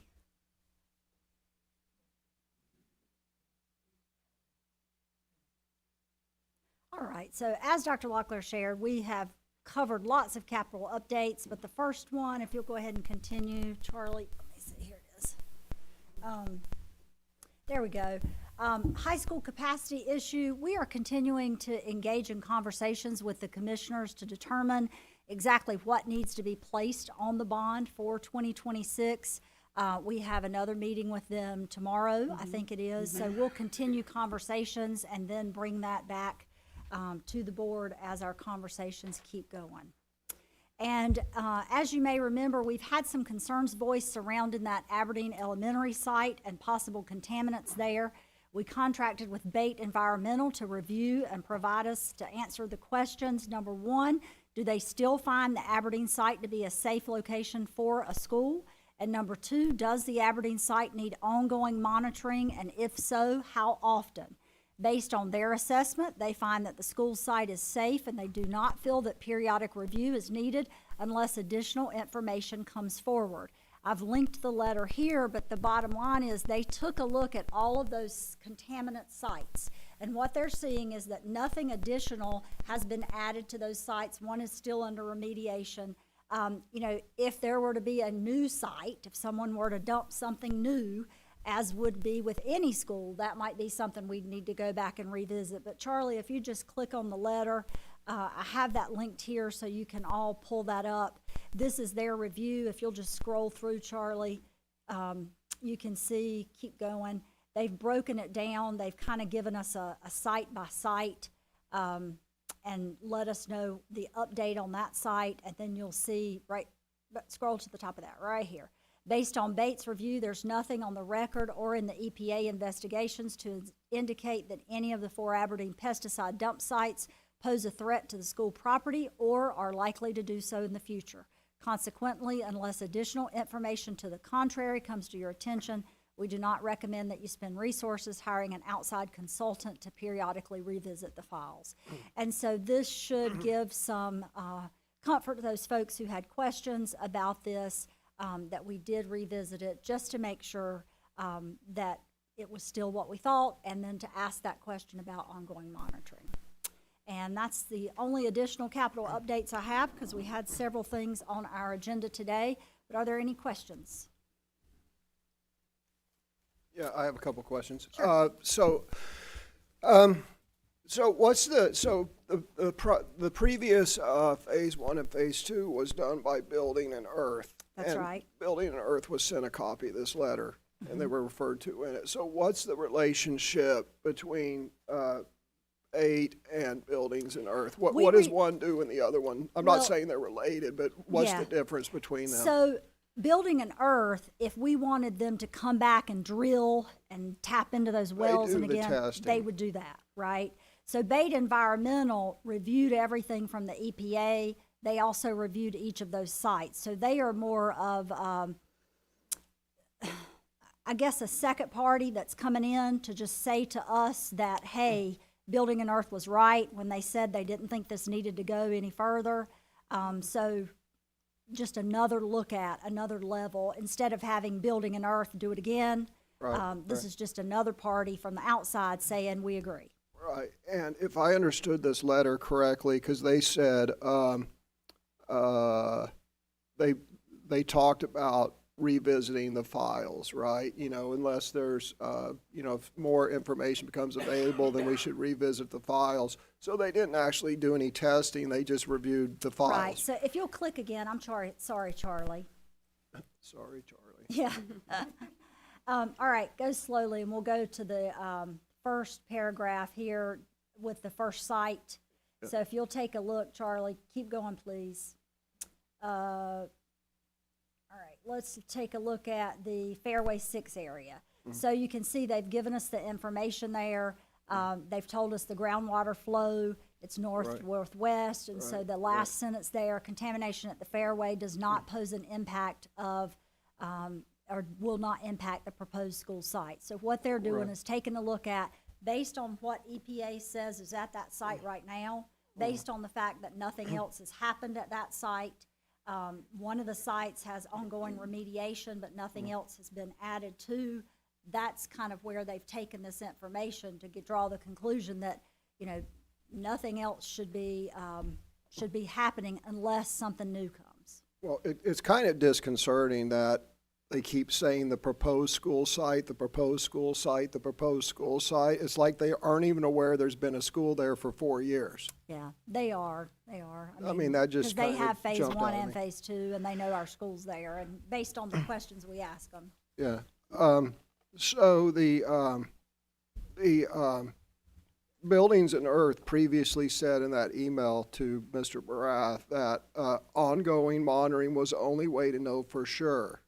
So how do we reconcile Building and Earth, who did the testing, written that the only way to know for sure, and we need to know for sure, is ongoing testing, and this company is saying, oh, we did a review and there's no need to do ongoing testing. If you look at the dates of that letter they sent Mr. Barath, there was a phase 1 done, and then that letter said based on the phase 1, and it didn't say based on the phase 1 in the letter, but in that letter that you're referring to, they said ongoing testing would need to be done. Correct me if I'm wrong, Dr. Locklear, but after that letter, the district then did the extensive phase 2. That's my understanding based on my recollection of the timing of that email. Yeah. And so after after phase 1, they said, you know, you'd have to keep monitoring it. But then the phase 2 was done, and that was the point at which I think our district was told this should be safe after all that phase 2 testing. So this is a follow-up on that phase 2 testing and taking a look at all of those sites that could have potentially impacted the school. Yep. Okay, and this Lewis Montgomery PE who signed this, I assume he's a professional engineer? Yes. Is what that PE. So let's say they're wrong. And this is probably a question for our attorney. Maybe he needs to research it a bit, or maybe you know. But let's say Lewis Montgomery is wrong. Does this letter somehow indemnify Moore County schools and Moore County taxpayers in case this one person and his or her firm is incorrect? And I think that'd be a question for Mr. Schwartz. And that would be a question for closed session discussion. okay, fair enough. I just, you know, it's one thing for a professional engineer to render an opinion. It's another issue for a professional engineer. For example, I don't see a seal stamped on here like they would a plans, right? Which, you know, when an engineer stamps plans, then there's liability that goes along with that. And again, we just have to make double dog sure, because again, anyway, Buildings and Earth said ongoing required regardless of the circumstance. These people say no. So we have two conflicting opinions. And the other thing I would say is, you know, regardless of what this person says, you know, maybe we should test. And I have no idea, but I'll remind the board and the public that, you know, there was resistance to testing the water at Carthage Elementary School for a decade. And oddly enough, when we tested the water in all Moore County schools, at my insistence, it turned out Carthage Elementary was good, but we found issues with water at several other schools. If memory serves me correctly. Those are municipal sources of water. No, I understand. Not our school sources. Yes, the county, ahead of the PFAS requirements that are coming down the road, did ask to test the schools as a starting point. That is correct, Mr. Hensley. And there were a couple sites that were above the threshold that's gonna be put in place in a few years, and so we've been putting some mitigations in place, working with the county. That's correct. Right, and it's my understanding, Dr. Locklear, since you're familiar with it, that Pinehurst Elementary had an issue which led to a well getting shut down at Pinehurst, like the municipal town of Pinehurst had to shut down a well because of what we discovered when we tested the water at Pinehurst Elementary, correct? That's correct. It's county water there at Pinehurst. And then there was 3 or 4 other schools that, what you're referring to, the PFAS, that those schools had issues ahead of the coming regulations, and that was water coming from another county. And not only did it affect, what were those schools, by the way? There are 7 schools. Yeah, so what happened was the central office, for whatever reason, resisted testing the water at Carthage Elementary. I brought it up in a committee, and the 2 other committee members, no, we don't need to do that. So went a different path, and it found out that we tested water in all the schools, and 8 schools had not so good water, one being Pinehurst, and 7 other schools. And by the way, all the homes around those presumably have the same water. So that's what testing shows. Testing may not show exactly what you're looking for. In this case, it showed Carthage was okay. And I think that, again, I just want everybody to understand all the issues with this, because I seem to recall there being a lead issue because Helena Wallen Miller, who was the chair when all this happened, there was some small trace amount of lead, and it said, oh well, that's just a trace amount, when Miss Wallen Miller had written a document years early saying no amount of lead is acceptable. So anyway, look, my point is, we have Buildings and Earth who said the only way you know for sure is testing. We have these people who say, no, we've studied it and everything's good. But they offer no indemnity to us if they're wrong.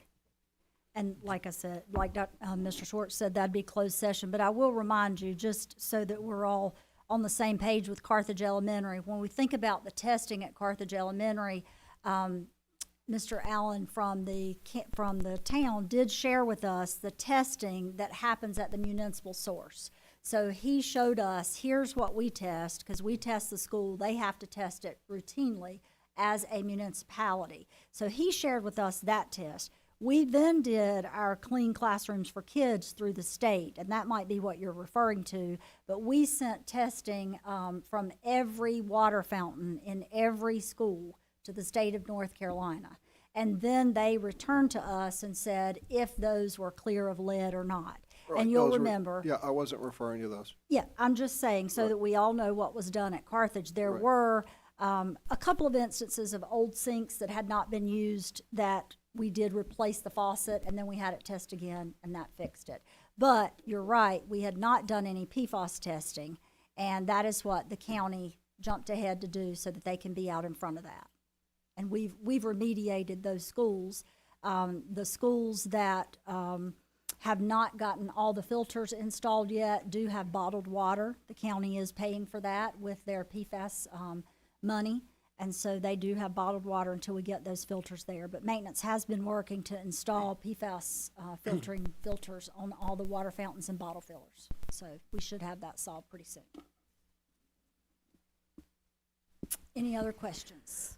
I have a comment. Yes, ma'am.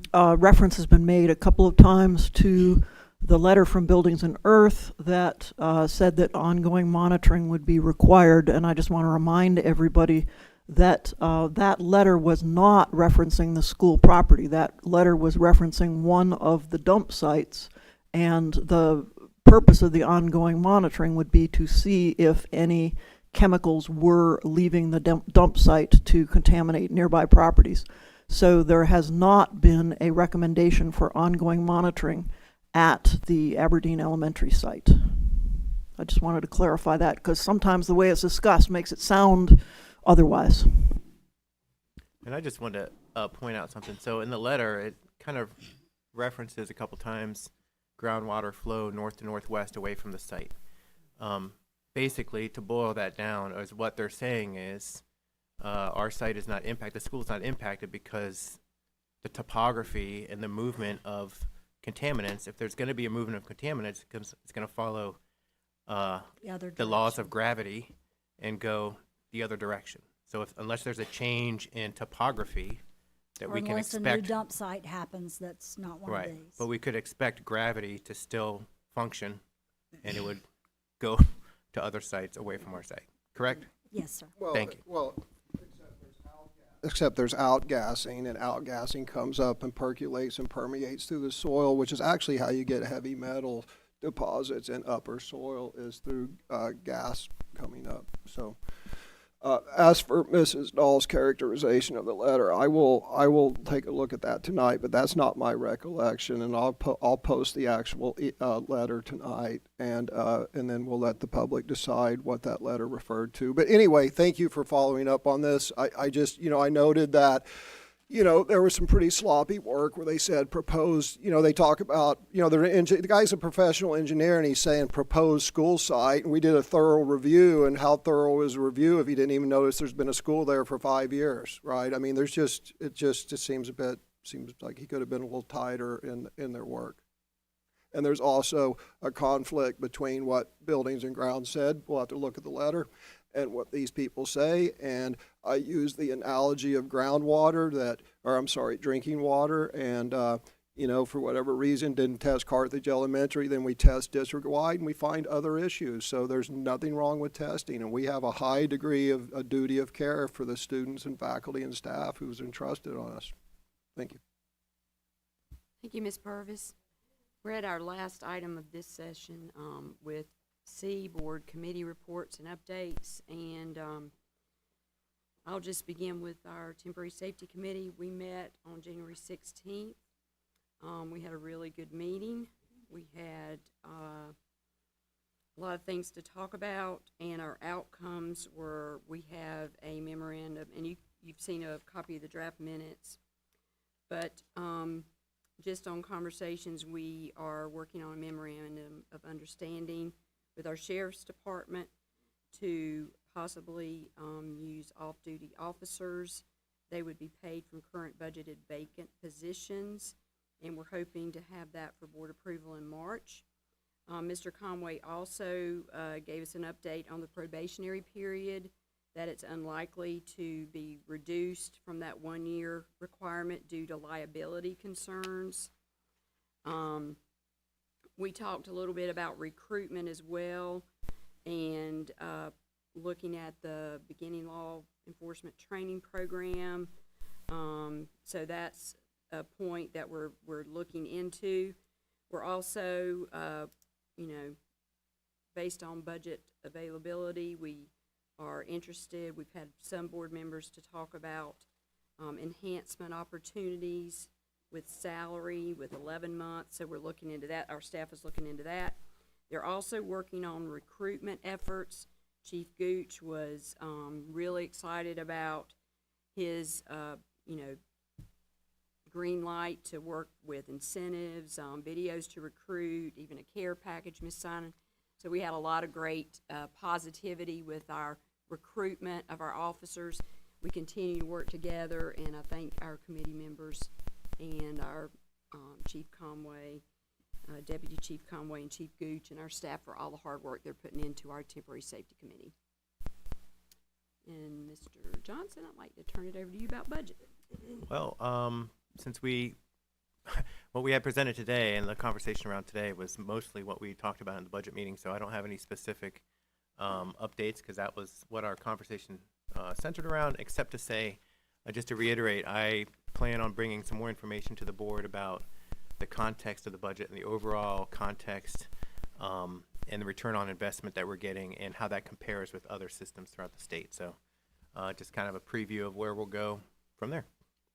I did want to ask a quick question. That information about the salary increases, is that something that I could ask some questions about in 2x2s, or is that wait until March until you have more information? Well, it's in process right now. Okay. So, yes. So wait. I think anything you would like to ask during 2x2s, I think that's great. Okay. Help us get to that point, because we have to collaborate. Gotcha. Okay. Thank you. Okay, thank you.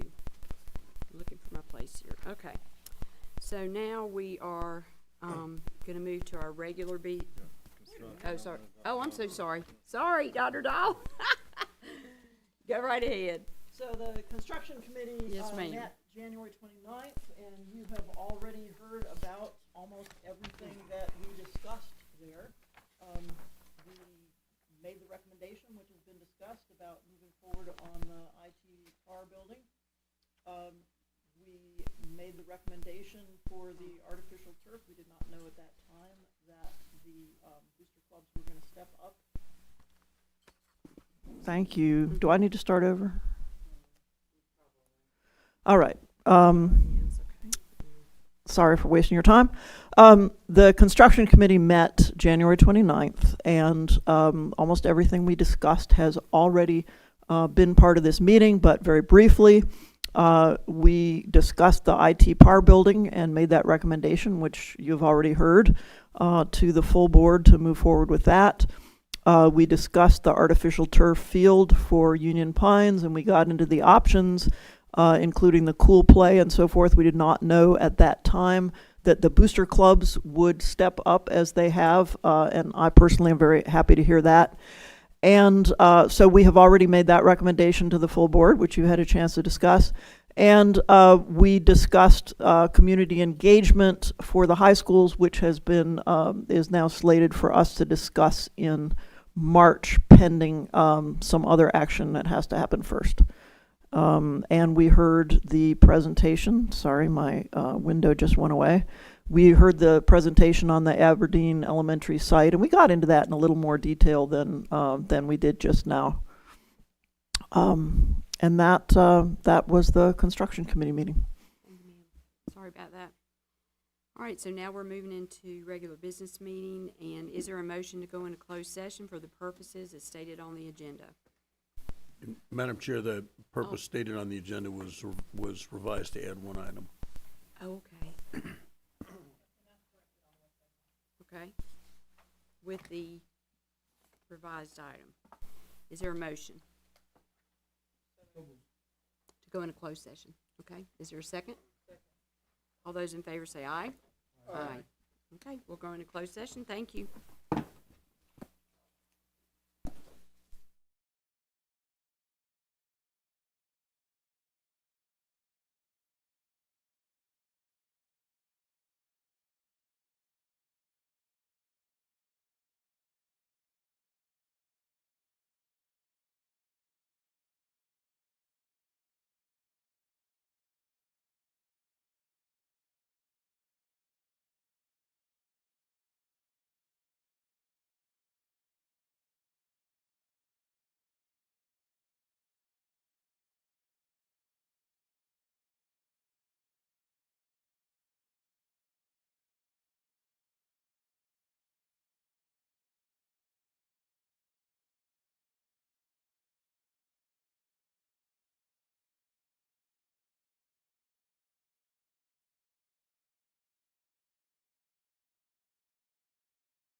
Okay, board members, do we have a motion to return to open session?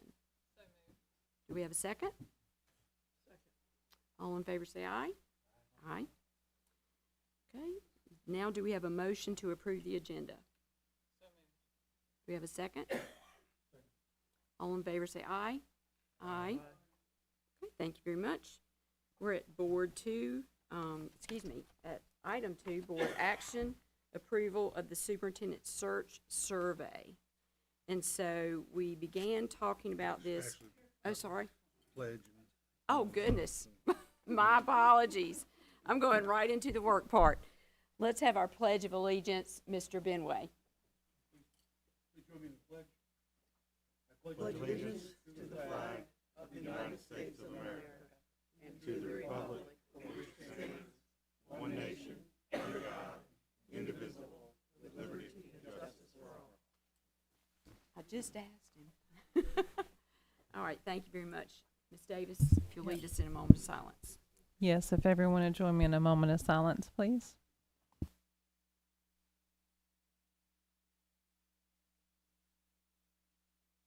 Thank you. All right, thank you very much. Now we'll move into, are we ready? Consent agenda, thank you. Let me get my papers right. Okay. All right, we're at consent agenda, item 7. Do we have a motion to approve the consent agenda?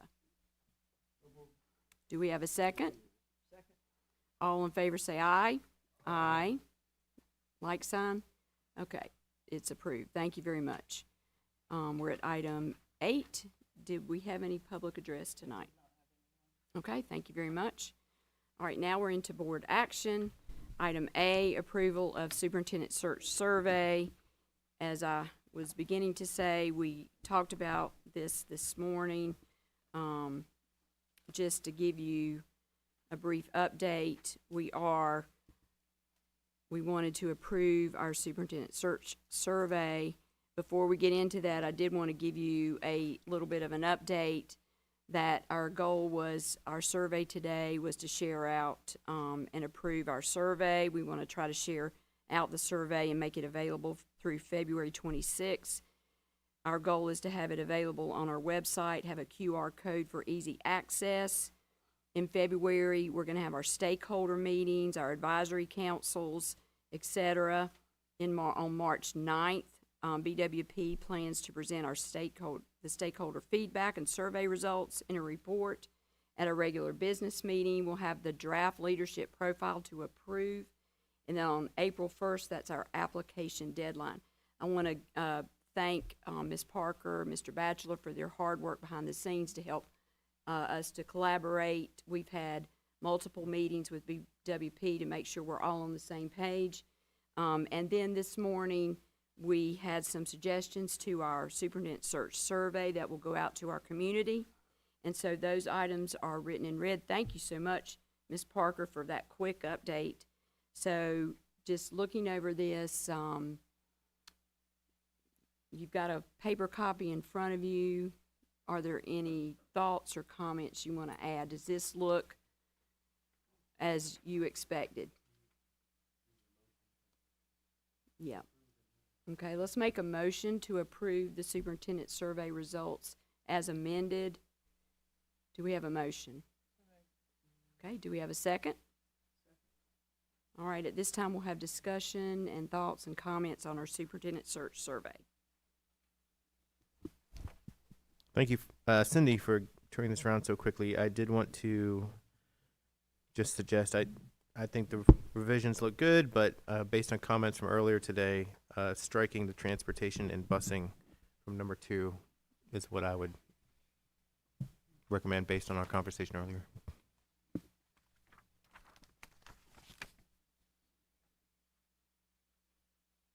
Okay, so striking your suggestion is to strike out the transportation and busing.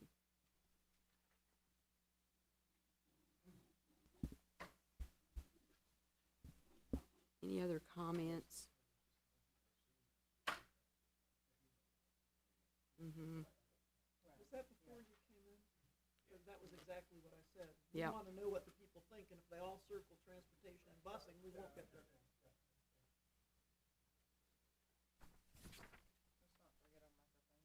Yeah.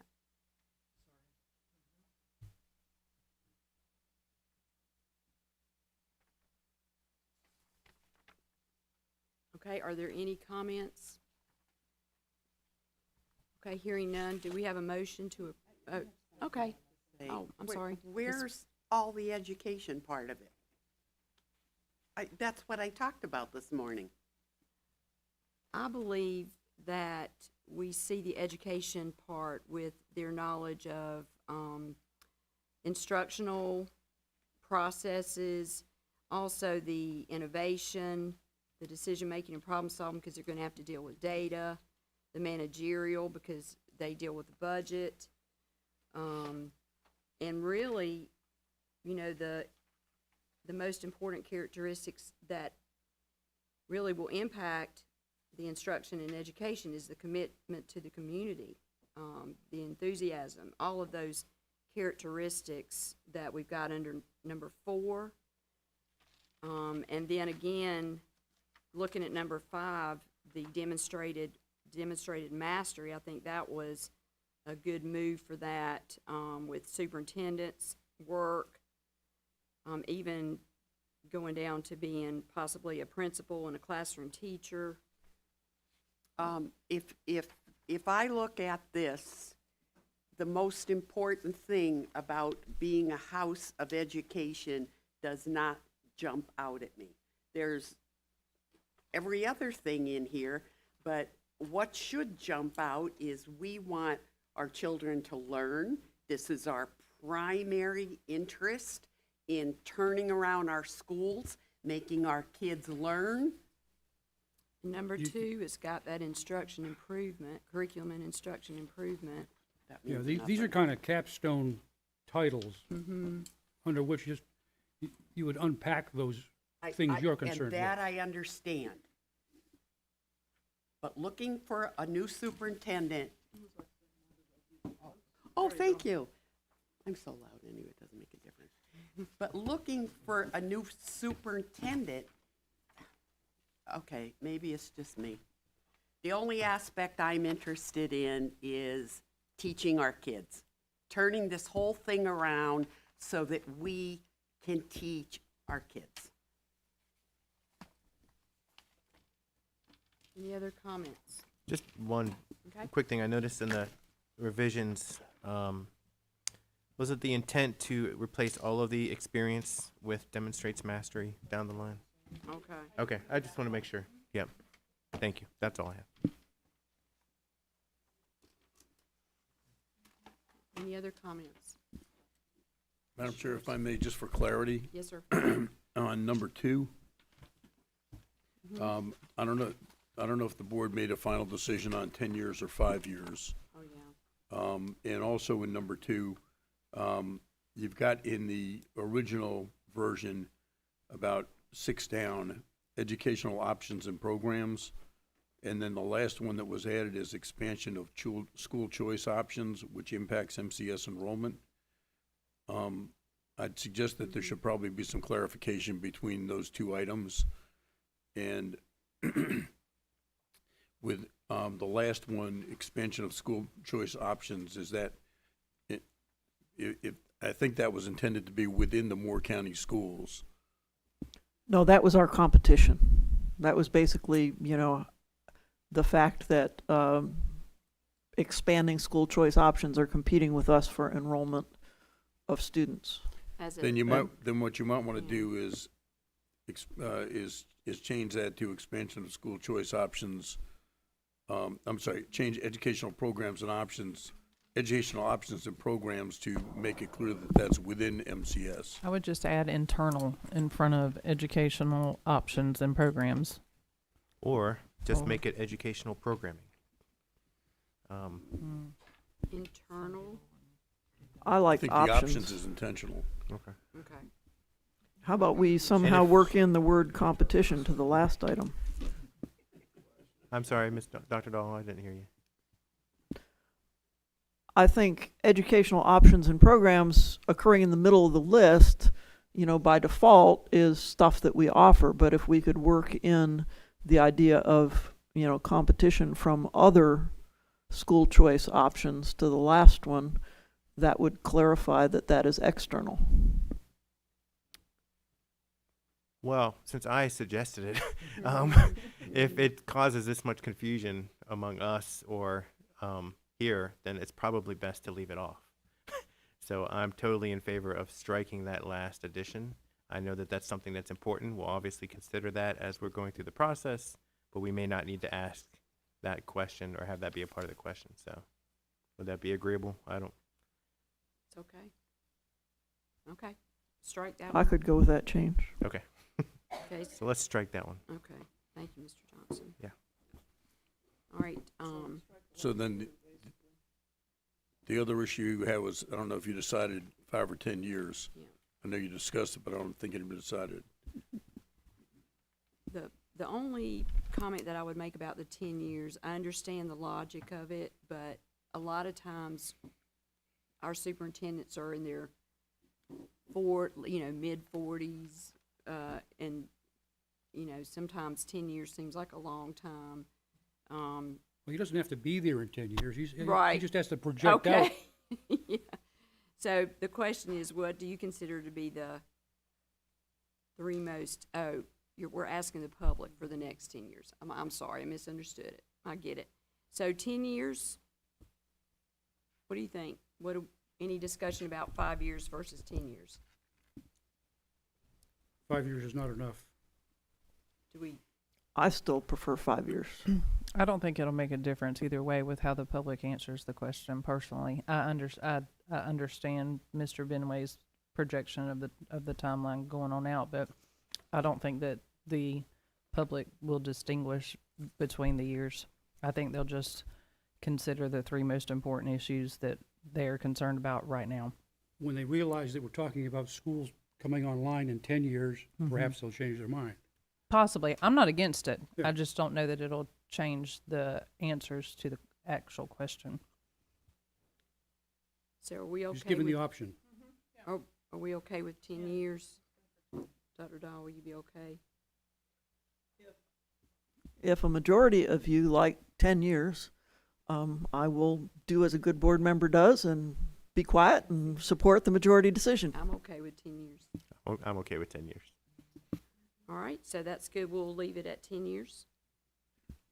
One other suggestion, the last one that was added on number 3, I'm not sure what that means, and it might require some clarification. Leeds Community Knowledge Center of Gravity. Yeah. Leeds Community Knowledge Center of Gravity. There are 5 centers of gravity in every community. The base one is morality and ethos, and then there's economy, law and order, governance, and knowledge. Just like we have an instrument of national power is knowledge and information, we also have that knowledge here. We are in the knowledge business. We are in the business of providing the community with adaptable knowledge in large measure.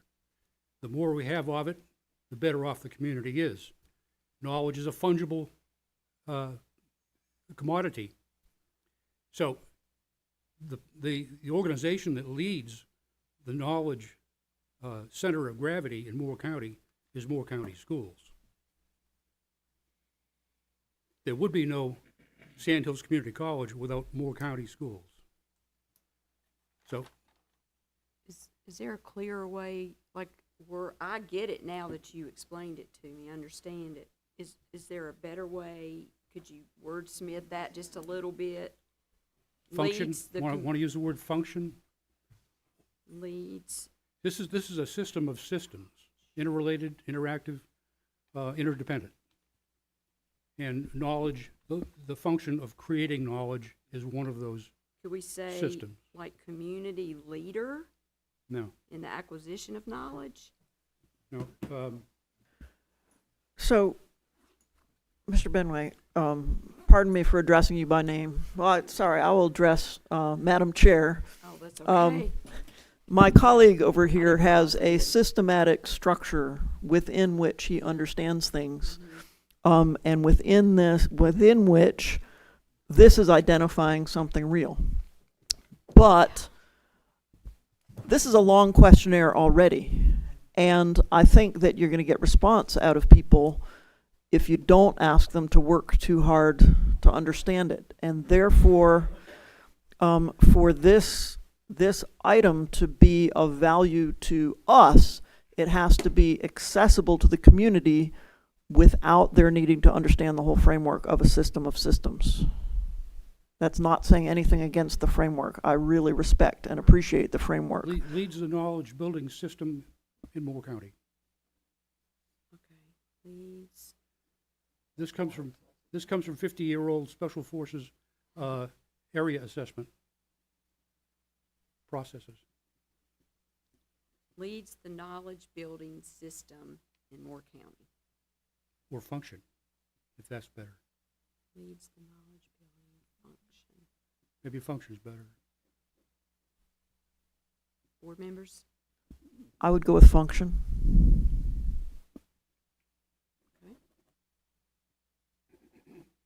Ms. Parker, did you get that edit? Thank you, ma'am.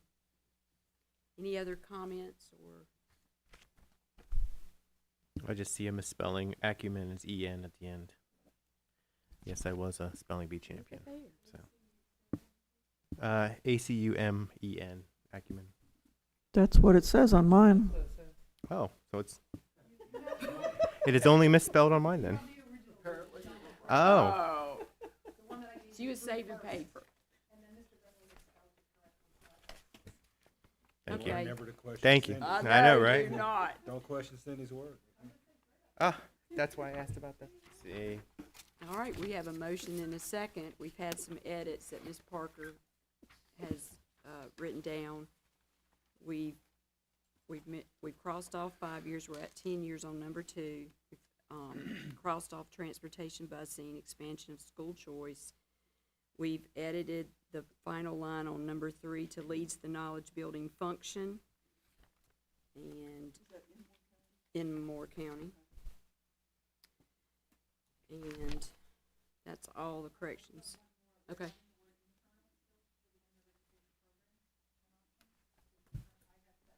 I don't think we I think need that that we- because we eliminated the thing that makes it confusing. Yes. Yes, ma'am. ma'am.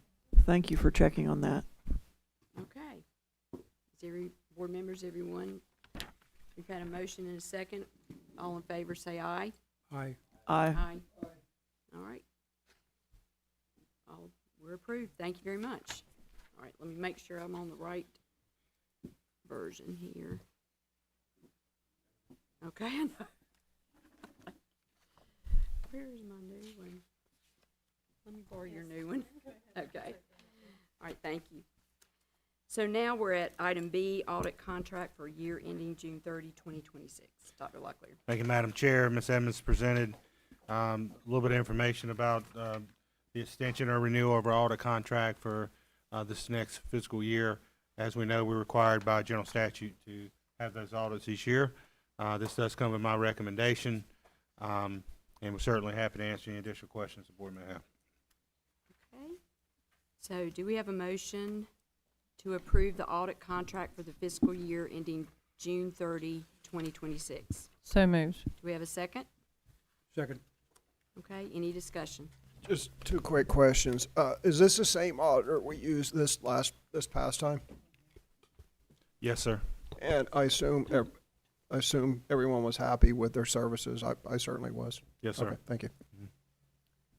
Any other comments? Hearing none. All in favor say aye. Aye. Like sign. All right. Thank you very much, Ms. Edmonds. I have to get back to my. Okay, we're at item C, out-of-state field trips. Thank you, Madam Chair. Dr. Capps and Ms. Simon presented this earlier today. Does come in my recommendation for approval. And we're happy to answer any questions the board has. Okay. All right, do we have a motion to approve the out-of-state field trips as presented? So moved. Okay. Discussion. I have a discussion. I just wasn't here to say this during the work session, but I'm happy to see all these field trips. You know, whether it's a you know, an after-school club going to, you know, they've done well and they're furthering a competition, or it's just a class going to do some hands-on discovery learning. I think we need more field trips, not fewer. So anyway, I'm glad to see these. One question. Do we do a post-trip report? Is one produced? We do not, but I know, I can tell you, when Mr. Hensley's saying he's excited about them, the March report already has 3 on there, so you've got more coming. But that could be something we add, a follow-up to. It'd be great for referring to the following year and building on it. That would be nice. Okay, thank you. I would just like to echo what my colleague said. I'm excited that our students have these opportunities. I think they, you know, provide learning that simply cannot happen within the same 4 walls that they are every day. All right. Hearing no other comments, all in favor say aye. Aye. Like sign? Okay. Thank you very much. We are on item D, 2026-27 high school course guide. Thank you, Madam Chair. Dr. Burris presented earlier this morning on some minor additions to the high school course guide. Not a lot of changes from last year going in this year, and we're about to kick off our high school registration. Again, this is the high school course guide for grades 9 and 12, and the board approves that each year. I'd like to be the first one to congratulate Dr. Burris, who will be starting as our new director for curriculum instruction on April 1st. Thank you. And Moore County Schools is in great hands. We all know there's only one down Dinah Gephardt, but there's only one Rachel Burris, That's too. right. And we're very fortunate to have you, Rachel. Thank And we're going to continue to see, I know, great focus and gains on student outcomes. So thank you for your leadership. And if the board has any other questions, happy to answer those. Ms. Simon or Dr. Burris. All right, do we have a motion to approve the 2026-2027 high school course guide? We have a second? All right, any comments? Hearing none, all those in favor say aye. Aye. Like sign? Okay, very good, thank you. Thank you, Rachel. Congratulations. I don't know if that's a word. It means, it's a quick way to say when you're opposed. All right, let me get called up. All right, we're at item E, proposal to strengthen transportation, mechanic staffing, and compensation. Dr. Locklear. Thank you, Madam Chair. Mrs. Purvis and Mr. Nelson were here earlier this morning to present on this recommendation. As noted this morning, because of the need to really take action now, that's why this is being brought outside of where we've made other surgical adjustments to salary scale within the budget process. But this is a recommendation that would be supported from state transportation funds and not have a local impact. And I think Mr. Nelson and Ms. Purvis did a great job of talking about the need this morning and appreciate the board's support. However, I will ask Ms. Purvis, I don't believe Mr. Hensley was here for that presentation, so I will ask Ms. Purvis to give a kind of a brief overview and background on what this was about, just for your benefit, Mr. Hensley. I think it'd be helpful. Yeah, and the public. I also, or I could just have, I have some very, I've read it, I have some very specific questions. Whatever you proceed prefer, it. sir. What- Yeah. Sure. Yep. I'll give a brief overview Okay, real no, quick. no, yeah. So in the last 5 years, we've had 25 resignations in the mechanic department of transportation. When we go through and talk with folks on their exit surveys about their resignations, they cite pay as the reason. So Mr. Nelson at this time has the ability in the state budget to have 7 mechanics in his department. We currently only have 1 certified mechanic and 2 who are apprentice level mechanics. As I shared with the board earlier, he does a terrific job of getting young mechanics in. He's a master mechanic himself, and so he trains them. But as soon as they have enough training, then they leave us for more pay. He did a comparison of the employers and agencies around us that we are losing mechanics to look at comparative pay. Based on those comparisons from Lee County, Montgomery, North Carolina DOT, the County of Moore, and First Health, he recommended that we adopt a new mechanic pay scale that would start at $18.46 and top pay would be $30.88 per hour. All of those that pay move would be within the 056 scale. Along with this recommendation is a Part 2, which is the transportation supervisor. He also did a regional comparison there. Currently, our transportation technician supervisor pay starts at $41,121, goes up to $55,432. He compared that with the County of Moore government, the North Carolina Department of Transportation locally here, as well as the NCDPI pay scale for this position. And he is proposing that we move this to a pay level 72. Moving that to a level 72 establishes it in the range of $49,545 to $66,788. As Mr. Johnson asked earlier, why that range, why 72? That allows us to still be within that DPI range, but not have to put any local funds towards that position. It would all be covered by 056. Why do we need to do this at this point in time?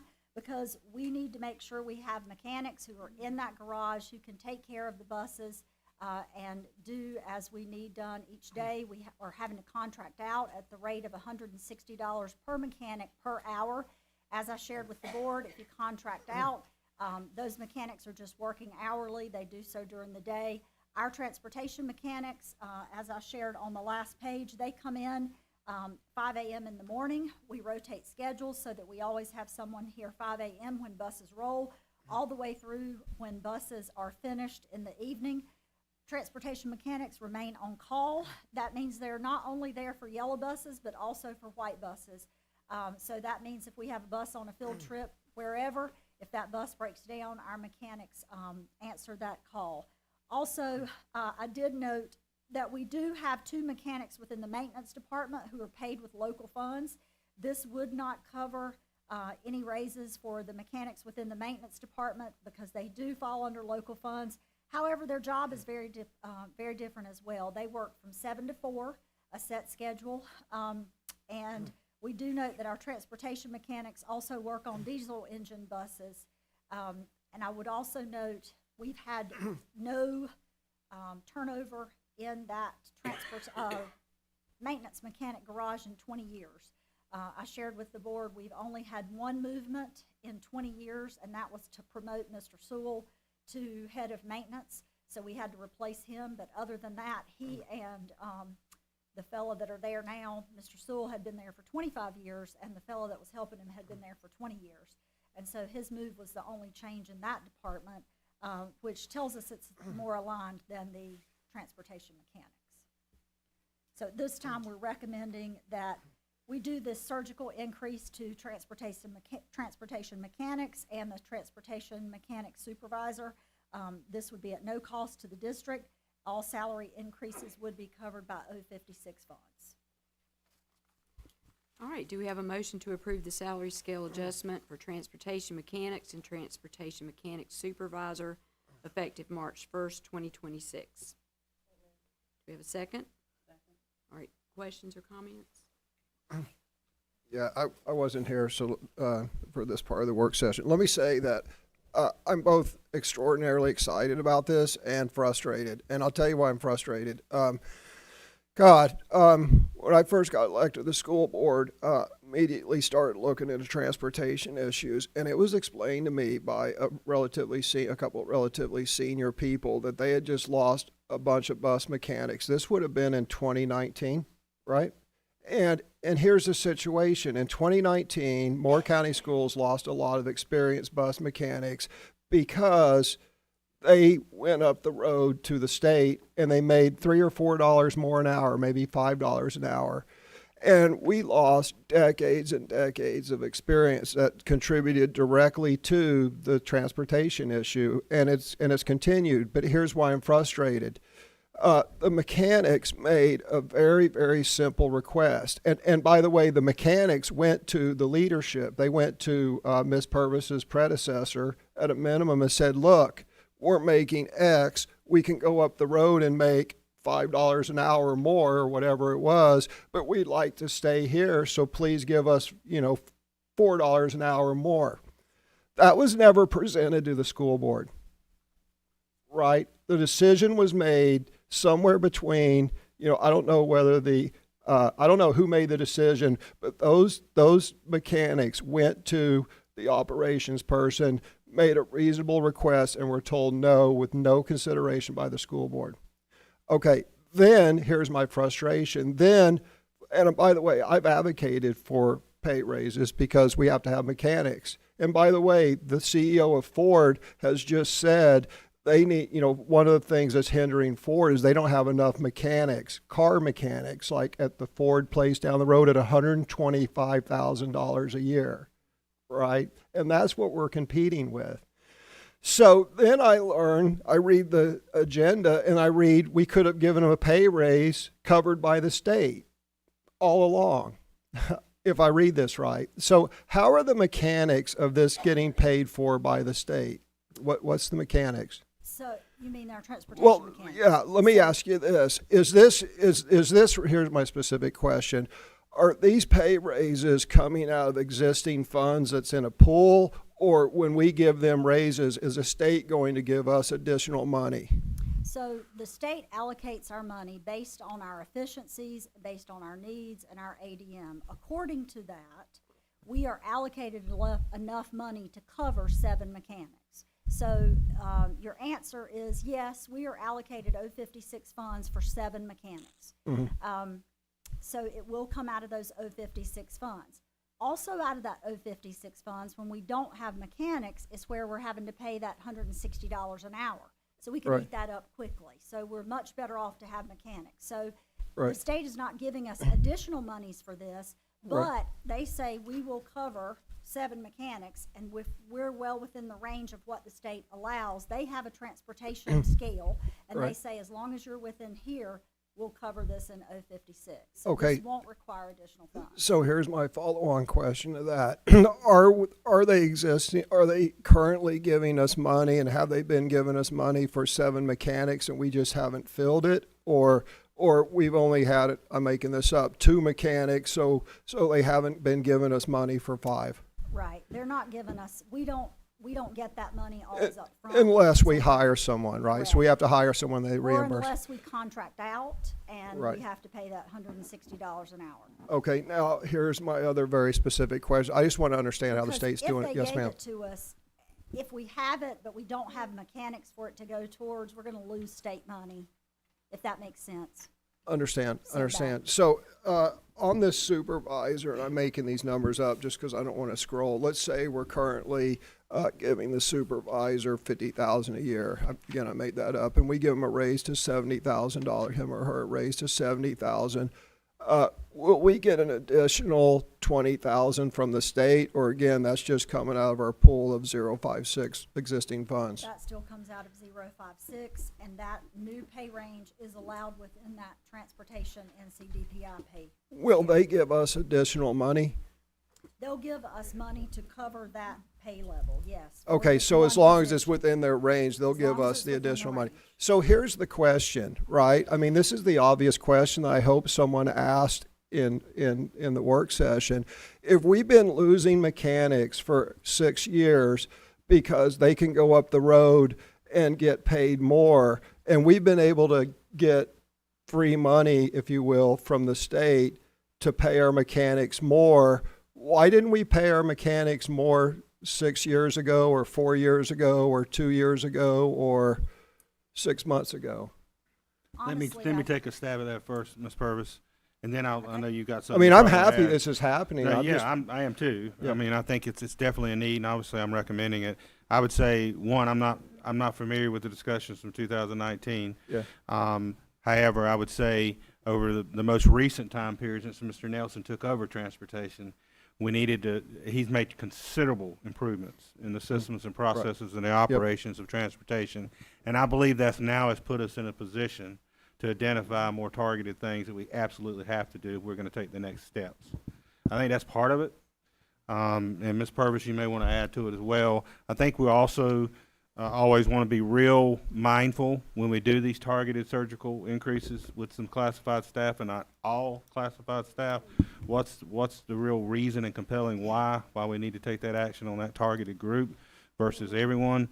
And I think we've got to make sure we're just being real mindful of that and taking a real thoughtful approach to that, because sometimes there's unintended consequences of that sort of thing on other staff. So I think that's something we wanted to be real mindful of as well.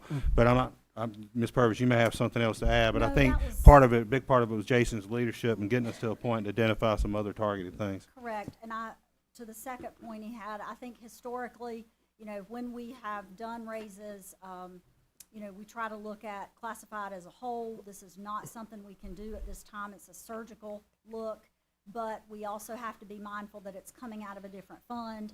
And so communicating that up front, I did with the director of maintenance, because as you know, they're all locally paid. And this is a need because it really concerns school safety. Yeah, okay, thank you. A few other questions.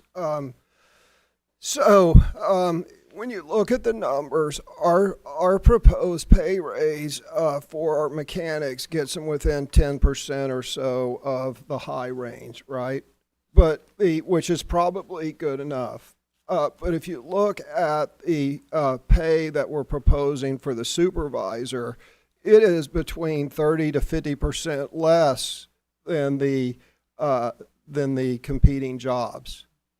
So here's my, and then this is a compound question, right? That's just something I saw, right? Our mechanics are about 10% less than the top end, but our supervisors 30 to 50% less than the top end. I'm kind of like, that doesn't seem like a range that you're going to keep someone.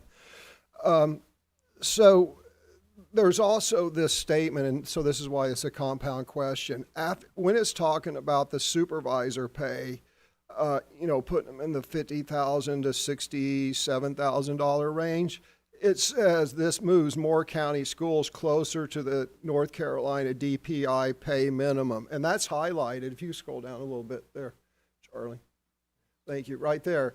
So actually, if you scroll up just a little bit so we can see the pay rate, I'm not sure, a little bit more, I'm not sure we're going to be able to, yeah, right there. So if you look, the proposed pay level for the transportation mechanic technician supervisors, 50 to 67,000, I'm rounding up. If you look above, the competing jobs are up to 93,000, up to 88,000. That's why I'm saying it's about 30% less. Then you go down there to the footnote, and it says this moves us closer to the North Carolina DPI minimum, which tells me that we could pay that person $90,000 a year and we would still get reimbursed. What does that NC DPI pay minimum mean? So when you look up at the NCDPI pay scale, their minimum is $50,580. The starting pay here is $49,545, which is right at their minimum. It's just a little bit below. Mr. Nelson did note because of contracting and other things that he's had in his budget, he would have to take local funds to be able to cover anything higher than where he's placed this. So this is the maximum that the state will reimburse us. That's the maximum that he can afford within his budget with what he's already done, because we've done a lot of contracting to get reimbursed without tapping into local funds. Yes, sir.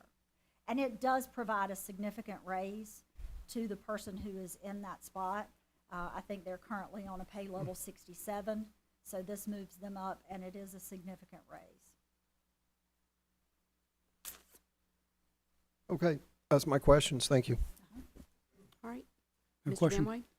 Benway?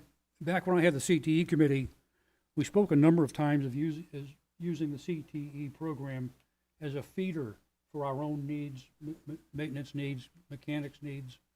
In fact, it could probably service most of Moore County government mechanics needs. I think it's time to revisit that for the long term. Yes, sir. Does that make sense? Yeah, I know we had some conversations with Dr. Lisa Scott in CTE, Right. and Jason was having some ongoing conversations about what that might look like, what we might be able to have them do in the shop, et cetera. And so I'd have to circle back and see where they are with that. But I know we've had conversations about not only how they might help in transportation, but maintenance as well. Sure. Okay. Yes, sir. Thank you. Okay, we have a motion on the table to approve the salary scale adjustment for transportation mechanics and transportation mechanics supervisor effective March 1st, 2026. All in favor say aye. Aye. Any opposed? Okay, thank you very much.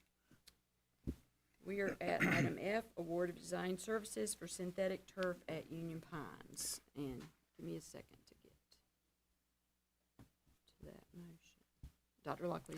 Thank you, Madam Chair. Yes, we had a lot of discussion on this morning. Ms. Purvis presented, excuse me, background and overview of this recommendation, including a little historical background of how we got to where we currently are.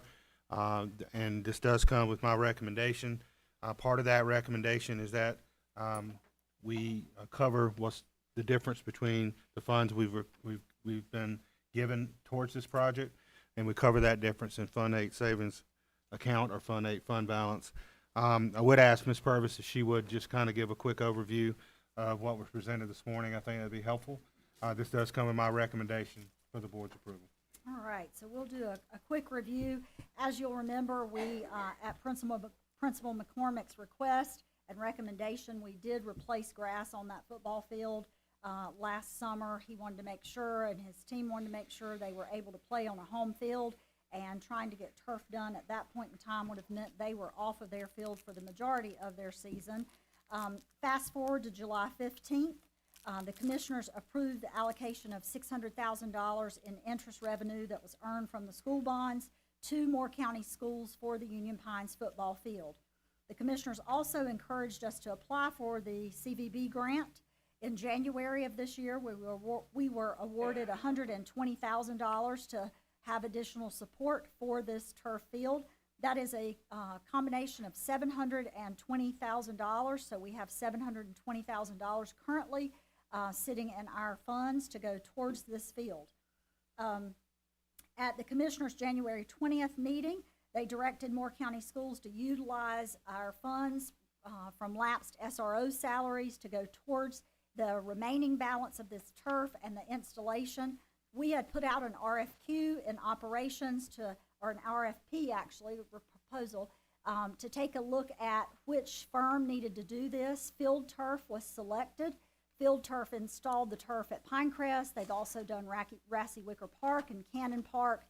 There were 2 levels of turf that they proposed to us. The base level that was second in terms of their quality is at Pinecrest. It is a terrific turf. It's, safe, but there is a top level, and that top level has an infield that requires, that provides cool play. In other words, one of the complaints was that it's a hot field, and this is 35 degrees cooler in the summer. However, in our construction committee meeting and in further discussion, we certainly wanted them to have the top field, but it was a hard, a little bump to say, well, we're going to give a notch above what Pinecrest has, and knowing that Pinecrest paid for their field. So we reached out to Union Pines. It was going to be about $90,000 extra to get the cool play. Rob Hill and his band boosters sent a letter to us saying that they pledged $10,000 towards this turf installation because the band is excited about the turf field. And the Union Pines Booster Club pledged $80,000 in a letter. That covers $90,000, which is the extra amount to go above what the turf field is at Pinecrest. That means that all in all right now, we'd be asking the board to approve $663,100 from Fund 8 restricted revenue, but be mindful that once the field is completed, we'd invoice the boosters for 10, we'd invoice the band boosters for 10, the athletic boosters for 80. So the total, once we recoup those funds that we would be pulling out of restricted revenue would be $573,100.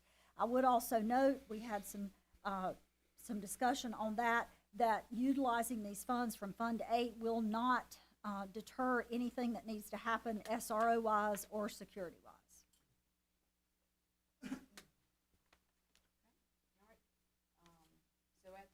I failed to ask this earlier, but those funds that we recoup from the boosters go back into Fund 8? Yes, ma'am. Okay, thank you. Okay, sorry. So with that review, do we have a motion to approve Field Turf as the design build firm to install turf, while also approving the allocation of $663,100 from Fund 8 restrictive revenue to provide the balance of what is needed to complete the synthetic turf field at Union Pines. Do we have a motion? So moved. Do we have a second? Second. Okay, any other comments, questions? Yeah, I have an observation. I'm excited this is happening. It was a torturous journey, but here we are. I will say this, though. I think, like most of the board, I'm disappointed in that the Convention Visitor Bureau, who renamed themselves the Pinehurst Aberdeen Southern Pines instead of the Moore County Convention Bureau, by the way, I think, like all the rest of us, we're disappointed they didn't fully fund our request. But that's our fault, in my opinion. And I'll tell you why. They get, I think it's $8 million a year from the occupancy tax now. It's 6 or 8 million. That just doubled, right? That just doubled because with one vote, the Moore County Commissioners said, okay, it was either 3 million, now 6 million, or your 4 million, now 8 million. And the Convention Visitor Bureau is made up of the largest hotel owners, the 3 or 5 largest hotel, this is by state law, in the area, plus a representative from the county commissioners and some other stuff. But here's the point. They can spend any or all of that money on tourism-related things, such as our athletic fields. The fact that, and we're going to build a high school, and those athletic fields are going to be $30 million, $20 million, and that money is going to fall on the taxpayers of Moore County via property tax, when in fact, the Convention Visitor Bureau could give us, say they're getting 8 million, say they're getting 6 million a year. Let's say they're getting 8 million a year. They could give us 25% of that for 5 years, $10 million towards doing our athletic fields, but they're not going to do it because they've got little pet projects that they want to do that do not help alleviate the burden of the taxpayers. So what this board needs to do is we need to be activists on this. We need to educate the public on the fact that we could cut their bond issue, we could cut their property taxes by $10 million, $20 million over 10 years if we, the school board, and more important, the public, demand that they invest part of that in tourism-related things at public schools. And we cannot force them to do that, but the county commissioners can, and the public can, and I'll tell you how. Again, just like the tax rate doubled from 4 million to 8 million a year, that could halve, right? So if the school board educates the public, and the school board and the public demand that the Convention or Visitor Bureau invest 25% of that to reduce in our public school facilities, it will reduce the property taxes of Moore County citizens. They won't be squandering it on some pet project that their buddy and wherever wants a amphitheater at their community college, for example. Mark my words, that's what they're going to do with that money, by the way. They're going to build an amphitheater at the community college, right? Why we have struggling taxpayers paying property taxes on their house in Northmore or Aberdeen or whatever. They're going to be building an amphitheater with money that they could be using to spend in our school funds. And the club is, if they don't do it, then the county commissioners just cut the tax rate in half and they lose it all. So this board needs to, if we're doing our job, which is doing what's best for Moore County schools and the taxpayers of Moore County, then we would be activists and we would be talking to the county commissioners and we would be talking to the public about this $8 million slush fund that they have, that we think that they should invest part of it in our schools for the reasons I stated. And if not, then they're just going to lose half of it, or they're going to lose 3/4 of it. That is our role, and shame on us for not doing that. Because if you were disappointed in this poll, what'd they give us, 116,000? 120. They get $6 to $8 million a year, and they gave Moore County Public Schools less than 10% of that. Dr. Dahl, how much is that? 120,000 of, just as a math test. Oh, sorry, of 6 million? of 6,120,000. 10% would be 600,000. So it's like they gave Moore County Schools 2% of their less than 2% of their annual take. And we need to not accept that. That's unacceptable. It's unacceptable to me as a school board member, and it's unacceptable as me as a property taxpayer in Moore County. So I'm voting for this because I'm excited, but the Convention and Visitor Bureau needs to step up, and they need to do their part to supporting our public schools, our tourism-related needs, and tax relief for our citizens. Thank you.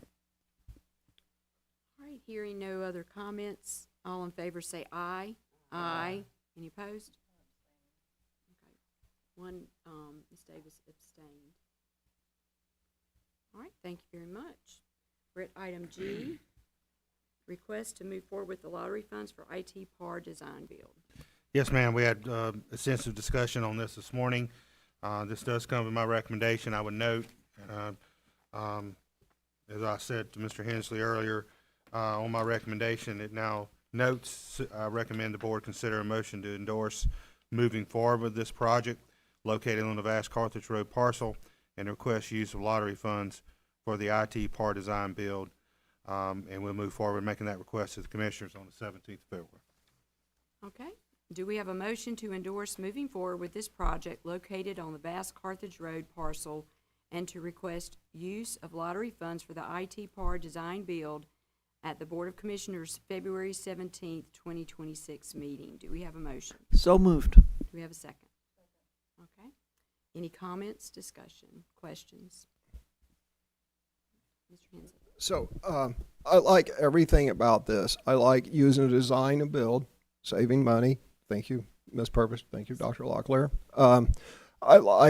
We obviously need a new IT building, right? I like everything about the way this is set up, except obviously there's a but, the location. And I'm going to vote against this strictly because of the location. And here's why.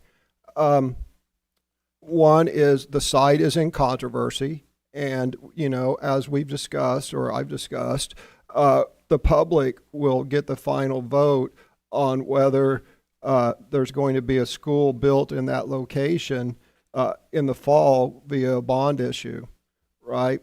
So this board is moving ahead, putting an IT building on a parcel that the public may or may not accept, right? And then the argument was made, well, and by the way, this is true. Well, gosh, even we built it there and we do nothing else with the land, we still spent less maybe than if we built it in an industrial park. Well, that's why we have zoning, right? And that's why we have industrial parks, because if this is just going to be a standalone data center, it belongs in an industrial park, and industrial parks cost more because they're commercially zoned. So really what we're doing is, and this is why I'm not supporting this, we are putting an industrial site in a rural location that some of the citizens have objected to putting what should be an industrial park in a rural site. And that justification could be used by anyone. Well, gosh, it's a lot cheaper to put my business out in rural land, because it's always cheaper to put a business out in rural land. But again, that's why we have zoning say, no. Your commercial enterprise goes in the commercial, to the commercial zone, not, rural agriculture as an example. So that's why I'm voting against it. If it was a different site, I'd be all for it. If the school was definitely being built there, I would be all for it. But I'm not going to vote for building a standalone industrial commercial use building in rural agriculture land when there's plenty of sites in town where this could be built. And if we put it off until after the bond issue, okay, that's fine. If we knew there was a school being there, that's fine. If we were building it out front, out back in an industrial site, that would be fine as well. So anyway, thank you. I will just share and remind everyone, I know you know this, but just for public who may be watching, this land does not have to be rezoned. It is zoned for this building and would not have to be rezoned. So this building is allowed within the zoning that it currently is. So just so everyone knows that, it wouldn't have to be rezoned. It is currently permissible within the zoning that it is there, that is there now. Thank you. Since you brought that up, and again, I built an industrial park, you know, in Hope County, and I'm not even sure what it's zoned, but how is this use allowed in rural agriculture? What use are we claiming? When I reached out to land use planning, way before anything else, before, you know, the board was considering this land, they said that this building is supplemental to our schools. In other words, we can't run our schools without this building and without what goes on in this building. And so it falls underneath the guidelines of school and school-supported buildings. So any buildings that uphold the work that is done in the schools and is required to keep the schools running, supplemental buildings to the school buildings, also fall within that RA, which schools do.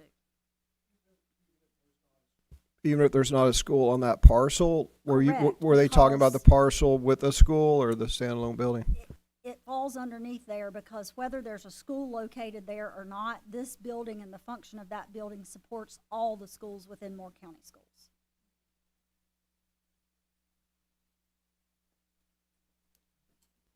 All right, hearing no further comments, we have a motion on the table to endorse moving forward with this project located on the Vast Carthage Road parcel and to request the use of lottery funds for the IT park design build at the Board of Commissioners February 17th, 2026 meeting. All in favor say aye. Aye. Any opposed? Opposed. Okay.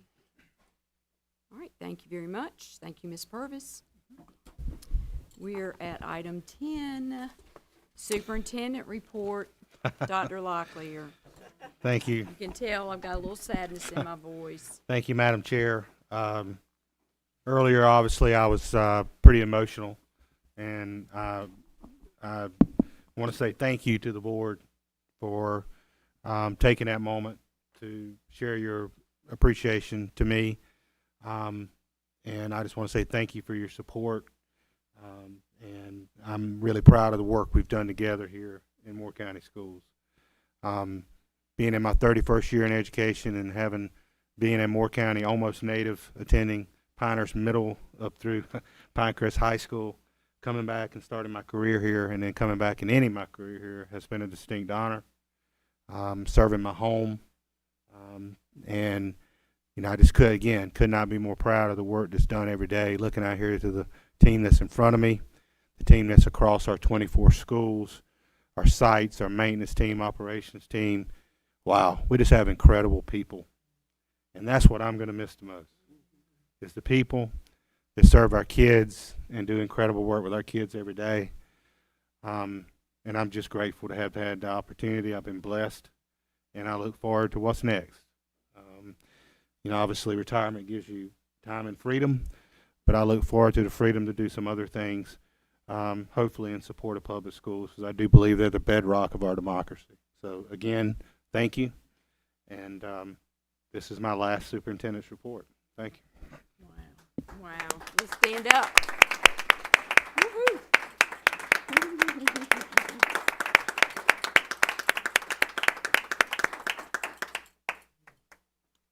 Well done, Dr. Locklear. And Ms. Parker, get some dates up for me, because I'm going to look to you for some dates in my board comments in a minute. So other board comments. Ms. Bruno. I have an article here that I'm just going to read parts of it. This is written by Rahm Emanuel, was in the Wall Street Journal on January 22nd, 2026. I'm sure you all remember he was the chief of staff under President Obama. And what he's talking about is he went to Mississippi. He went to Mississippi to find out what's going on in Mississippi. So he said he walked into the F.B. Woodley Elementary School, and you know immediately that you're entering an institution of educational excellence. This isn't some well-heeled suburban school serving privileged kids. It isn't nestled in a high-income gated community. It's an urban school in a majority black city set in the post-industrial Deep South. The principal is one who doesn't suffer nonsense or accept failure. By setting an orderly but welcoming tone, she has helped the teachers drive reading and math results way above the state's fourth grade average. The average daily attendance rate is 95%, all of which suggests something profound. The answer to America's core educational challenge is in Hattiesburg, Mississippi, not in Harvard. So he also goes on to say that he can report that everyone throughout the country, regardless of their politics, should be paying much closer attention to the state's education turnaround. I've long been puzzled as to why, at a moment when we've seen some of the worst nationwide test scores in 30 years, education debates rarely focus on basic academic excellence, which is why I did not like the superintendent's survey.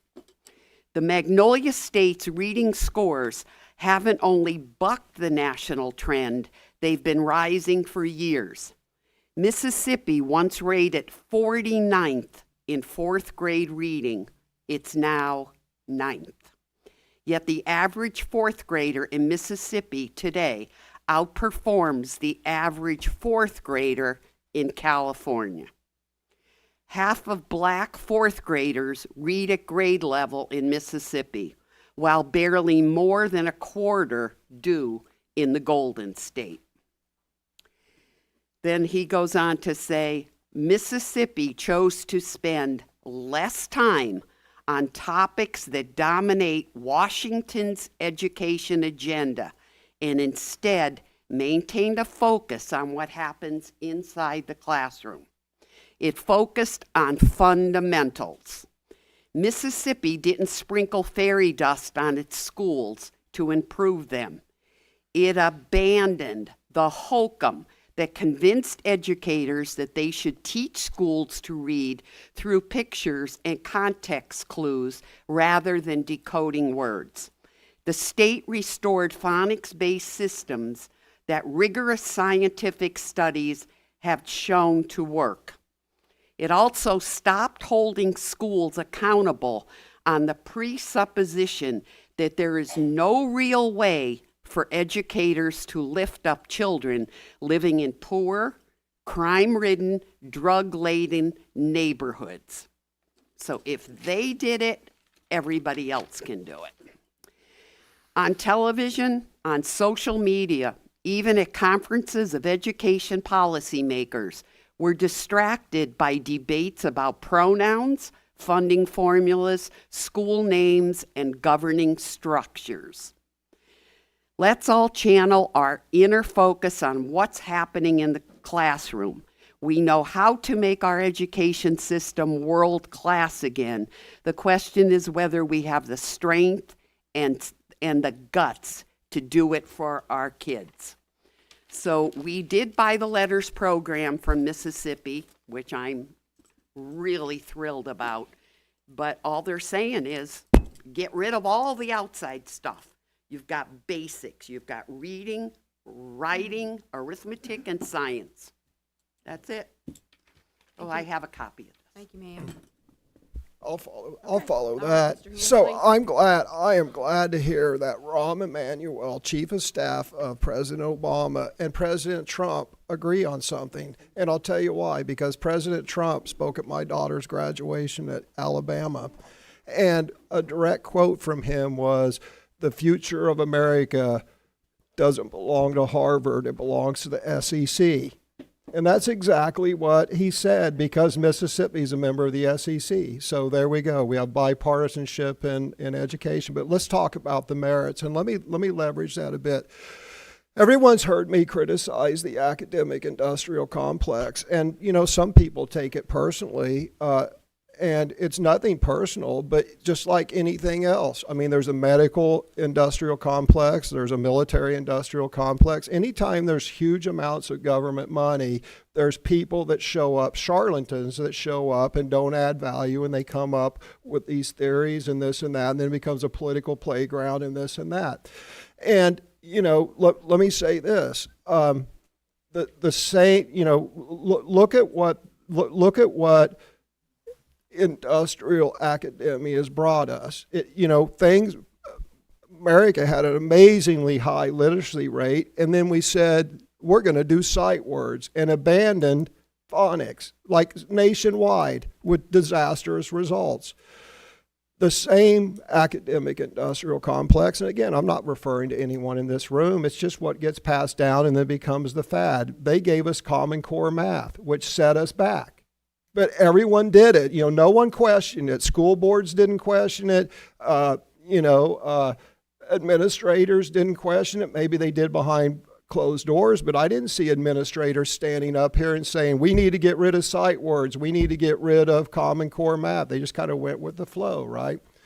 So we have to guard against that. In my opinion, the next thing that's going to come out that was, in hindsight, a bad idea along the lines of Common Core math and sight words is over dependence on electronic devices and typing at young ages rather than reading textbooks, highlighting textbooks, making written notes in the margins, and handwriting stuff, because that served mankind great since the beginning of time, but we've abandoned it. And test after study have shown that making students write things down contribute to memorizing it, motor skills, all kinds of things that we've abandoned. So all these great ideas, the new great idea come down on high, people unquestionably implement it, and then we have these horrible results. So we reversed sight words. We reversed Common Core math. I guarantee you what's coming around the corner in the next year or so is all these $2-3 million a year we're spending on single device for each student is going to turn out to be bad. We're already seeing the results we're already seeing the studies proving that. Back to your point about the Mississippi program, if I remember this correctly, and I want to point this out, the North Carolina General Assembly, the Republican North Carolina General Assembly, mandated the implementation of the Mississippi program and funded it because they gave us money to pay the teachers to attend the classes, right, Dr. Locklear? Yes, sir. That was a North Carolina General Assembly telling the educators, no, we're abandoning sight words, and as a state, we're going back to phonics. So I just want to make sure everyone understands how we got there. It was mandated and fully funded by the North Carolina General Assembly, and they get beat up all the time for not funding education. And here's an example of where they not only funded education, but they did the right thing. I do want to say one other thing. 2 years ago, this school board, I did not vote for this, but 2 members who are still here voted to deny duty-free lunches for elementary school teachers. It was a motion on the floor made by Mr. Holmes to ensure that elementary schools had duty-free lunches where they were away from their students and they could enjoy lunch and have a 30-minute break. The school board voted 5-2 against that, and therefore it's not mandated. I do want to point out that in today's meeting, the school board took a exactly 30-minute duty-free lunch period to go in the back room and eat food that was paid for with educational funds. So part of leadership, right, is if you're going to make sure that we ourselves have a 30-minute duty-free lunch, we might want to make sure that we don't vote against the elementary school teachers having a 30-minute duty-free lunch. And also, we might want to think long and hard, and I've only been saying this for 5 years, that we do not provide lunch or dinner for our teachers. We do not provide it for our classified staff. And I find it unacceptable that we divert educational funds to feed the school board during duty-free lunches. That's all. Thank you. Okay, yes, ma'am. Okay, speaking about computers, and I think we all received this letter. Hi, my name is so-and-so, and I am a 6th grade student at New Century Middle School. I think doing iReady does not help us learn math or reading. Once you finish 2 lessons, you sit on it until you have all 45 minutes and the lessons do not teach you or really explain it well. For example, in reading, I spend 7 minutes actually getting lessons done and then 38 minutes moving the mouse to meet the finish time requirement. In math, I do not understand the material and iReady doesn't help teach it. I request that the school board reviews the helpfulness of iReady in the classroom. Now, I'm not really up on this, but I have been in classrooms where I see kids doing something and they get it wrong and they tell them it's wrong, give them the right answer, and then go on to the next one. But nobody's teaching these kids why that answer is incorrect. Am I right? Well, I'm sure we could bring back information about iReady and how that's being used. We have some requirements based on the state of having to have some assessment systems. And that's iReady is one of those systems that we use. I could see a 6th grader doing that because I probably would as a 6th grader. But I do think our teachers utilize that data on where the kids are. They have additional information that iReady gives them that they can then bring into the classroom and work in small groups with the kids. There is, based on what's recommended, that's where that 45 minutes comes from. I'm looking at Jamie because she's going to be a better expert on this than me. But I'm sure we could always bring back to the board a little more information. Dr. Burris and team and Ms. Simon could bring some more information and talk I would about like that. To the other point, you know, in Moore County schools, we were already doing phonics. I know. Right. Okay. So, you know, which shows, you know, the expertise and level of our folks. But I'm sure we can bring back at a later time, Ms. Purvis, working with Ms. Simon, can bring back later time a little deeper dive into iReady and how that works. Okay, thank you.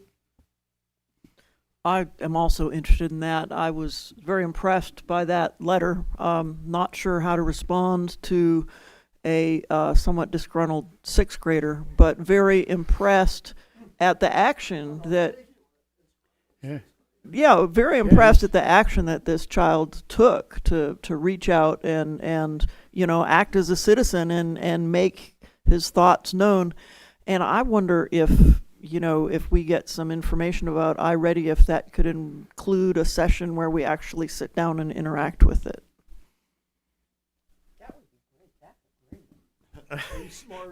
What level are we going to work on? Well, We'll find out. All right, Mr. Johnson? Yeah, so there's a lot of thoughts in the last 10 minutes. Wow, we're at the end of the meeting. Brainstorm right now.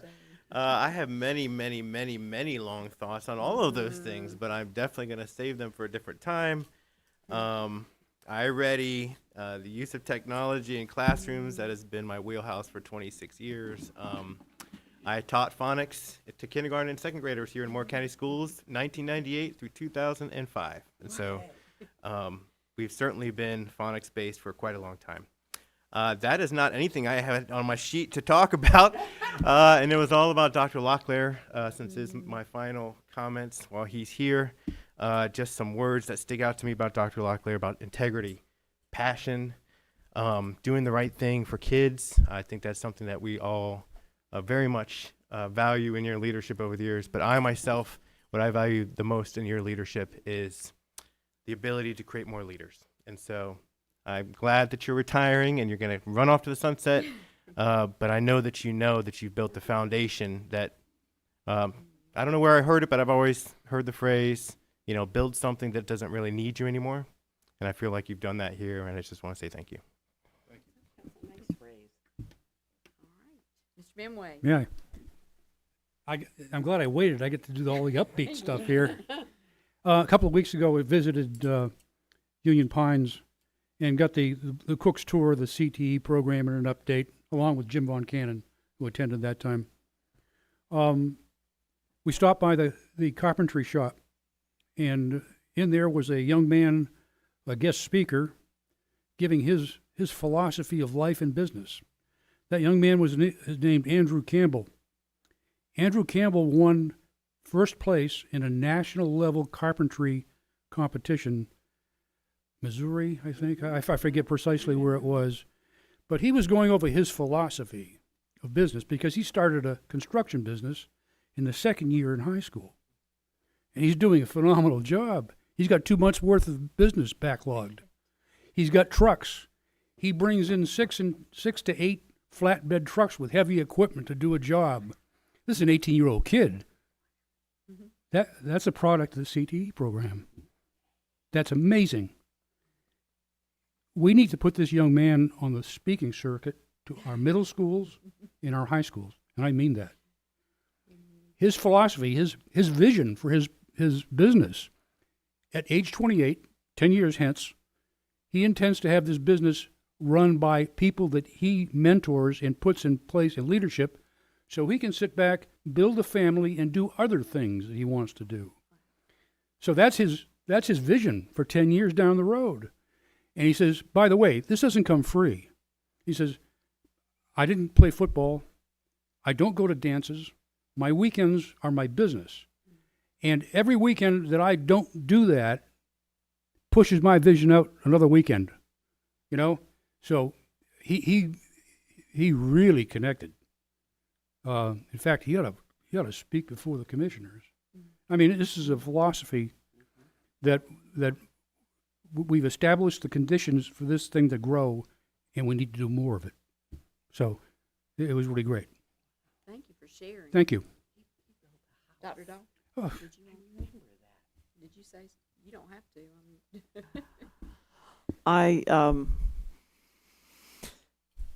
I just want to say that it's been a privilege to work closely with Dr. Locklear and see in action some of the things that you have brought to this school system. It's been an inspiration, a learning experience, and as I said, a privilege. And I don't think I'm going to try to list all the things I admire because I will leave something out. But I wish you a wonderful, long, and happy retirement. Thank you, Dr. Dahl. All right. No. Okay. All right. So when I gave a speech earlier, I forgot one of the most important numbers, and that is that we are 7th out of 115 school districts. And I had that. That's my favorite thing to say.